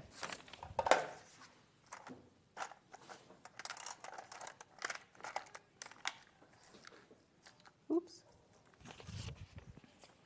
So on the pattern piece that we're working with, Right. there's a dot at the bottom. That's really important because that's where you're going to sew to. Oh, okay. So that when we turn it through, we've got that marking Yeah. that we can use. So I'm going to just mark that there. Right. So when I pull that through, there we are. That's my little marker. So when we push that together, we can line the top edge up, and then we're going to bend that round. So why is my placket straight and my side of my trousers are curved? Because the side of the trouser will curve in towards you, Yeah. because we need that as part of the shape of the trousers. But the placket is only a little straight piece. Right. So we can just tuck that under. Oh, okay. So it have doesn't need to be the same shape. No. Because what this is going to do is just going to neaten everything off on the inside. Yeah. There we go.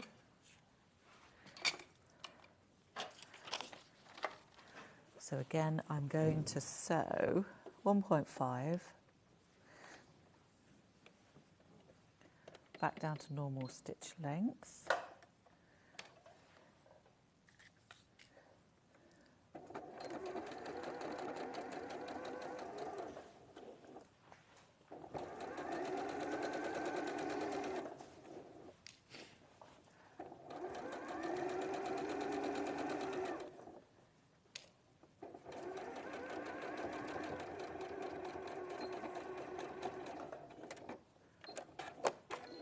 There we go. So that's then going to fold back out. Right. And then we can fold that back under. And that's going to give us a nice, neat edge. Right, of course, yeah. For our... Because if there wasn't a fastening there, that would be sewn to the back of your trousers. That would be sewn exactly. up, wouldn't Yeah, it? you'd have that side Yeah. seam there. So Do I again, need to understitch this? absolutely. You're getting the hang of this, John. Yeah. So again, all I'm going to do is understitch. So we're pushing the seam allowance back towards the facing. And pulling everything out the way. So again, I'm just going to stop again where my dot is.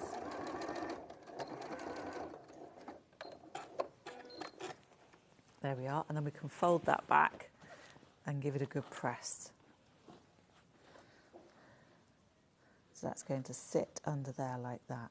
Now, it does get a little bit bulky on the side seam, but after we've stitched it all, we can trim it back. Right.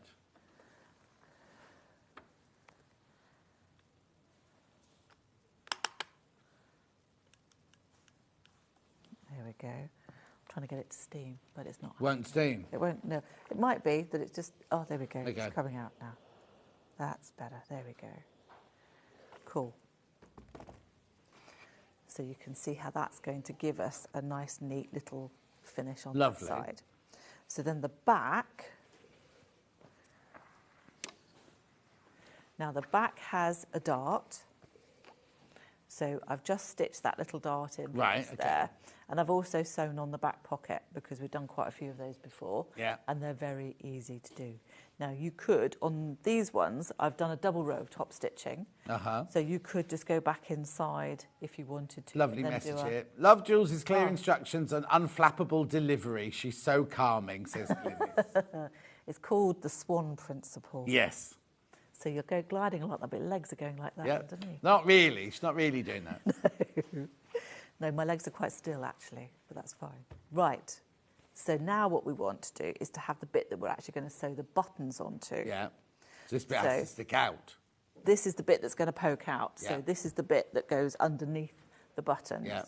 So again, I've just got, it's one whole piece.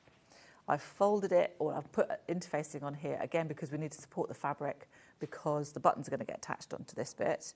I've stitched across the bottom and trimmed that seam back, and then folded it in half. Lovely. Now, all I'm going to do is, again, we're going to attach it onto the back. Now, I haven't neatened anything yet, because what we can do, again, is line that up. So we've got the dots that we can match up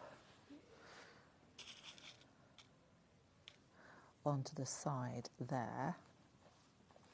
And we can push that so it's all level. Now, in the instructions, it says to actually overlock the trouser legs first.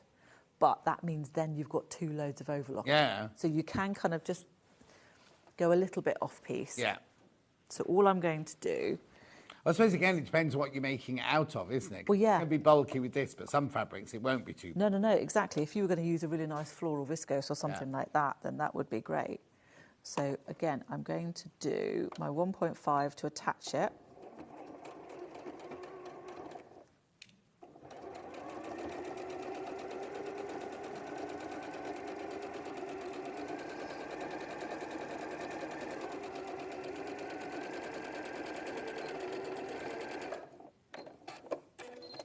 There we go. So that's attached to there. So that will flip out Yeah. and tuck under like that. But what we can do now is, because this side of the trouser leg, we're going to have the seam open and flat. So what we need to do now is to finish off each side of the trouser leg. Right. So I'm going to overlock this bit. So start at the bottom and go all the way up, and then be careful when you go over all of that bulk. Yeah. So again, I'm just trimming minimal fabric off.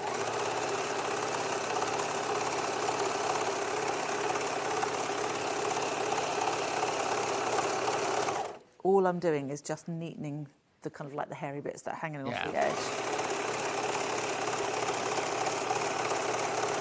And then when I get to the placket, I just want to make sure that that's going up. So you can just tip up the toe. Uh-huh.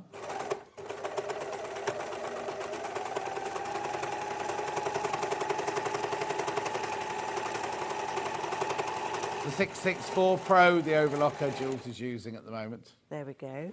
So we've neatened that side off, including the little button extension. Right. And then I can do exactly the same on the other side. So although we've got the button facing this side, Yeah. we don't have to go all the way up inside. So I can just do a little bit. So I can start from this side, and what I can do is run on just underneath where the curved seam of the pocket is. Uh-huh.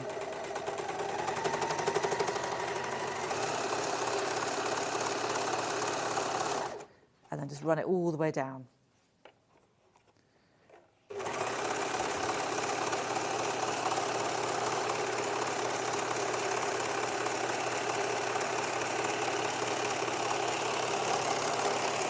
There we are. Lovely. So now we have the 2 sides of the trousers with the neatened edges. Uh-huh. So now what we want to do is just to put the two together.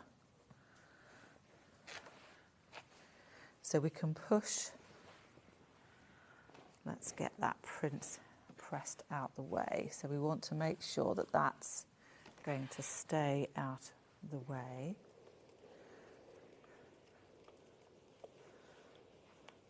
Would you not top stitch on top of that?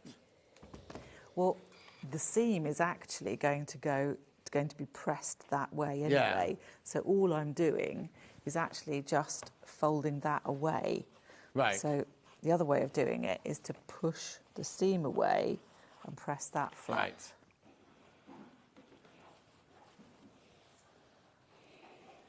There we are. So then as we're putting the two trouser legs together, what we want to do is to match up those dots. Yeah. Because that's where we're going to sew to and from. Right. So this is where it can get a little bit bulky, but what we want to do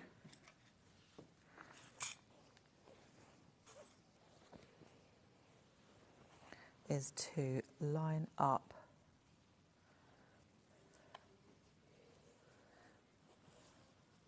so we're making sure all those dots are lined up, but I want to pull the facing and the button placket out the way because we're going to sew inside both of those. So from the dot? Yes. So where we've got the dot, actually it's easier to do it from this side. So you're sewing up the trouser leg. Yeah.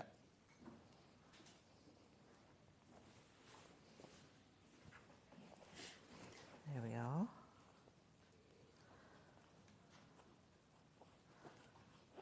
That's it. Then the rest of the trouser leg should, with a bit of luck and a following wind, all match, which it does. There. So there will be notches on the pattern that you can follow that will line the legs up for you.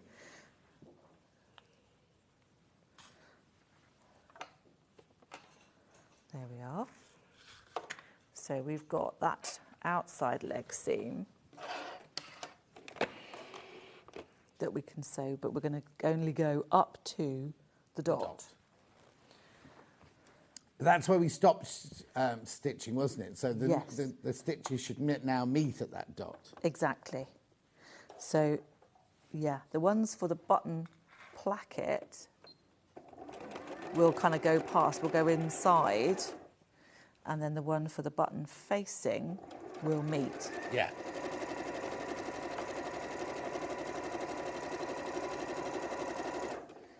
There we are.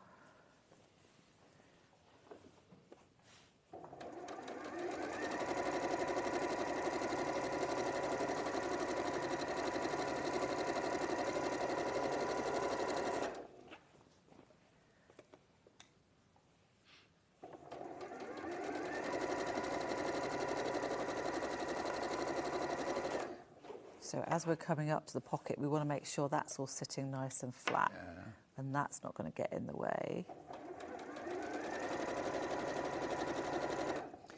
And then what we want to do, and this is where it can get a little bit tricky because we want to go past the bulk of the bottom of the button placket. Yeah. We're not catching it though, are we? We're not catching it, no.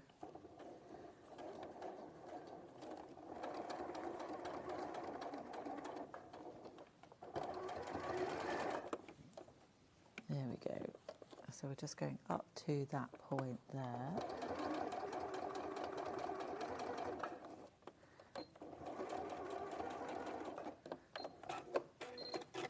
There we go. Okay. So let me just trim that bit of overlocking off. There we are. So when we open it out,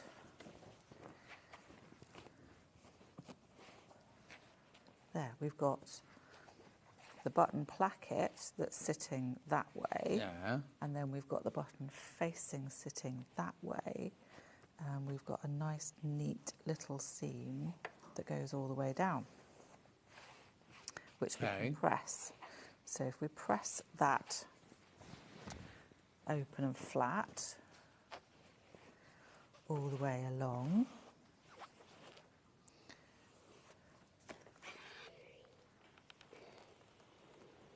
Now, if you find it's tricky to get in close to that button placket, you could always sew part of it with a zip foot.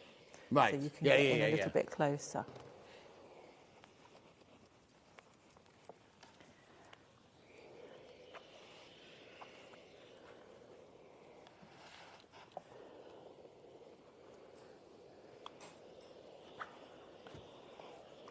There we are.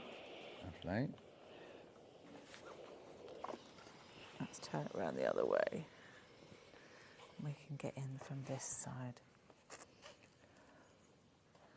So we can press that over. That's going to sit there. And then that one's going to flop over the other side.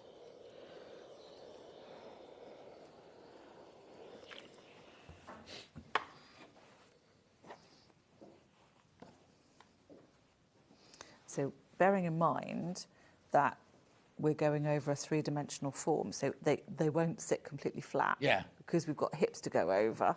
So if you've got a ham or anything I was going to like say, that, we have the tailor's ham. you can put the tailor's ham on it, and that would work just as well. Yeah. That would help you get a much better shape there. Whoops. There we go. So that's the side of your trousers. So once you've got your buttons on, now you could, if you wanted to, actually sew your buttons, your buttonholes now. Yeah, I was going to say. Whilst it's flat. Yeah. So you mark where those need to go, depending on the size of your button, and actually stitch those buttonholes in place now. I'm not going to because I haven't got any buttons. No, that's fine. So what we've got now is basically a left leg and a right leg. Yeah. Now, if we've got time to put the waistband on. Well, we've got 15 minutes. So okay, well, that's all right then. So what I'll do is instead of doing a whole leg, I'm just going to do the front and the back. Yeah, yeah, yeah. So we're just going to do the crotch seams. And then we've got a whole waist, and we can put the waistband on. Lovely. So I'm just going to match up my notches on the back.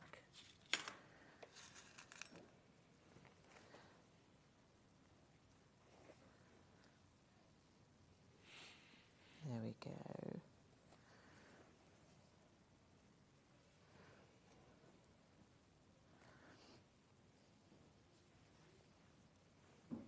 I always find watching overlocking or sewing is a bit like, have you come across ASMR?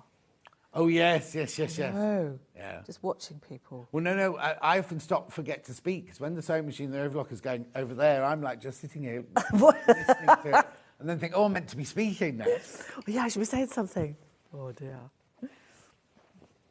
So I'm going to do the front as well, so we can do pin both, sew both, overlock both. There we are. So I'm just lining up my notches again, making sure those are all in the right place, because we don't want a twisted crotch. No. There we are. And you could always tell which is the front and which is the back, because the back one is always more, or should be, slightly more curved than the front one, and slightly longer. Do you know what, though? It's amazing. When we did the pattern cutting, we've just done a fitting masterclass as well, actually, where people brought things in. Trousers is always a big thing that people can't figure out. Yeah, no, totally. The different shapes of crotch seams were amazing. They were all different. Oh, yeah, totally. So it's no wonder people can never find trousers to fit. No. There we go. So again, 1.5. We had a lady in, when she brought in the books, who's called Alisso. And she'd written this book about patterns and everything like that. And she did something I've never, ever seen before. And she got some tin foil and scrunched it down and put it on from her waist to the front, underneath and up at the back. Yeah. And it just shows you your real crotch depth and your crotch shape, curve and everything. And it's amazing. There you see. And if once you've seen it in 3D, you kind of go, oh, I see now where I'm going wrong with my pattern. So yeah.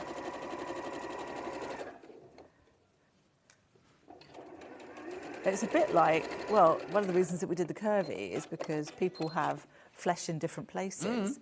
So some people have a bit more of a belly, other people have a lower bottom, other people have a higher hip, and that all kind of contributes to creating a different crotch shape, doesn't it? I mean, didn't CL do a whole MA on fitting? Yes. Yeah, she's got a new book coming out. I saw. Well, I've seen her on socials, her walking past lots of places holding it, Oh, actually, I was meant to ask, somebody mentioned me asking if we were getting it here. I'll find out for you. Oh, there's nobody in today. I can't find out today.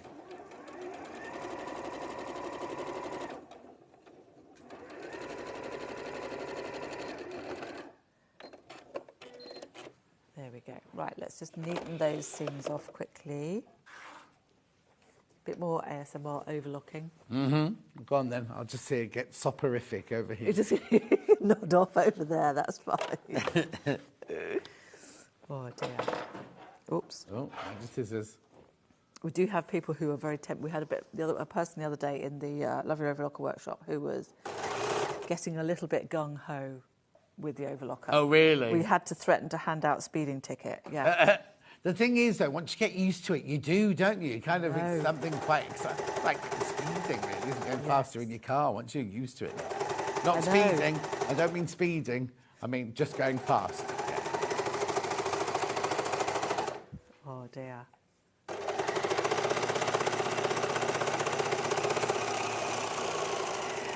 Again, I'm using that little corner on the front of the overlocker foot as my guide. So I can run that little corner there on the overlocker. Ignore that other screen. There we go. So that one there goes on my stitching line.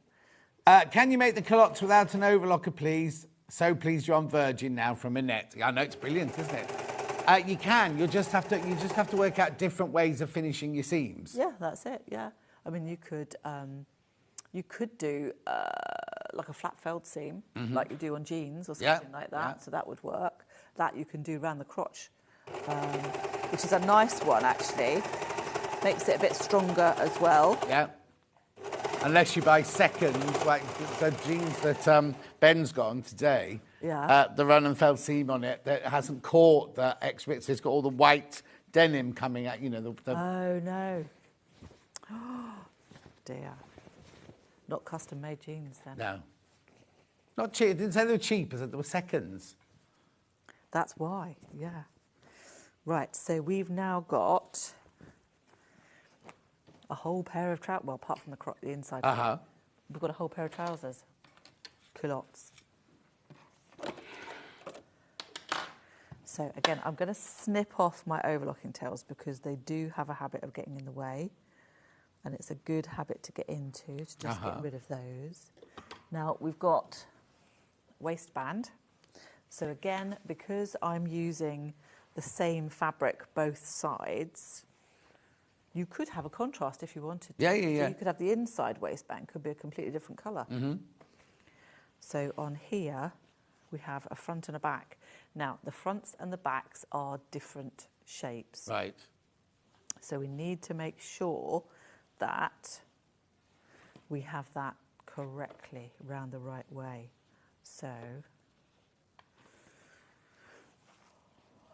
I need to make sure I've got the right way. That's it. There we go. That's it. Okay.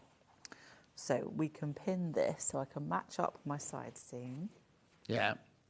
And then we've got notches. Yeah, because it'd be a weird waistband, won't it? Because you've got the opening at the side seam, not at the front or the back. Yes.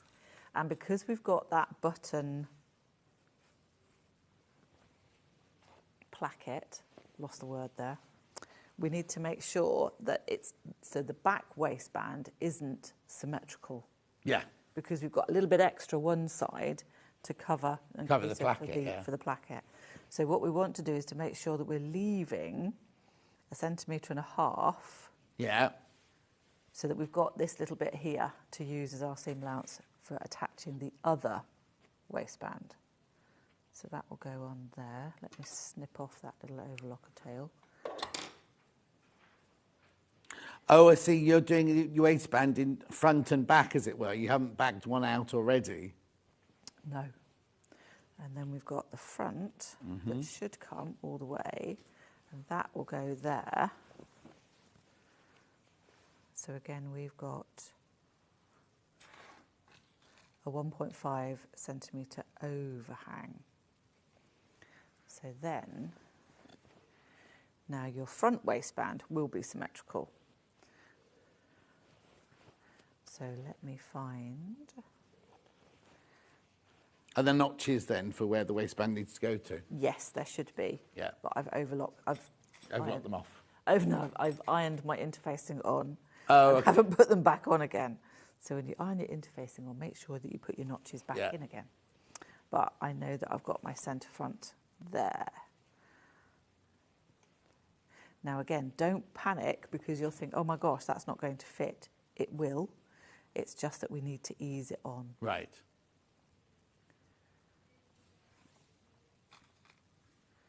There we go. The fabric, the denim fabric looks so easy to sew. Brilliant demo, Jules, says Christine. Thank you. It's actually really nice to work with. Yeah. It kind of does what it says, or it does what it's told to. Yeah. But it has still got a little bit of give and a bit of ease in it, which is really rather nice. Now, again, you can adjust things slightly with your pleat. So just make sure if your trousers or the culottes part is way too big, just make sure that you've got your pleat folded and in the right basted place. Correctly. Yeah. Because that will make a big difference as to whether your waistband will fit. Mm-hmm. There we are. This is the bit where you have to just take your time with pinning. There we are. So that's the front done. Now we've got the back. So again, we can find the centre. Find your centre.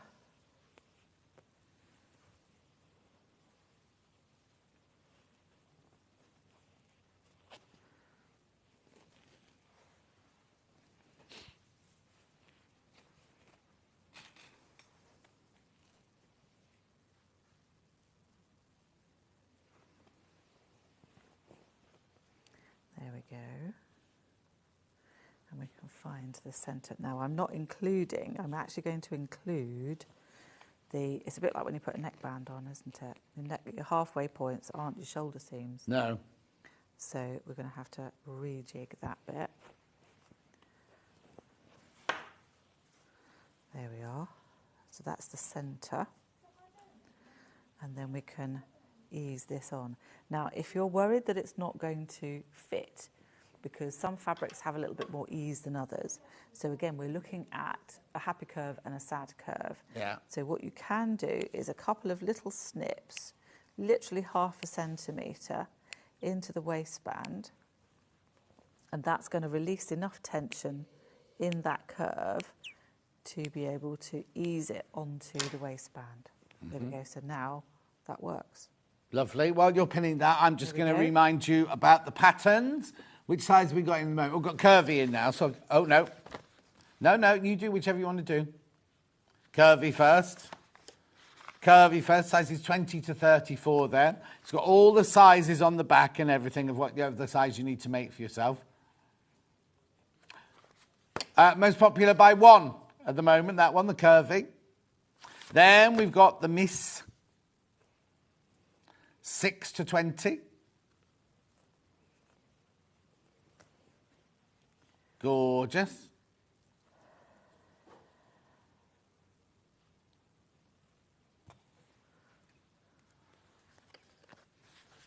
Who's wearing these on this picture? Emma. Emma, they want to know if Emma already had those trainers or did you buy them especially for the photo? I don't know. I think she already had them, actually. But they do go brilliantly, don't they?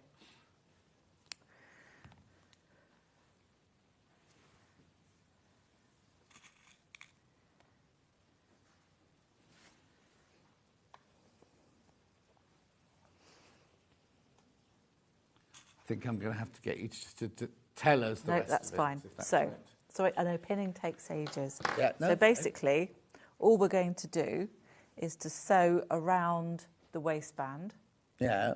and then I've got one that I've already neatened. Right. Because what I tend to do is have a factory finish, so we just Oh, right, so you flat don't turn it up inside. and, whip it No. down. So once that's stitched in there like that, we can then put the other waistband on. We can sew across the top and down that. That's little why you side left that bit. excess That's why at we each left end, that bit wasn't it? there. And then you can turn it through. Don't forget we need to clip and understitch again. Uh-huh. So you'll end up with a nice, neat little waistband that's going to sit and finish off the trousers. And the reason you don't turn up, it doesn't add any bulk, does it, to the No, waist? exactly. It's just You flush could, down. if you wanted to, just turn that up and slip stitch it down if you wanted to. Yeah. But again, we just leave it overlocked and then do a sink stitch through the right Yeah. side of the And also, I suppose, it depends again on what fabric you're using for it, doesn't it? Exactly, yeah. It really doesn't matter, yeah. Brilliant. Right, thank you, Jules. That's okay. Do you know when you're back? End of May, I think. End of May. Yeah. But look, keep an eye out for the exciting news that Jules has got for August. Yes. And there was some other exciting news, which I also can't tell you about. When's that, the other bit of exciting news? Oh, end of June. End of June. So watch out for exciting news, end of June and August. Will it be on your website? Yes, indeed. Will you, mind you, when are you here next, say? May. End of May. So you better tell us then, anyway. Absolutely, yes. Perfect. But if you sign up to our emails, then you'll get advance warning of what's going on. Oh, there you go. And when's the next craft fair? Oh, you just missed it. It was last Sunday. Yes, we've got another one coming up on at the last Sunday of May. You'll be busy in May then. I know, And that's yeah. for Father's Day. Yes. Okay. So if you're looking for gifts for your dad, who's slightly crafty Yeah. or into making things, It's not just sewing at the craft fair. There's like wood gosh, carvers yeah, and we all have- sorts of things. Yeah, like wood that. turning, pottery, all kinds of different things. Yeah. Anyway, you've got to go. Yes. Don't go anywhere. In 4 minutes from now, we've only got Toft.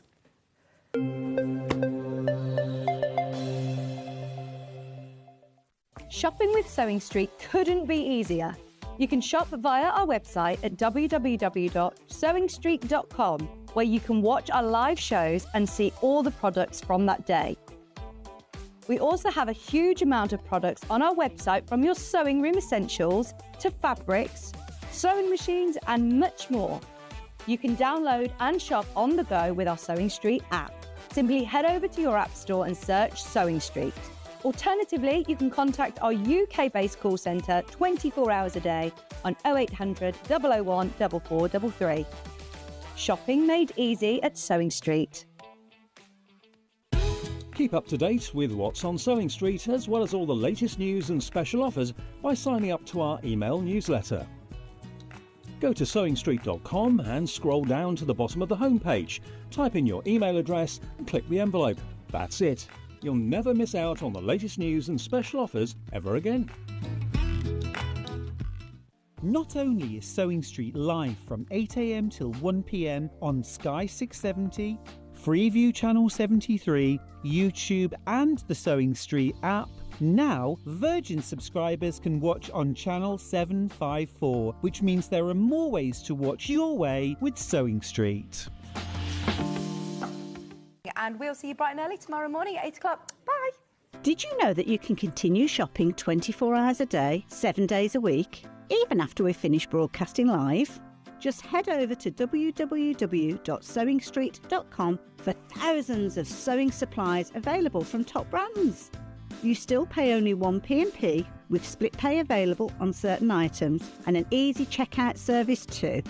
Plus, you can get expert advice and tips from our Sewing Street hub, and UK customer support is available 24/7.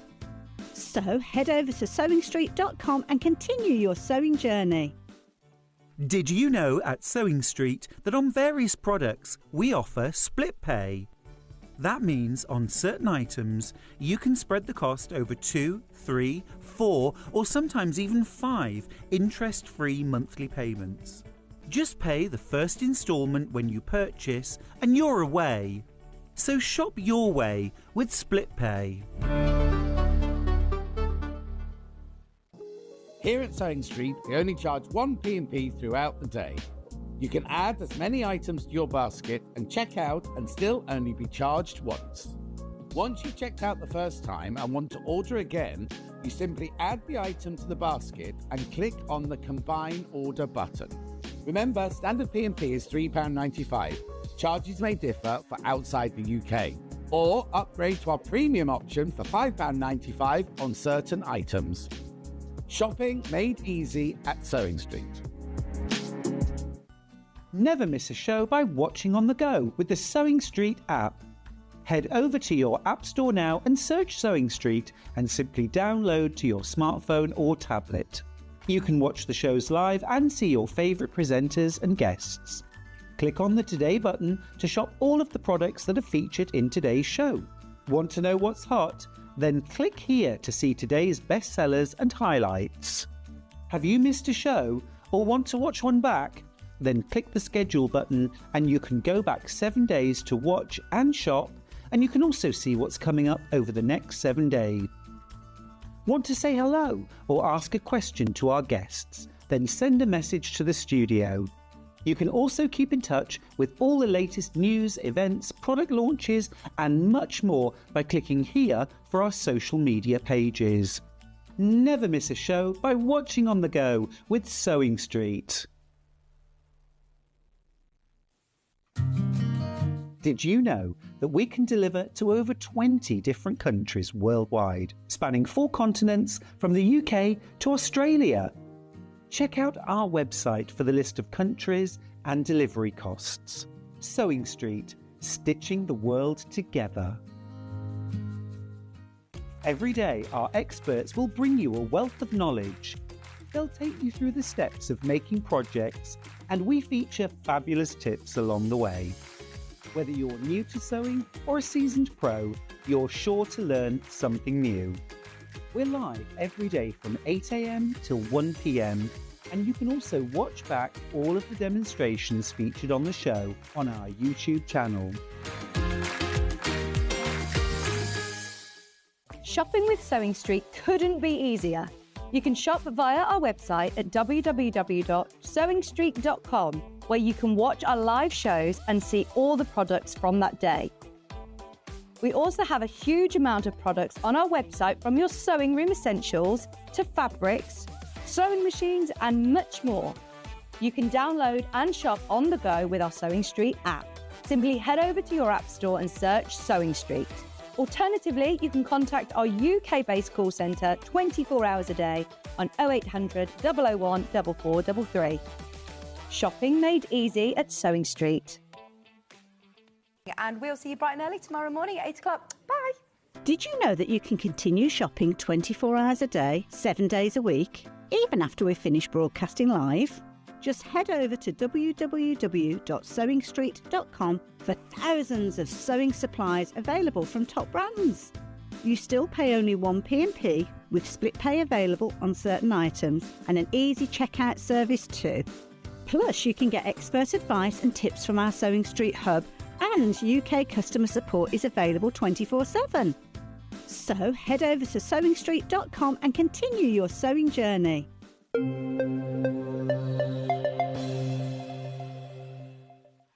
We're having a good old laugh, and look how gorgeous. Kerry, hello. How are you? Hello. Looking gorgeous, but not as gorgeous as they stand.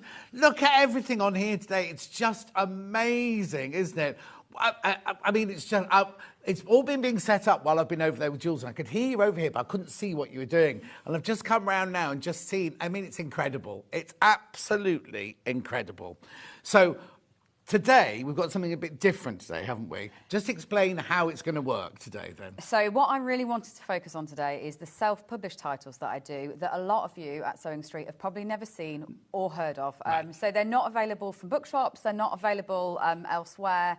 What it is, it's when I put an idea collection together and it's not quite mainstream enough to necessarily become a true published book in the same way as my other titles. So it's a bit more niche, it's a bit more specialist, really geeky, and I think things that you'll really enjoy. So there's 3 different titles. Dinosaurs, so lots of different dinosaurs. Primates, so that covers all the apes as well as the monkeys, slow lorises, so some more unusual ones, and then also sheep. And I've forgotten how much of a geek you were. Oh yeah, I am. It's all very, very geeky. No, not in a bad way. That's not me being a bad way. But it's what you love, isn't it? It's what you do. Now, first of all, It's not, none of these books are named after your children, because aren't they named after your children? Yeah, they are. normally? So no, these sit so totally outside of that, and it's just a publication that Toff does as a one-off. It's like almost an expansion pack. If you're going to get really geeky with that kind of terminology, if you've got the other books, it's an expansion pack to be able to go on and do lots of different designs. But they're not available readily, are they? No, they're not. No. So basically, you get them from us or you, and that's it. And that's it. Yeah. Okay, then. Right. And then within those ranges, we've got the book on its own. Yeah. And we've got yarn to make things from the book. Yeah, so the thing about, it's no good really having the book unless you've got some yarn to get started. Right. And I know that you're going to fall in love with looking at them, so you're going to want to get going straight away. So I've put together 3 bundles. So there's one for each title. And that'll allow you to make four absolute minimum. So that's if you're going to go for the ones that use lots and lots of yarn. And up to 6 as a maximum. Depends on which designs you choose with your yarn, because obviously the yarn applies to all of them, so you can make whatever you want to once you've got your bundle. Brilliant. Right, so this is Dinosaurs first. So this book here, 15 so there's actually 50. There's actually 15 patterns in here. patterns Yeah, 15 different patterns. And for me, this was a really interesting one, the dinosaurs, because obviously some of the dinosaurs we all really know, like the recognisable ones, like the Triceratops, the pterodactyl, but some of them get, again, very more geeky as they go through.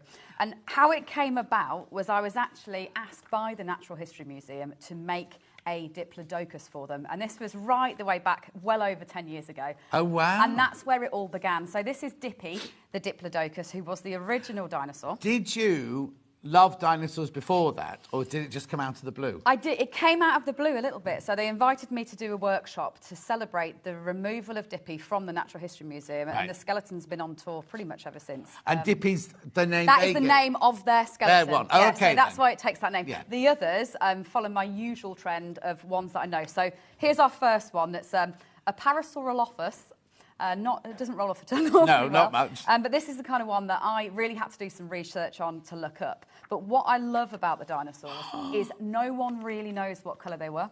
So it means that obviously you can get so creative with the patterns. Oh, I hadn't even thought of it. So are there no cave drawings of all the All more theory. different colours? It's all totally theory on what colour the dinosaurs are. So unlike some of my other books, say with the animals, I often play 2 natural colours. So you're more likely to see a cat in cat colours from me than you are a cat in pink. Yeah. But when it comes to the dinosaurs, I've had a lot more fun than that, because obviously you can put whatever colour you want to on them. Can I ask what these numbers? I noticed we've gone 1, 2, 3 in the book. So the numbers indicate a level, and this is because what I don't like is the idea of a beginner diving in with something that might be a little bit tricky. So they all have level 1. That would be for someone who had never crocheted before at all. It means that you're just using the double crochet stitch and no fancy structure or texture or anything that's going to be a bit more challenging. Then level 2 will be a tad more challenging, so a nice one for somebody who maybe has crocheted before, fancies stretching their skills. I do the same with fabrics. I often say, and I get in trouble for it, but I go, don't buy this if you've never sewn before. No, because all it takes is you to pick up one for it not to work. Yeah, and you'll just give up. Yeah, because you will find it hard. Because Yeah. if it's a pattern that I would find challenging at times, or fiddly or tricky, there's no point diving in there if you're just learning. You're better off going with a level 1. Okay, so in this bundle here that we've got for £85, that's this book that we've got here, plus 4 balls of yarn. So you get 15 patterns and 4 balls of yarn. And they're the 4 balls that you say you can make up to 6 different dinosaurs with. So I've actually got it here, so you can have a look at the colours that I put into this bundle. Right, brilliant. So I went for 100 grams of the stone, which is one of my favourite Toff colours, one of the and most this complicated is what colours. what you use all the time? It's the same quality? It's the same quality, it's so if pure people have bought wool. your stuff before, they'll know You that can use it with this, So this is a double knit waist of yarn, a pure wool, so you'll be using a 3mm crochet hook with it. And this is enough, so you've got 4 full 100-gram balls, which is enough to make up to 6 different dinosaurs, subject to how you combine your different colours. Of course. Obviously, some of them have got different colour patterns in, like this is Colin, one of my favourites. Oh. Again, all the theories on dinosaurs, I guess, in terms of them evolving from birds, a lot of them are believed to have had feathers, so you've got some really fun, different techniques on ones like this, to be feathered. So the Velociraptor was believed to have been feathered. On a dinosaur? On a dinosaur, yeah. And that's why they're so brightly coloured. So were they birds? They evolved from birds originally, yeah. Big birds? Big birds, yeah. And then birds evolved from the dinosaurs. So they're all really related. The closest thing is a chicken, really, if you think about a chicken and a dinosaur. So were they on their Sunday roast on a Sunday? They could have a huge chicken dinner then, couldn't they? Absolutely. How weird. Oh, my word, Jacqueline. So you've got some really fancy ones towards the end. Now, obviously, these are going to be level 3, a bit more challenging. I'm going to definitely demonstrate the loop stitch a lot in the next hour and a half, so you will get to grips with the loop stitch, because that's how something like that is done. It's not that you're knotting on lots of lengths afterwards. You are actually crocheting that in as you go along. That looks like a costume from, because I used to do films, that looks like a costume drawing a designer would give to me and go, right, I want you to look like this, and then you just have to sit there and work out how to do it. And then Daniel, I mean, he's like got the kitchen sink thrown in, really. The Overraptor's one where I'm like, right, let's just get all the techniques on. So this will also give you little bits and pieces of the pattern that you could always put on the other ones. Yes. So here you've got a body, and the thing about all of my design work is they share a body. So it's the same body pattern that will have stripes down the back of it. That would then mean that if you think you'd like your triceratops with a stripy back, you know how then to you do can it. take the body and you can put that onto your triceratops. Okay, so did you, I presume you just had to start from scratch and start... I mean, I've never even heard of one of those. So I went from what was in my brain initially, because obviously they're going to be the most recognisable ones. So the ones that all children can name, like Triceratops, Stegosaurus, all those different ones. Yeah. Got as far as I could get, and then was like, right, now I need to look for more variety. And I guess that's why it remained independent rather than being a big book, is it's 15 patterns, but it's pretty definitive. As in, if I tried to push that up to 40 or 50, which would be what I'd need for a commercial book, you're going to start to get lots of repeats of shapes and colours, whereas here you've got a true 15 different shapes and techniques. It means that you can actually then combine them. If there's a really specific dinosaur that you know somebody's geeky about, it's so weird, because you'd think publishers would be leaping. Okay, so for one of your normal books, 40 patterns, but not every book has to have 40 patterns in it. Do you know what I mean? They're mad not to have jumped these. Can I just say also, that's not your price. I've just found that's not your price. So the 4 great big balls of yarn and the book, £75. £75. And you will also get a pin badge. Now, I didn't even mention that here. No. So you will also get a little T-Rex pin badge. So if you are a dinosaur lover, there's another little freebie extra that I've thrown in there with that as well, because I know a lot of you really enjoy getting geeky about dinosaurs. Oh, the Badge Collecting Society is going to go crazy over that. Anyway... Beautiful. Right, when finished, are there any more? I think Daniel is the end, because he's regarded as the hardest one in the thing. So if you make Daniel, then you know you've absolutely levelled up to the next stage. But he's like a big bird with a tail. Yes, he is, with a proper beak and a tail and some feathers. It's something I'm going to have to start looking into, isn't it? That is amazing. So remember, you get the book, you get the 4 balls of yarn, and you get the free little gift there, all for £75. There's 15 patterns in there. How much would you pay for a single pattern? There's 15 patterns. And like you say, depending on what yarn you use when, you could make more than 6. Yeah, so it's an absolute minimum of 4, and that would just be if you pick the straightforward ones that are one colour. So if you decided to make the Triceratops from this, the Diplodocus from this, the T-Rex from this, and say the Stegosaurus from this. Yeah. But obviously, a lot of them do combine the different colours. So you can make 6, because you can make 3 out of each pair of balls. So you'll be able to have a lot of fun with that bundle. These are the most popular colours that I would recommend for making dinosaurs in anyway, so it gets you off to a great start. But then, now, if they've had the kits from you in the past, you're going to have some left over, aren't you? Absolutely, So if you want to add, like, was it Colin at the end with all the colours? Yeah, all the different colours. Yeah, absolutely. And that is all the same yarn. So as long as it's a Toft DK weight, which is what we sell, a vast majority of balls leaving Toft is a Toft DK weight. You just need a 3mm hook, and then you can make all 15. How brilliant is that? £75. Do you know what? Before we do any demo, should we go through absolutely everything that we've got? Yeah, I think that's and then we can just relax and do some demos and things like that. So that's dinosaurs, right? That's the dinosaur bundle. Right, now Primate's next. So there's 15 again. 15, pardon? Matching the price before we get any further. So Primates, how did this one come about? So this one came about because when I actually had my son, Edward, I used to spend a lot of time at Twycross Zoo. And that is a primate specialist centre. So I think I was probably more aware of all the kind of really geeky small monkeys, apes, the 4 great apes, probably had more of an awareness than, I guess, They should sell this at Twycroft Zoo. They should. Well, we are in conversations. Well, a lady who runs the zoo lives in my village. Oh, there you go. So when I see her next, I'll say, oh, have you got that book yet? Because, so basically, it's really does go geeky. It's a great one for teaching kids about primates, like they all are. But it's also got the kind of most popular ones in there too. Now, this was a fantastic photo shoot at Oxford University Botanical Gardens. So it's a really exciting photo shoot as well. So same way as the other one, we have got levels. So say Joan, she would be a level 1. You've got no fancy stitches on there. You're just following that basic double crochet stitch. See, I've never even heard of a bonobo. So these are the ones that are believed, I think, genetically to be the closest to humans, the bonobos. And they're a matriarchy culture. They're a really interesting one of the 4 great apes. Wow. So there's bonobos, chimpanzees, orangutans, and gorillas. That's I've heard all of. Isn't it weird that we've heard of all of those? But the bonobos, so they have got them at Twycross if you did want to go and see them. Have they got them at Chester Zoo as well? I'm not sure. Because I've watched that. I'm from Chester, but I watched that, whatever it was, behind the scenes, and I got completely addicted to it. It was ridiculous. It is. It's really... Once you so this one, I love Keith. Keith is a proboscis monkey. These are absolutely hilarious. So are these friends of yours that these look like? This is my uncle, actually, my Uncle Keith. Does he know? No, I don't think he does, actually. He might do now, Uncle Keith. I'm going to get found out on that one. Yes. But these are absolutely hilarious primates. You should, they do truly look like this. Well, no, because proboscis means that, doesn't it? The more testosterone, I believe, that there is in their system, the larger their nose grows. So it's the largest males of the clan that get the largest noses. Oh.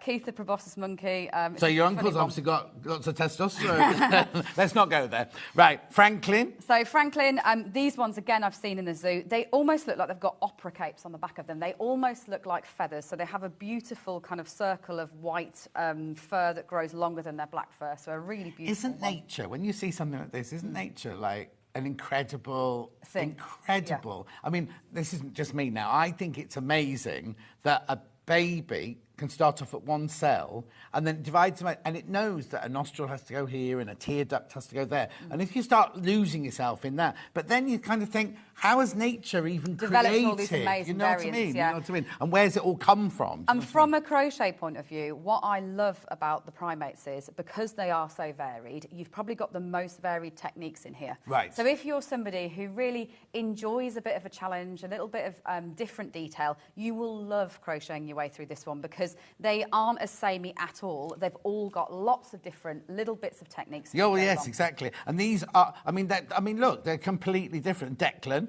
Yeah, so the slow loris, so these are a really unusual one. Again, one that I hadn't heard of, I don't think. No, so these, we're on level 2 now, are we? So are these going to go up like in the other book? I think they jump around slightly just so that you see some variants. So we will also have some others in there. Okay. But they are a little bit more advanced, I would say that. So if you are someone who wants to go to the next step, the primates really would be the one for you. Okay, right. With them. So well, there's more loops and there's more details. There's more small pieces that you then put together. So ring-tailed lemur, obviously a really famous one. Lots of people's favourite animals. That one's been very, very popular. Then these are one of my personal favourites. So emperor tamarin monkeys are tiny and have these magnificent handlebar moustaches. Really, really cute little monkeys. Charlotte the Silverleaf. So this one's really showing how much you can do with one colour. Oh, yes. Because actually it's the texture and the stitches that create the change of texture in that. That is just using one ball and one colour. Right. So it's another great one to be able to use in all the different colours. Has that got hairspray on it? No, it does stand up actually by itself like that when you've got it.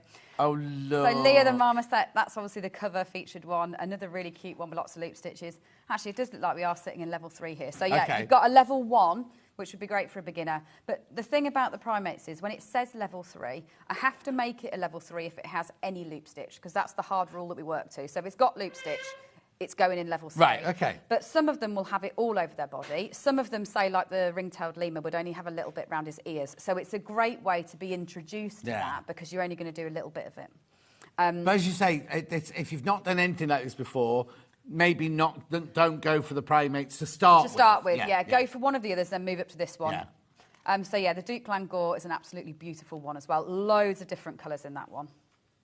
So is Edward into monkeys then? He absolutely was at the time, so he's now 12, so I think I'm about to lose him being interested in in a lot for a while. We'll see. I'm trying to keep that flame alive. It'll come back round.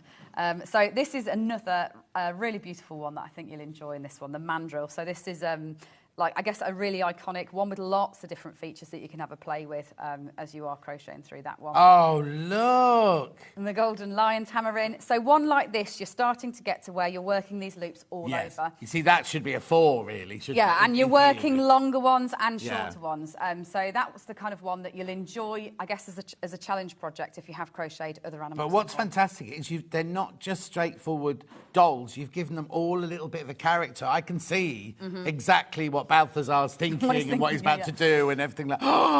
So the Japanese macaques, these are the ones that you see in the kind of ice pools. Have you ever seen that kind of video footage where they're in the like hot thermal pools and they're surrounded by ice? They're absolutely beautiful. No. So their faces are often bright pink. I think probably because it's freezing outside, but it's warm in the pool. Oh so my! they have. That's me in my cold tub in the garden. Yeah, that's it. Yeah. So yeah. I hope I don't look like that. And then Japanese macaque Kimberley. Oh, these are gorgeous. Onto the golden snub nose. Again, you're using lots of different colour variants here. So you're doing colour changing and doing your loop stitch. So lots to keep you. And we're going to show all these techniques, aren't we, today and everything? Absolutely. Oh, and then obviously you've got all your gorgeous. abbreviations, and then that thing that I explained before, the standard forms. So the nice thing that makes it exciting to make lots of these animals is the fact that they share a shape. So they all have the same body, they have the same legs, and that means that you're returning to something really familiar. That's good, yeah. So it's really nice to actually crochet as part of the making process, but it's also great when you see them finished because it means they all sit in a group really nicely. Oh, so they work well as a collection. Yes, exactly. So now the crochet is UK. UK terms, so it's a British DC, which is a US SC, if you are used to that. Right.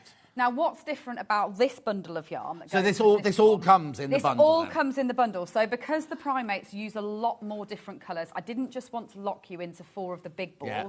So instead, I've gone for all of the 25-gram balls in a big range of colours. Oh, look. Oh, that's going to be incredible. So it means that you can, say, go for the ring-tailed lemur. You've got all the different greys for the ring-tailed lemurs. You can do all those ones where you're using all the different colours, and you're, but you also could do the simple ones if you wanted to. So if you just want to make one that's one colour, you've got enough of any colour to make the single colour ones as well. I'm a bit upset there's no pink for the pink face. No, there isn't. There's a pink for the pink face.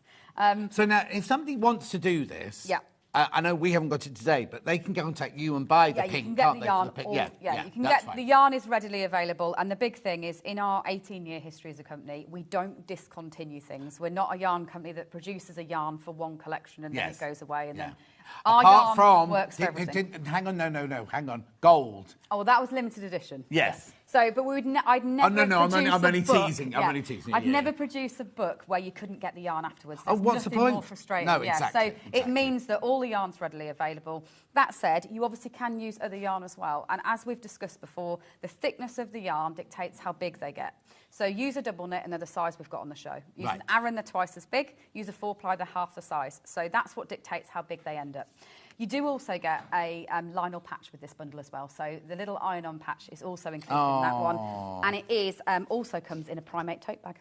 Oh, my So the other bundle did come in a tote bag as well, but it's our regular toff tote bag. This is a special one for Primates. So this one comes in a little backpack so you can carry it. So how many can I make, did you say, out of that? I've got 15 It's the same patterns. quantity that you'd be able to make as the other one. So Okay. up to 6 when you mix and match them all across. It's just, obviously I've not been able to give you the browns as well as the greys. So you'd be sitting within those ones that use the grey spectrum.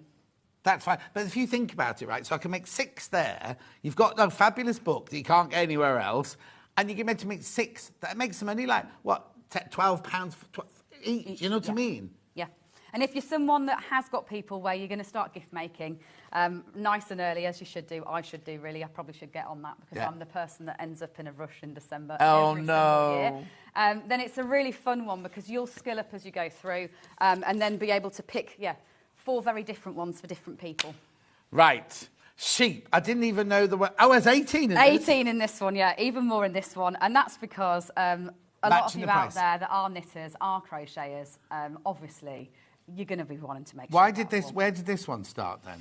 Oh, so I made sheep probably really early on. I guess probably within the first 10 animals I ever made, there was a sheep. Right. Now, he's called Simon. Right. And, Is he in and the here? book starts with him. Oh, Yeah. okay. So, this is Simon the sheep. Now, he's your bog standard sheep. He doesn't have a breed. He's the kind of sheep that you dream about at night, is the way that I like to think about it. To count your sheep as you go to bed. So, he hasn't got a breed. So, you see, I guess, my journey as well is at the very beginning, I didn't know particularly that there was different breeds of sheep either. I just thought I'd make a sheep. Sheep, yeah. And that was your idea of a sheep. But that means that he is obviously a level 1 complete beginner. Yeah. He's an absolutely great place to start. Now, is he the one? We've got a picture of one sitting on a hand. What's that? We'll see in a minute. Yeah.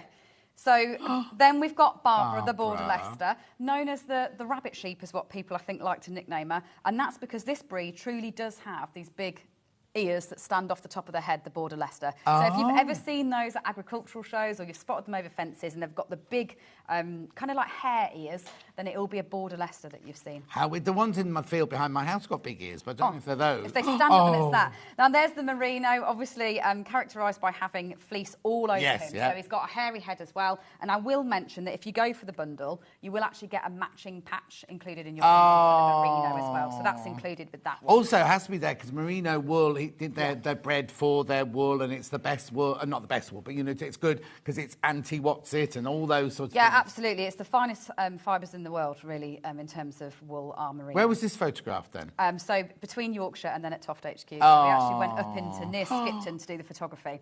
Now, Eustace the Beltex, this is a breed, and they've got a really yellow-orange fleece, but then when they put them in the show ring, they actually enhance that even more. So if you ever see at like agricultural shows, sheep. yeah, they're like really bright orange-yellow, their fleeces. So that's the Beltex. And they've got a much squarer head.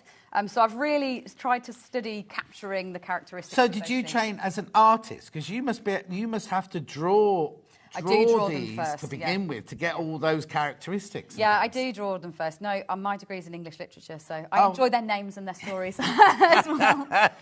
Well, so did you not do art at all then? No, not at all, no. So I've just been blagging that really for 18 years. Just do it, no, not at all. So I start with a sketch, but I'm not a refined artist. But I will always start. You can see. Lots of people wouldn't be able to see what the difference was. A sheep is a sheep to me. Yeah, and that's quite hard to boil down. Like, definitely, that's one of the hard things. Is especially when I've limited myself even further by them having the same body shape and the same leg shape. That means I really haven't got a lot to play with in order to capture. The characteristics. No, because you can do that with the body, but you've got to get all of the characteristics in the face, haven't you? Face, yeah. With not a lot, because I don't use safety eyes very often or anything like that. So of course really not. Just using black embroidery to catch a few characteristics. Is that one really brown then? Yeah, Suffolk sheep. Yeah, absolutely brown like that. And they've got long floppy lop ears. Oh, because the ones in my field, when they have babies, they're all just black ones and white ones, and then some mix. But then as they get older, they seem to all go white. I don't know if that's what sheep do or I don't think they do. It might just be unfortunately that the lambs disappear and you're left with the mums again. Yeah. I have a horrible feeling. Yeah. All right then, vegetarian. Thanks very much. Right, what's this? So this is Hebridean. So now we're right up in the Highlands of Scotland. The kind of real like fell sheep. So they're much darker in colour. Obviously you've got those horns coming in. So it's that nice place between goats and sheep where they've got loads of horns and gnarly different textures. Dorset Down, one of my favourite, a real cutie, that one. I think one of the most popular sheep from the whole collection. Oh. Now, the Raka... That's a cow. This is a South African sheep that I didn't know anything about, but I really, again, in the same way, I guess, as dinosaurs, I wanted to give you as many variants as possible. Did you just Google sheep? Yes. You wouldn't believe the things that I spend hours searching up. Where did you say this one was from? South Africa, I think. You see, you could have got a nice trip to South Africa out of this. I'm doing it all the wrong way round. Yeah, exactly. The Valley Blacknoses are beautiful. These are an Icelandic sheep. Another place that, I should have probably gone to. It's got little mittens on. Enjoy, a real cutie. But interesting, we're still sitting in level 2 here. Oh, so we're right the way through and we're still in level 2. There's loads more easy ones in one like a sheep book. Don't be put off by the texture of the fleece. It's not loop stitch like it is in that Primates. This is actually just chain stitches that you put on top. So don't worry if you are we're going to show that. We're going to show all of that, so you'll be able to see that too. Fantastic. Oh, they're gorgeous, these, aren't they? Through to Seth, and he's the showstopper for me. The word of warning is he takes a long time. Well, now, we have got not it to number 2 complicated. now. He is only a 2, But he's the kind of project that you'll do a bit of fleece, you'll need to take a break. It's like, a bit like making a blanket. He may be a sheep, but he's going to take you about as long as a blanket. Oh, really? What you do is you actually chain up and then you crochet back down these to put this fleece on afterwards. But it is an absolutely stunning texture. It's one of those show-stopping pieces. Yeah. A talking piece in. Right, okay. What happens if you want to make them bigger? So you just use a thicker yarn. So the size that they all are on set here is a double knit weight of yarn and a 3mm hook. Right. If you've got Aran or chunky yarn, you can use that and they will literally just scale up. So say that one, and this goes for Dinosaurs, Primates and Sheep. Double knit and they'll be the size of this. Right. Aran and they'll be twice as big, and chunky they'll be twice as big. And do you do Aran and chunky, or do you only We do do. this? We do Aran and chunky as well. And if you're someone with more patience and eyesight than me, you can also go downwards, which is to a fine weight of yarn. And they'll be little. And they're little, yeah. And that's brilliant if you are somebody who really enjoys the process of it, but maybe is short of space once you've made a few hundred of them. Oh, which yeah, I was happens going to to us say, all. yeah, you just want to make a family of So them. it means that then you can fit a lot more on your shelves if you scale down. Lovely. Dominic? Oh. A lovely one, and loads of interest here. So obviously we are in level 3 now, but this is one where you're going to get to try a little bit of everything. You've got a little bit of back loop, you've got a little bit of colour changing as you put that lovely checkerboard onto his leg. So a really fun one to make. Wow. Then Lynn the Jacob sheep, this is another really famous sheep. They're the ones that you'll always see them with spots on their back. So on her back, you work the spots at random to put those spots onto her fleece, and again, complete with the 4 horns. And then in the back, Minnie you've got Simon. Mini Lamb. Yeah, so this is a little mini sheep that's half the size of these big ones. It's just an extra little pattern. It's a level 1. It means you can make them quickly. So if you are someone who enjoys making the elaborate ones for yourself, but people often ask you for them, it means you can whip up a sheep in a couple of hours and you can gift them that. Brilliant. What bundle do I get with this then? So this one, you're going to get 4 big balls. The books are available on their own, by the way. We'll be doing those in a minute. So you've got your 100 grams of stone, you've got your 100 grams of cream, obviously absolutely essential for the sheep. You've got your oatmeal, so this is plays into all those kind of Wensleydales and Rackers, and then you've got 1 ball of charcoal as well. So all those black and white ones you'll be able to do, like Dominic even, like on the front cover there, you'll use his horns with this. These 2 for the rest of it. The Valet Black Nose for this, the Kerry Hill for this. I've given you really the 4 colours that you need. The only ones that you've not got is the deep, rich browns, but they're probably the least popular ones in there too. Oh, okay. Breed. Yeah. Right, and you also get the free... And you get the merino patch with that as well. So in exactly the same way, you can make a minimum of 4, a maximum of 6. It just depends slightly on which designs you decide to go for. Fabulous. Right, let's do the books on their own now then. Do we just get a normal bag with that normal one? bag, not the fancy Right, so one. if I've got... Do you want to start with sheep, because it's here? Sheep, book on its own.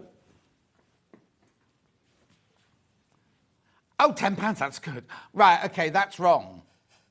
Right, for 18 patterns. Yes. If you think how much you pay for a single crochet pattern. Yeah. And you can't get it, it's kind of not exclusive to us, but exclusive to us and you, isn't it? It's not available on Amazon or It's anywhere not like that, available on anywhere like that because it truly is a self-published TOF title. It's a special where I get to be really geeky with no restrictions of how well things will sell or which ones are really popular and making sure I've picked one from every territory. This is me just geeking out, having fun crocheting. It doesn't get better than that. How brilliant is that? £10. And what a lovely present as well for somebody who you know who loves crochet, like June would love these, wouldn't she? Oh, yeah, Rebecca Reed's furious that I've got this show and she's not got you. £10, that book. £10. Absolutely flying out. I'm not surprised. Are they all £10? Yes. Yep, all £10. So shop ahead. Shop ahead if you want to. These are the 18 sheep crochet or crochet sheep patterns. Loads of you there. Check out. It's also a lovely way of supporting you. Yeah, because it is. It's your book, because isn't it? It is a very much direct product of me in a way that obviously it's fantastic wherever you buy one of my books from. Yes. But yeah, in reality, well, no, the further you are away from me. I was going to say, no, but the thing is, we all have to know this, not know this, but if you do a book yourself, then you make the money, sort of thing. If there's a publisher, if there's an agent, if there's a this, if there's a that. Translator. Exactly. Do you know what I mean? You get less for the money. So this way we can support you obviously you've had to pay for it to be printed, and they're not cheaply printed by any means. You've not gone down a cheap route It's whatsoever. got nice foiling on the front of all of them. But everything, the whole thing, and you've got photo shoots in locations and things like that. But this way we can support you. Yeah, absolutely. And it encourages me to be as geeky as possible. So it's a nice reminder to me. When these sell a lot of them, I'm like, oh yeah, I can get that geeky, that's okay. But are there more geekinesses? I hope so. I have recently, well, it might relate slightly to the cats that we'll get to later on. I'm doing a little bit of a survey at the moment to see if I think there's enough appetite for the cats. Cats and dogs. Yeah. Cats and dogs. Oh, well, I've done over 100 dogs. Have you? That's why the poor cat people have been ignored. So, okay, then no cat It may well be next time for the cats to come in. Okay, let's do Primate next then. Primate book on its own, £10. Oh, brilliant. 15 in here, 15 patterns for £10. Beautiful, beautiful as a gift, beautiful for yourself, beautiful. Self-gifting's the way to go, isn't it? Absolutely gorgeous. Okay, yeah, thank you, Ben. Ben's gone. You get 3 for £30. No, it's fantastic when you think you can spend £30 on where you wouldn't, you know what I mean? Anyway, and then we've also got the dinosaurs. And this is probably the most different one. So just to be really specific about it, if anyone's made toffed animals before, the other two books follow the true standard form of Ed's animals. This one's all on its own. So the dinosaur legs and body is its own standard form. Obviously, they've all got tails and bits and pieces like that. So if you are somebody that's maybe got a couple of the other books that are animal related, this is probably the most different one. Right. If you want to get as far away as possible from that and so you've got the most variety of Dogs. patterns, I would go for the dinosaur one because you're going to have a totally different range of animals, well, of dinosaurs there to play with. Right, okay. So while you're checking out on that, we need to go to Ice Age Duo, did you say? Ice Age Duo. So what's Ice Age Duo then? So that's these two lovelies in front of me, and that's why I guess I probably ended up redoing these because I was having a look at this show for putting together the dinosaurs. Right. So here you have got Senka the woolly mammoth and Victor the woolly rhino. And are they such a thing? Bring them in. Yeah, they absolutely are. So here, obviously the woolly mammoth, most of you will have heard of. It's again another really popular one. It's just a complete cutie in terms of a toy. Like it's one of my absolute favourites. I designed it a really long time ago, but I've just revisited it just to add a little bit more finesse into it. So I'll hopefully get a chance to talk about that as well and how you get that lovely curve on the tusks, but still really, really easy. So here you're using loop stitch, which is that stitch that I'll get to demonstrate for you. So the same one that's used on some of the dinosaurs. And it really just is a lovely texture when you actually crochet that on. You don't knot that on afterwards. You actually crochet that in as you go along. Right, so I've heard of him. So then this is his pal, the woolly rhino, that gets ignored, doesn't get as mentioned as much. You don't ever hear about it in the same way, but it's a woolly rhino that also very much existed in the same way. So I've put them together in a pairing, and in putting them together in a pairing, they combine yarn. So that means you're getting a really good price to make both. Right. So you're going to get 200 grams of the chestnut yarn there, and this is, I guess, one of our richest, deepest colours. It's also the colours that I haven't included in the other bundles. So if you are thinking of going for one of the magazine bundles, and then you also want to add some of the darker brown in, this would be a great way to make sure you've got a really wide palette. So you get 2 whole balls of that, and then they share the 25 grams of cream. So that means that's how you're going to make those. And where is there a pattern in there then? Oh, yeah, you get the pattern and everything, obviously, included. Right. It's just not out on display. Okay. So you will obviously get all the patterns for both printed on separate. Okay, and that's not your price, I'm being told.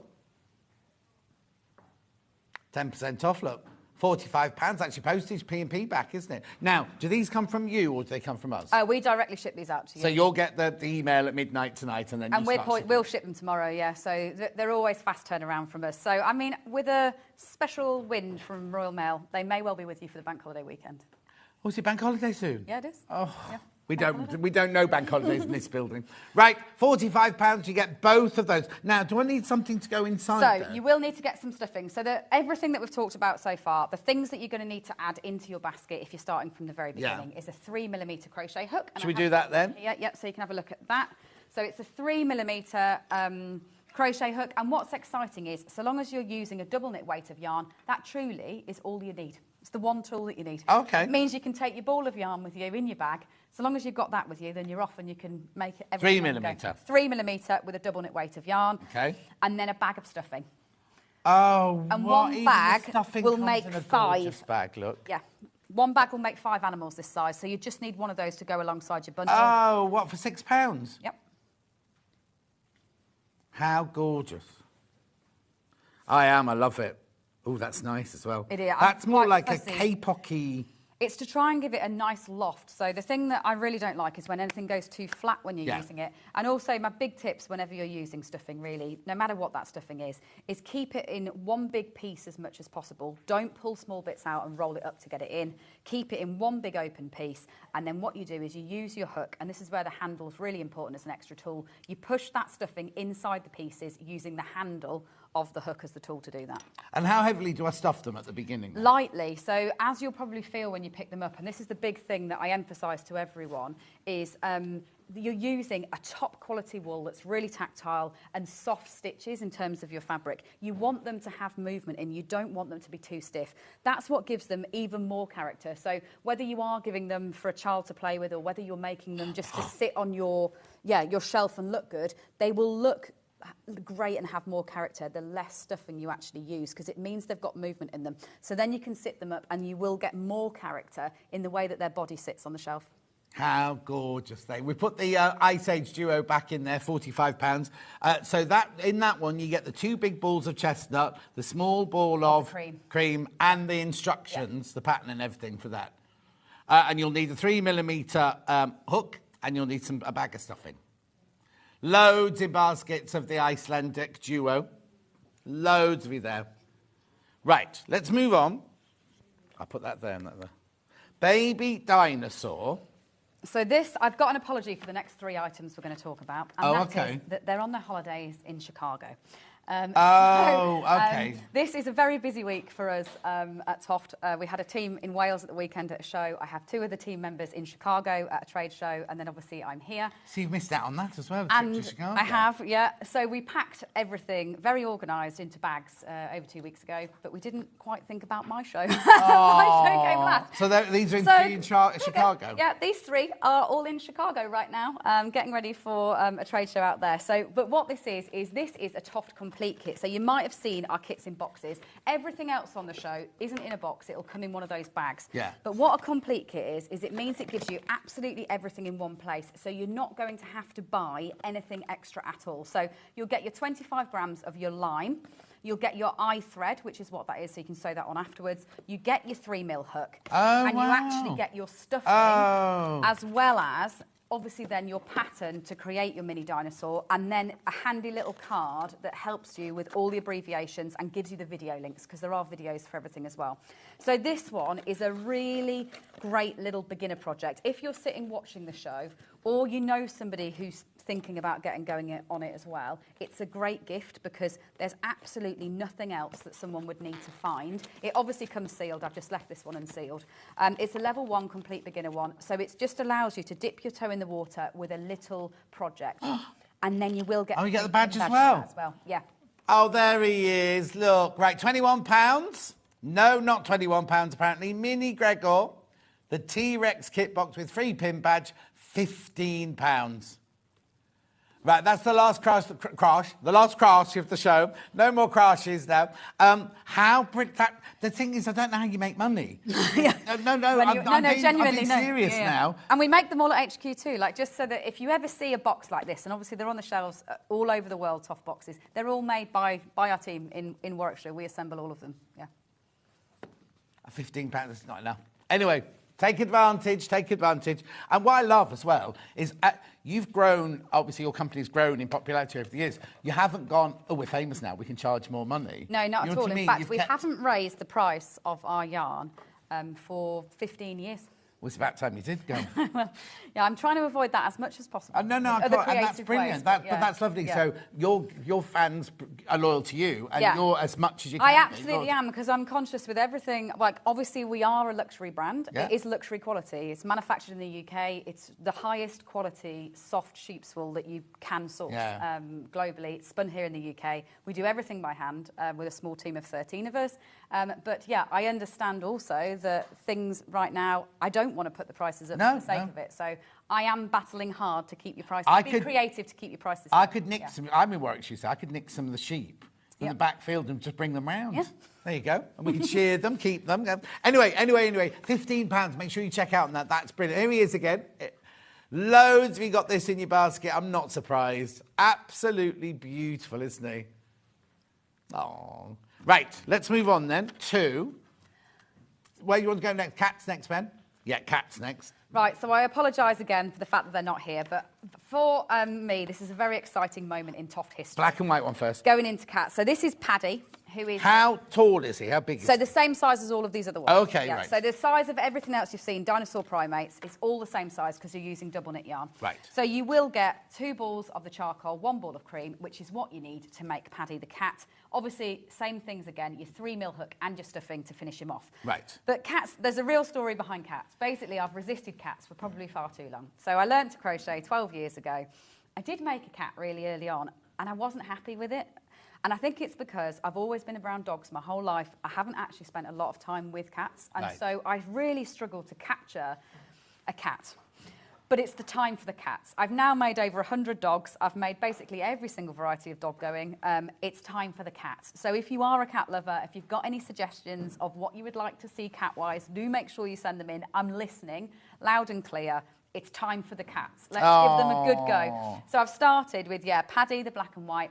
This is a level 2 if you are thinking about levels, but the only thing that makes it a level 2 is the fact that you do a colour change from the charcoal into the cream.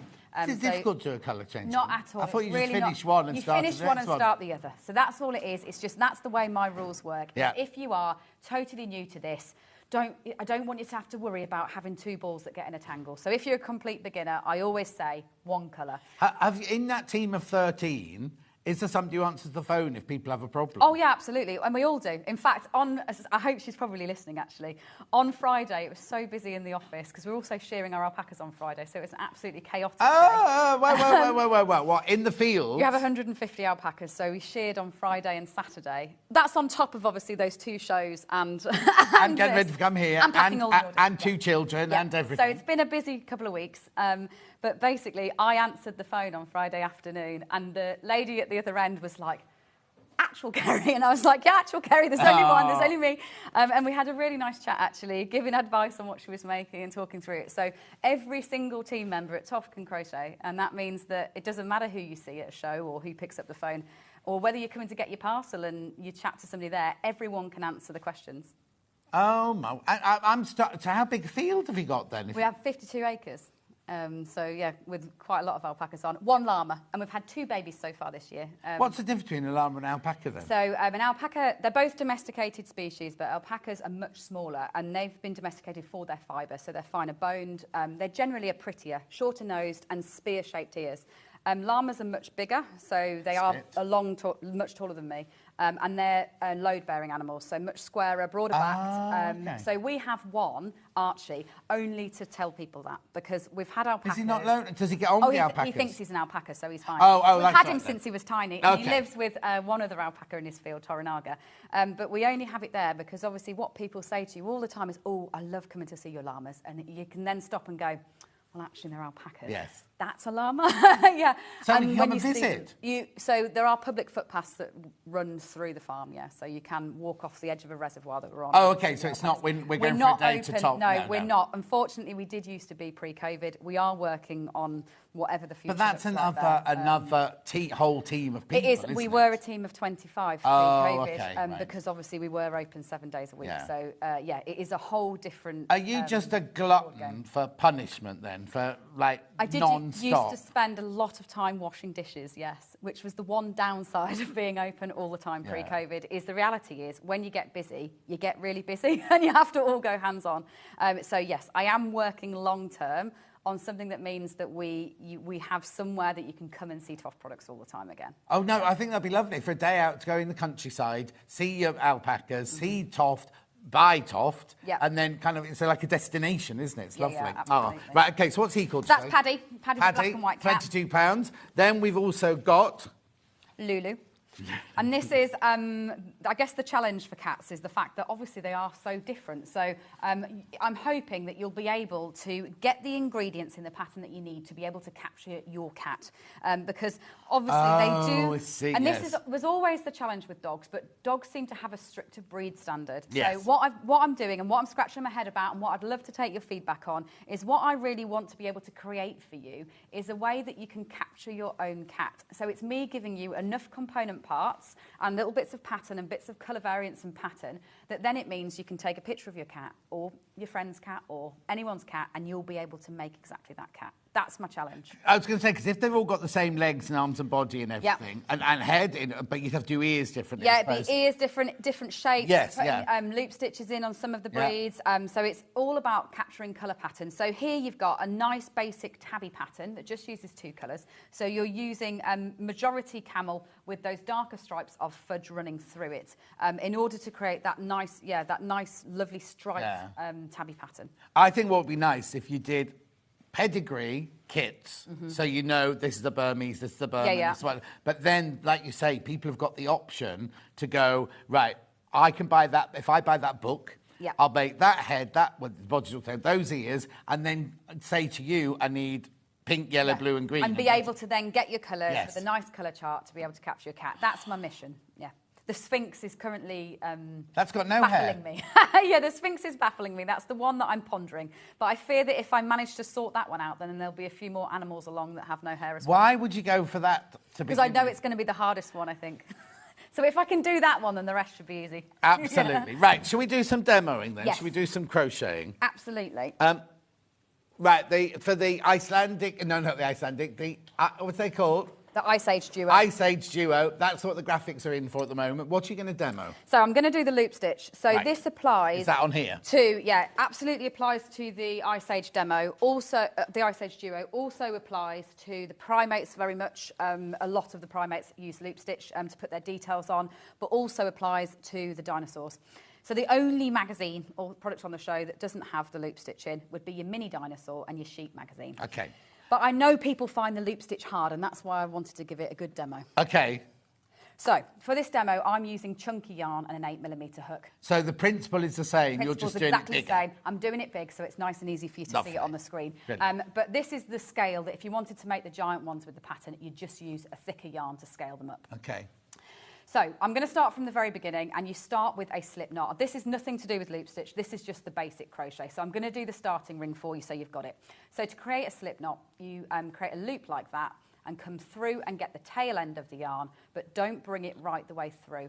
And that means that you've got a loop that tightens and loosens from the tail end as a controller. And just check that it is the tail before you carry on. Now, just to go through a few crochet basics before we do it, I'm a right-handed crocheter. That means my crochet hook's in my right hand, my yarn is in my left hand. But the most important action that you need to be able to do comfortably is to move that hook 180 degrees from upright to down. That's the really important movement. Now, I hold my hook overhand like that. You can hold your hook underhand. There is no right or wrong. It is just what works most comfortably for you. And then just to talk quickly about the your other hand, your yarn hand, I just hold very little tension on my yarn like this. So I just wrap it around my index finger. There's 1,000,001 different ways of doing this, and everyone that crochets does it differently. So again, work out something that works for you so that your other hand is comfortable. Now, as a left-handed crocheter, you're just going to be holding it the other way around. There's never a left or right mentioned in my patterns, so you will just be going around the spiral the opposite direction, but you don't have to do anything at all. So if a left-handed person buys your book, yep, you still follow those instructions? You follow the patterns in exactly the same way. You don't make any difference. Right. Right, so once you've got that slip knot on your hook, what you're going to do is chain 2 stitches. And if you are totally new to crochet, what I would say you should do before you get going is just practice a load of chain. Because in making that chain like that, so grabbing the yarn and bringing it through, you're practicing that movement of up or down. So honestly, spend yourself a good 10 minutes, 15 minutes practicing chain before you then actually go on to doing the crochet. Right, so what we're now going to do and how it all starts is by double crocheting 6 into a ring. So the only stitch we're using for all of these patterns is a double crochet, a DC. You put your hook in through that first hole, so the one that was closest to your slip knot.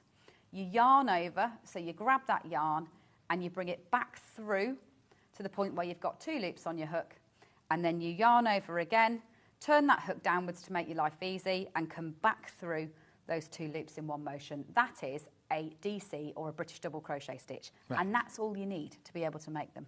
Okay. So then you do 5 more into that same hole. So that's 2, 3, 4, 5, and 6. So that's your 6 in a ring. And then what you're doing, why it was important that we made the slip knot the way we did, is you pull that tight, and that gives you a little circle. Now, this is effectively your cast on. This is where this style of crochet all begins. So if you look at the bottom of a leg like that, that's the 6 in a ring there when you're working on that scale, and everything grows out from there. That's the same on the back of a head. It would be the same on the bottom of an ear. It would be the same on the bottom of a body. Everything begins with 6 in a ring like that. So what we're then doing, how it grows, is we're just continuing to double crochet, but now we're going to work through the stitches. So rather than into one hole, a stitch is that V that you can see there. So that's a stitch, that's a stitch, that's a stitch. You put your hook in beneath the whole stitch. Now I'm probably going to find I've pulled that one quite tight there. There we go.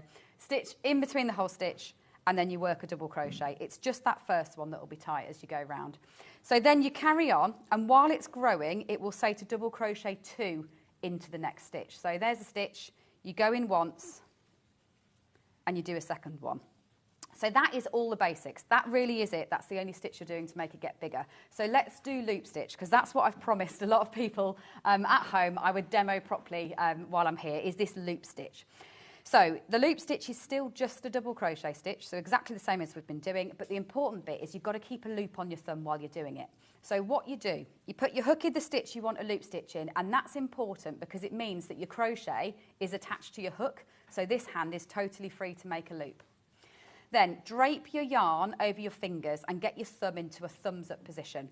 And the important bit is the fact that you need to take your thumb away from your body. So your thumb goes away from your body over the top and then back round to create a loop on your thumb like this. Now, if you're making something like the woolly mammoth, you see all these loops that are all over the body. I haven't cut them. I've left them as loops. And if you leave them as loops like that, this next bit isn't as important because they're obviously really secure. They're not going to come loose. But if you want to move on to doing some of the other primates or the dinosaurs and get this really fluffy effect to the texture... Oh, they're the same thing then? You're just cutting them. Yeah, oh, okay. That's all you're doing. But what we've got to make sure when you're doing your loop stitch is that when you yarn over, so as part of your normal double crochet, you need to bring your hook up your thumb and yarn over like that with that yarn from the back. So then you just bring that through as a normal part of your double crochet. Now you've got a loop on your thumb, and you finish that stitch off like that. And that really is it. That leaves you a loop in your fabric. So the good news is you're never doing it in every single stitch at all. So you'd have normal ones in between, and then let me do it again for you nice and slowly so you see it in one movement. So if you're going to do a loop stitch, in the stitch, thumbs up and thumb over the top away from your body and then back around towards you like that. Then make sure that you bring your hook underneath and you yarn over with that back yarn like that, because what that does is it creates a little knot there when you work the stitch, and that means that if you cut those loops afterwards, there's no risk of them coming loose. They are locked in place. So bring that through. Now at this point where your loop is on your thumb, you can actually make that loop as long or as short as you want it to be. So if your pattern calls for 3 centimetre loops, the 3 centimetres would be from here to the end of that loop there. If it's 2 centimetres, it would be down here. If it's a big long one, like 8 centimetres, it would be up there. Then you just pass that back and finish off the stitch. And that really is all there is to the loop stitch. So the stitch itself, be it that I call it a level 3, the stitch itself isn't actually hard. That really is it. The bit that's hard is the fact that what the pattern will ask you to do is to spread those loops out about every 3 stitches. Right. Now, you're concentrating on worrying about how many stitches are in your circle as it grows, and then you're being asked to also think about where to put these loop stitches. And that's really why I put it in level 3, is it's not anything to do with the actual stitch itself. It's the fact that you're spreading them out. But what I want to really show you here, which people very rarely get to see, is how bold it is in between those actual loop stitches. Because when you get the overall impression of the woolly mammoth, you would think that the loops were every other or even every stitch. It's actually 3 stitches apart on this row, say, and 4 stitches apart on this row, and then you put a loop in. So there really are big, bold patches in between as you go along. And my big advice there would be, as you're crocheting, the shape that you're making is the important thing, not the loops. Yes. So if it says every 3rd stitch and you happen to put one in every 2nd, honestly, don't panic. Or if you miss one. Or if you miss one, there's no way you would ever tell or see, ever. Even if I looked at what you had made with my familiarity with everything, there's no way I would ever see or know. Yeah. So honestly, my big tip on loop stitch is to relax about it. Don't worry, just spread them out. Why I have to state it like that is to do with density. And I did actually bring some other examples to talk about loop stitch. Oh, brilliant. So, say, something like this, which is a dog. This is very, very short, dense loop stitch that's then fluffed up. And you see how it almost looks like a totally different texture again. Yeah. Then this so one... can I ask, would that have been like every other stitch? That would have been every other stitch and really short, so 1 centimetre. So Right. probably on your little finger rather than your thumb, or pulling it tight each time. So you get that really kind of neat, closed effect. Then one like this, a chow chow, because I wanted it to look like a giant pom-pom, effectively the head, this one will be really, really dense, even down to potentially every stitch to get it really, really dense like that. You'd get that effect. And that's obviously then cut and trimmed on the end. And then something like this is really long loop stitches. So it's amazing that with that one technique that you'll learn, you'll get, this is a kakapo, a type of bird from New Zealand. Okay. So this actually, I've brought 2 dinosaurs here to show you the same thing as well, this is the same design. It's in different colours, but these are loops left as loops. Versus loops that are cut on the same design. So the choice really will be yours as to whether you want to keep it as an effect of the loops or whether you want to trim the ends off. Yeah, and they're loops crocheted in exactly the same way. So it really is up to you how you want to finish it off. Do you want to trim them? You can even brush them. I've seen some people properly brushing the fibres out so they'll become proper fluff balls afterwards. No. So is the idea that you make 2 legs, 2 arms, a body, and a head, and then you sew them together, So you end up with pieces, but the thing that people really like about this is the fact that you're not sewing together 3D shapes with stuffing in. With all of my limbs, you only stuff the bottom here. Right. And this is just a flat piece of hollow fabric. So you're going to sew the top close. And it's proper sewing, And then you're using your yarn. So, and all of this is in videos and in your patterns, obviously. So don't worry about remembering it all. It's whenever you're making a piece, you'll leave yourself an end of yarn on that piece. And then you'll just sew up the top and then sew it on. Oh, I see. So when you finish a leg, you leave a piece on the end. You leave a length of yarn on the end, and then you that's just use that to oversew. So you're not having to rejoin cotton or anything like that. I mean, I know that I'm talking to people that obviously are sewers and feel confident in that, but I know that a lot of people worry about the assembly of 3D objects. No. But what's great is the fact that there isn't a lot of it, really, because you're making a hollow shape that you put the stuffing in. You just gather the stitches to close them, and then you sew these on as flat pieces. So it's really minimum. You said don't overstuff, because it'd be really difficult if everyone's really overstuffed. And yeah, then it's really difficult to have 2 things that are overstuffed and try to sew them together, because then it really is an art. Because it's down to your skill in putting those things together, rather than just following a really basic pattern of here's the locations, sew them in place. So that is all there is to loop stitch, just like that. But people really do worry about it. And my big message is, if you've tried before and you've given up, give it another go. Once you've been a bit more confident, give it another go, and don't worry about counting where they go. No. Just spread them out, and you really won't see the difference at all.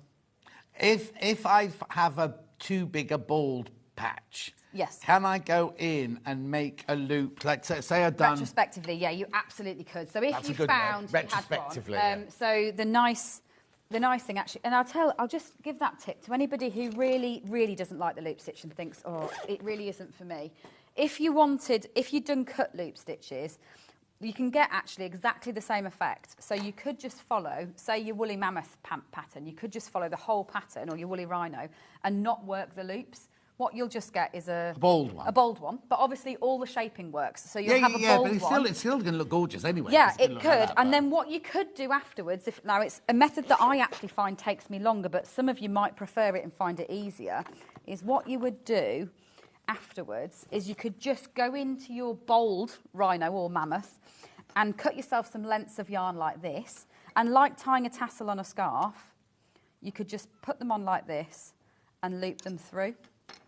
Oh, okay. So I can do that on cut loops, but I can do it on cut loops. If you were going to put a true loop in, I'd sew it. So I'd actually secure the yarn at one end and I'd sew a loop and then secure it off. So that's going to be even longer. Even longer. Yeah. But if you wanted a cheats way of getting a texture and you didn't want to do those loop stitches, you could cut short lengths. Or if you want to introduce another colour into it. Yeah, you absolutely could. Because the body, that's all brown, obviously that's all chestnuts or whatever. If you wanted a few grey hairs or a few speckles, yeah, and you didn't want to do colour change. But while we're on techniques, like when I talk about level 2, basically level 1 means you're just doing this double crochet stitch that I have been doing all the time until now. You're just doing that double crochet. That's level 1. What level 2 means is you're sometimes going to have to change colour, and all you do to change colour, you go in the next stitch, yarn over to that point where you've got your 2 loops as part of your double crochet, and honestly all you do is join in that new colour like that. And the only reason why it's level 2 is you have to remember to do that bit before your first stitch of cream. And why is that? Because then you get the neatest transition. Right. Whereas, and this might be particular to me, this is the kind of thing that I never know. Yeah. This is how I always recommend to change colour, is you go in as part of the last stitch of your colour 1. Right. And then finish off that double crochet with your colour 2. Right. And then that means that when you go in to do your first stitch of your colour 2, you get a straight Oh, otherwise you'd have one you have half a little dot, grey yeah. yeah. If you go in like this, I can't even do it is what's weird, because I so instinctively want to do it. So if you wanted to change colour like this, yeah, there you go. What you end up with is a half and half and half situation, which is a bit messier than doing it the other way around. The other reason why I recommend it that way is it's also knotted in place. So I was going to say, you don't have to sew in any ends or anything like that. No, because I was a bit worried. On this one, is that knotted in? Yeah, so that's unravel? Because you're then going to carry on, and obviously you will be working into the top of that stitch when you next come round. Yeah. It can't unravel. So all you do, the lovely thing about this style of crochet is it has an inside that no one can see. So all your messy bits just live on the inside. So there's no sewing or finishing like that at all. Brilliant. I think that's another reason why people really enjoy this style of crochet, is it doesn't have as much of that like finishing bit at the end where you've put in all the hours and then you look at 19 million granny squares and think, am I putting these together? And we've all been there. You've got all those loose bits. All the ends, which can often be the most intimidating bit, is the sewing in of the ends. You're not doing that at all. You just end up with this one length at the end of making a part that you used to sew it on. Perfect. Now, what was the other stitch you were going to show us? Was it... Right, I'm going to do some fleece on this sheep. So I'm going to show you, in contrast to loop stitch, which is actually creating the loops as you go along, what you would do for a sheep, and I'll just grab some double knit here.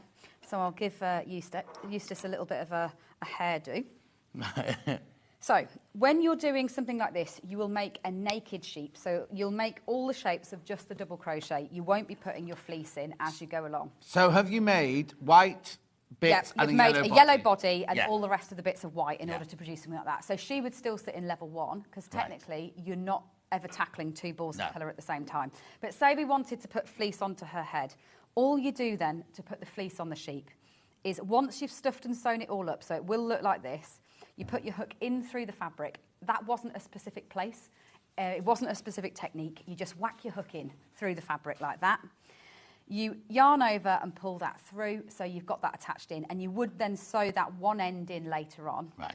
But then all you're going to do is that chain stitch, the one I did at the very beginning. Oh, okay. You do, say, 8 of those, 2, 3, 4, 5, 6, 7, and 8, and all you do is you choose where you want to go back into the fabric like that and slip stitch in.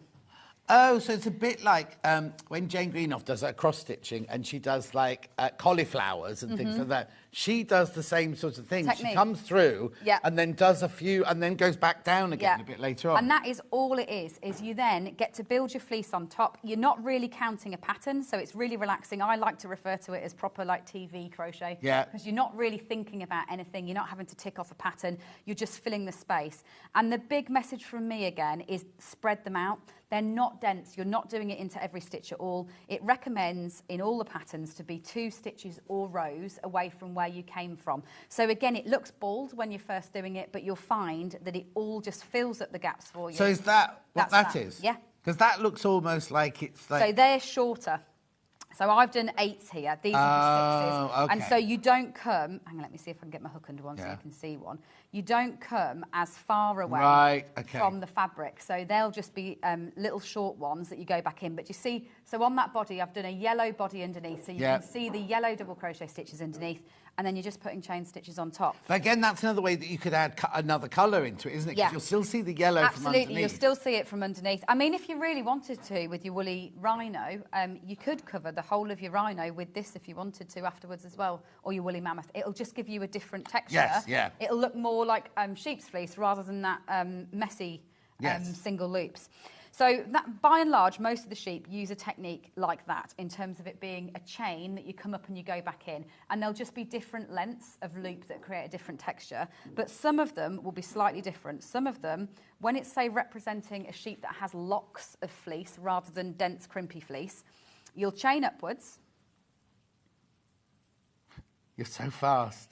And then you'll work back down this chain. So a chain is the V's that you can see there. So say we're going to... Sorry, what am I doing? What am I doing now?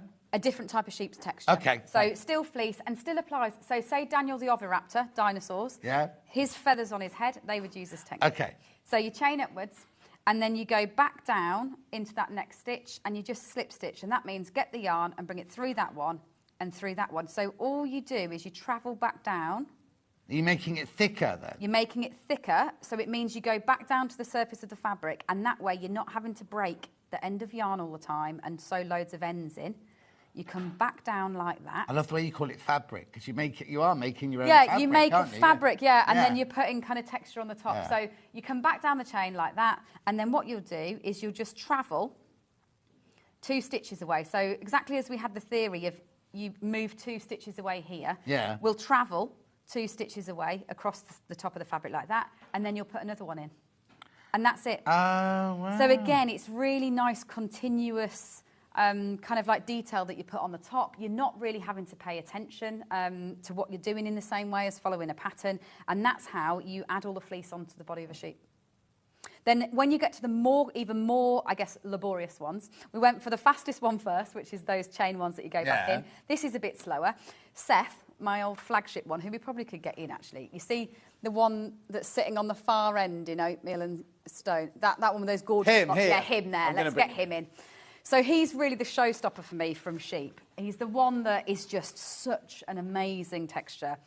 He does come with the warning that he does take a long time. Oh, this is the one you said earlier. Yeah, if he you cut does. into a blanket, But he's a take you really longer. glory one. And I have in the bundle put you both of those colours in because I know a lot of you, it's one of those ones that you lust after for a while, project-wise, in terms of Seth. So to make his fleece, you'll do your chain up. And then what you'll actually be doing is double crocheting increases as you come back down. So the double crochet is the stitch we've been doing throughout, so you go along to the next one. And so what it does is you're putting more stitches in than there was on the initial chain. And what happens is it just starts to spiral around. But obviously, it's quite a long process. Do they all get caught up together when you... So no, so you spread them out. If I spread his fleece, you'll see how spread out they are. Again, they're not actually, dense. yes, look. Yeah, look how bold. Again, this is what TV's great for, though. Look how bold he is under there. I think often I worry when I see people, they worry that they've got to put them all the time. You see how you can actually see 2 clean rows of stitches in between the line of fleece. So all I've done is I've kind of gone round like a raspberry ripple spiral around his body and put in all of those. But it also goes to show lines. that if you put them in everywhere, it would be too much. It would be too much. Firstly, you'd use about 300 grams of yarn if you did it all into every one, and it would be too much. You'd lose the floppiness and the texture. You wouldn't get that same effect. So all you're doing is crocheting back down the chain like that. Again, still really easy technique. Yeah, look, but it's naturally doing it. And it naturally just causes a spiral.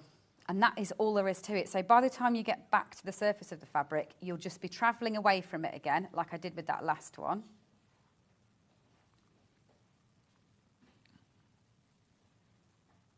Let me go into the last one. And then travel away from it. So say we were going around his body in a logical way, you'd actually track with the rounds. Do you see how you can see the rounds of lines? You'd just track with the lines away from that last one. If ever you made producer Hannah, if ever you made a producer Hannah doll, this is what you do her hair in. Yeah, well, and that's, I guess, when you start to explore the different collections like sheep and primates, you'll start to see that all the techniques are the same. So, yeah, if you are somebody who maybe has looked at my doll books and things like that, and but you're worried that they look a bit advanced, you want to try with something else first, all these techniques apply in exactly the same way. So, yeah, some of the doll's hair will have loop stitch. Some of them will have... something, well, Santa, for example, his beard is very, very similar to Seth. And what's this called? It doesn't really, I don't really have it. So if in your pattern, it would always be really explicit. Rather than call it a technique, I would say chain upwards, 12 stitches, double crochet, 2 into next stitch, back down. So loop stitch has, I guess, a technique name because it's just about creating a loop. If it's to do with all these other techniques, it would be really, really specific. It wouldn't presume that you know how to do it. And are they traditional crocheting techniques? Or are they I haven't got a clue, because in confessions time, I've actually never used anybody else's crochet patterns ever. And I think that's what makes the patterns and Toft quite unique, is I watched a YouTube video, I learnt that stitch, and I was off on my own. Wow. So it was rough. What made you do initially. that? What made you go watch that first video? So I was pregnant with my son. I did have Toft. It was a company, but we were mainly a knitting. Well, we were only a knitting company because I didn't crochet. Right. And I was trying to not work. Believe it or not, I was trying to not work because it was my due date, and I just wanted to try something different. And I just found my thing in a way that I hadn't ever tried to knit a toy.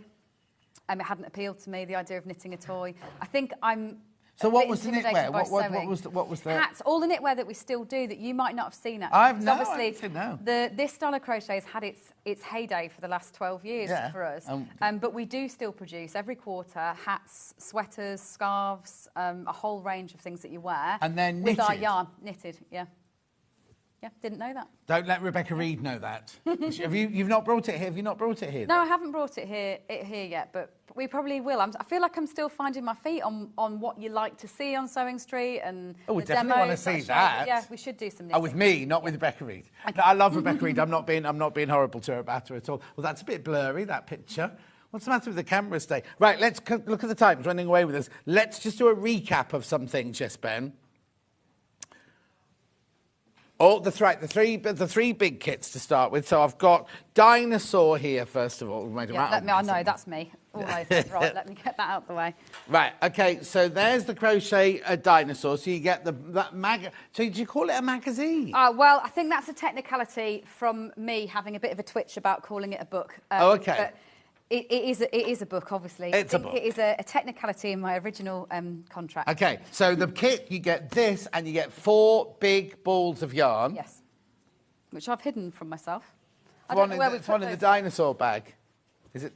No, it doesn't have its own bag. I don't know where the 4 Dinosaur ones went. Oh, okay, don't worry. So you get 4 big, but you can make how many as the book? 6. 6. Yep, so you're going to get a whole 100 grams of lime, 100 grams of green, 100 grams of stone and 100 grams of shale. So you'll get a kind of brown tone, a grey tone and then the 2 greens. I don't know what you've done with it. No, I don't know what. Has it rolled that side? No. Oh, I know, it's deconstructed. Oh, here we go. That's why I couldn't see it in a bag. So green, lime, stone and shale. And then you will also get that Gregor the T-Rex pin badge with that as well. So that's £75. We have taken some money off that for you. It should have been 85, was it? 85, taken £10 off. Now, if you don't want the bundle and you just want the magazine... No, I'm not going to call it a magazine. Have you called it a magazine in the graphics? Oh. You see, they're doing yourself a disservice there. £10, but you're getting 15 patterns in there. You are, and a real variety from level 1, 2 and 3. There's loads of different techniques, and it's a little bit like a jigsaw. You can mix and match the different parts of the different dinosaurs as well, so you'll have loads of fun. But hang on, they've got the same... There must be that really, really tall one. Oh, that's not got the same body. So that's an elongated, but it still has the same base of the body. So you can extend at the neck. So yeah, they all still have the same standard form, whether it's the Brontosaurus. I could just think of the noises that these make. Look, Dippy. So that was the original. That was what it came from, isn't it? Yep. Did he last long then, a Dippy, whatever he is, Diplodocus? Diplodocus? Yeah, Diplodocus, yeah. Well, he's still on tour, I think, around the UK, so he might be in a museum near you, the actual skeleton. Yeah. Anyway, but the book, I'm going to call it a book, £10 with 15 different patterns in there. Let me put that. Right, you need to check out your baskets. Lots of those sitting in baskets. Right, now we'll do which one? Sheep next. So here's the sheep. So you get 18 patterns in here. Plus, now this one you get lots of gorgeous natural colours in this one. So you get 100 grams of the cream and the charcoal. So that's obviously great for a lot of those black and white sheep, the Valet black noses, ones like that. Yeah. And then because I know that Seth is so popular, that one that I've just shown you with all those gorgeous locks, you will also get the oatmeal and the stone. And they'll combine to make, say, the cover one, Dominic. You'll just have loads of options. You'll be able to make up to 6 sheep in the same way, subject to which ones you choose in terms of how much yarn they use. So how much is on here? 100 grams. You don't do it by the metre then? We do it by the metre, but I tend to refer to it in weight. Oh, no. But there's an awful lot on there, because if you can make all of those just from... Do you know what I mean? Yeah, it's 225 metres for 100 grams. And actually, a thing I haven't even mentioned, but I will mention is Toff's actually discontinuing the 100 grams as a format. And we will be dropping down to 25 grams from now on, rather than 100 grams. Only because lots and lots of you are obviously now crocheting animals, rather than necessarily knitting sweaters, which is where they came from originally. So they're going to stay in the sweater side? No, we're going to drop to 25 gram across the board. That means if you make a sweater, you have to buy 400 you are, balls. and you'll have a lot of ends, which unfortunately is the one downside, but it's just an absolute logistics thing for us in terms of the 100 grams. Don't tell me this one of the 13 has to sit there winding these balls. Not quite, but we do actually label them all on site. So these labels are actually all done by us. There isn't a machine that can do this, but we wanted... because the batch is so important with these kind of natural colours, I wanted to make sure that you had a bit of the yarn of that batch attached to that batch number as well. Oh, that's brilliant. So if in the future... Yeah, so in the future you can keep these. You've always got a reference point.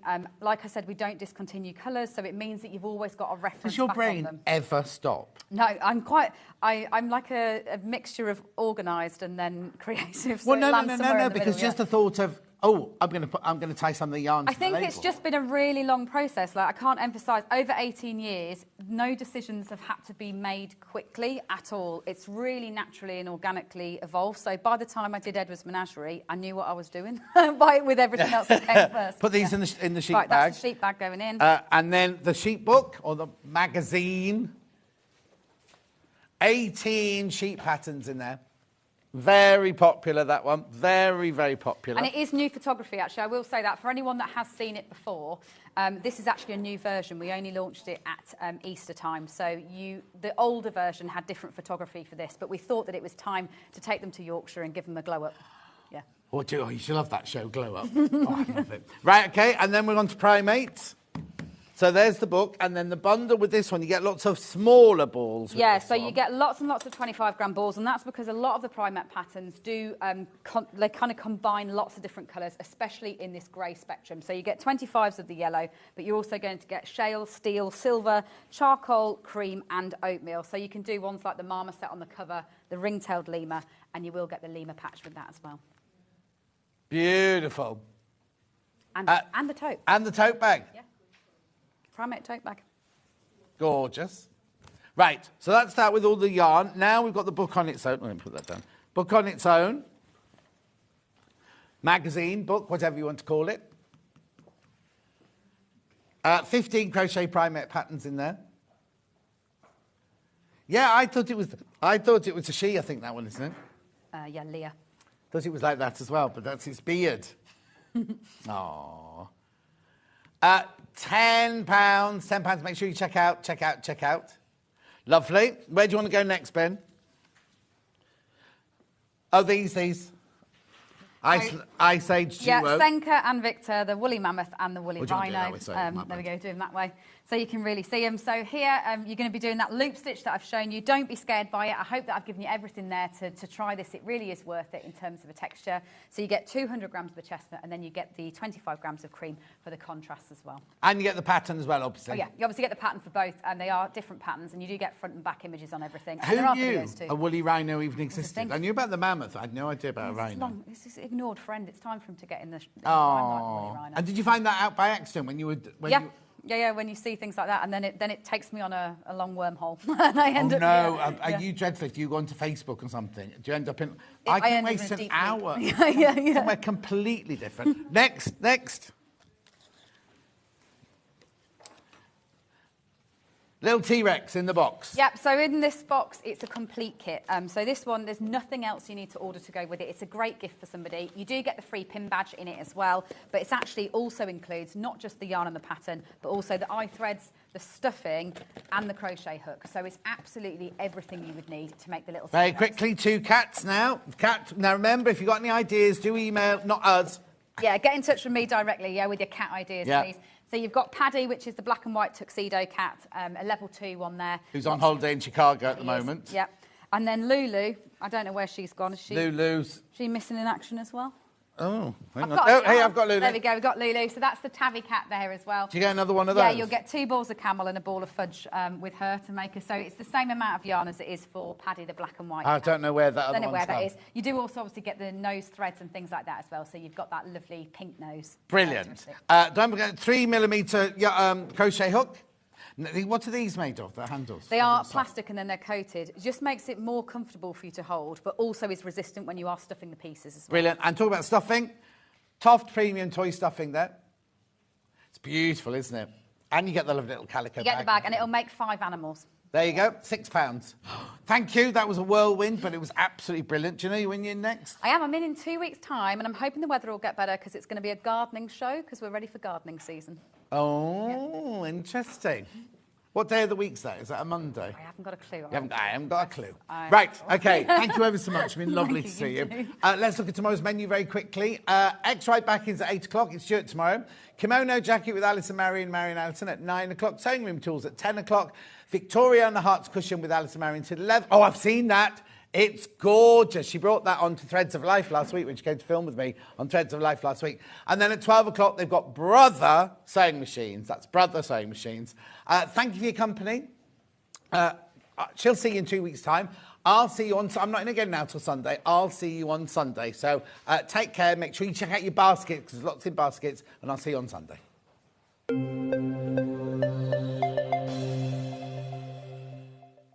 Shopping with Sewing Street couldn't be easier.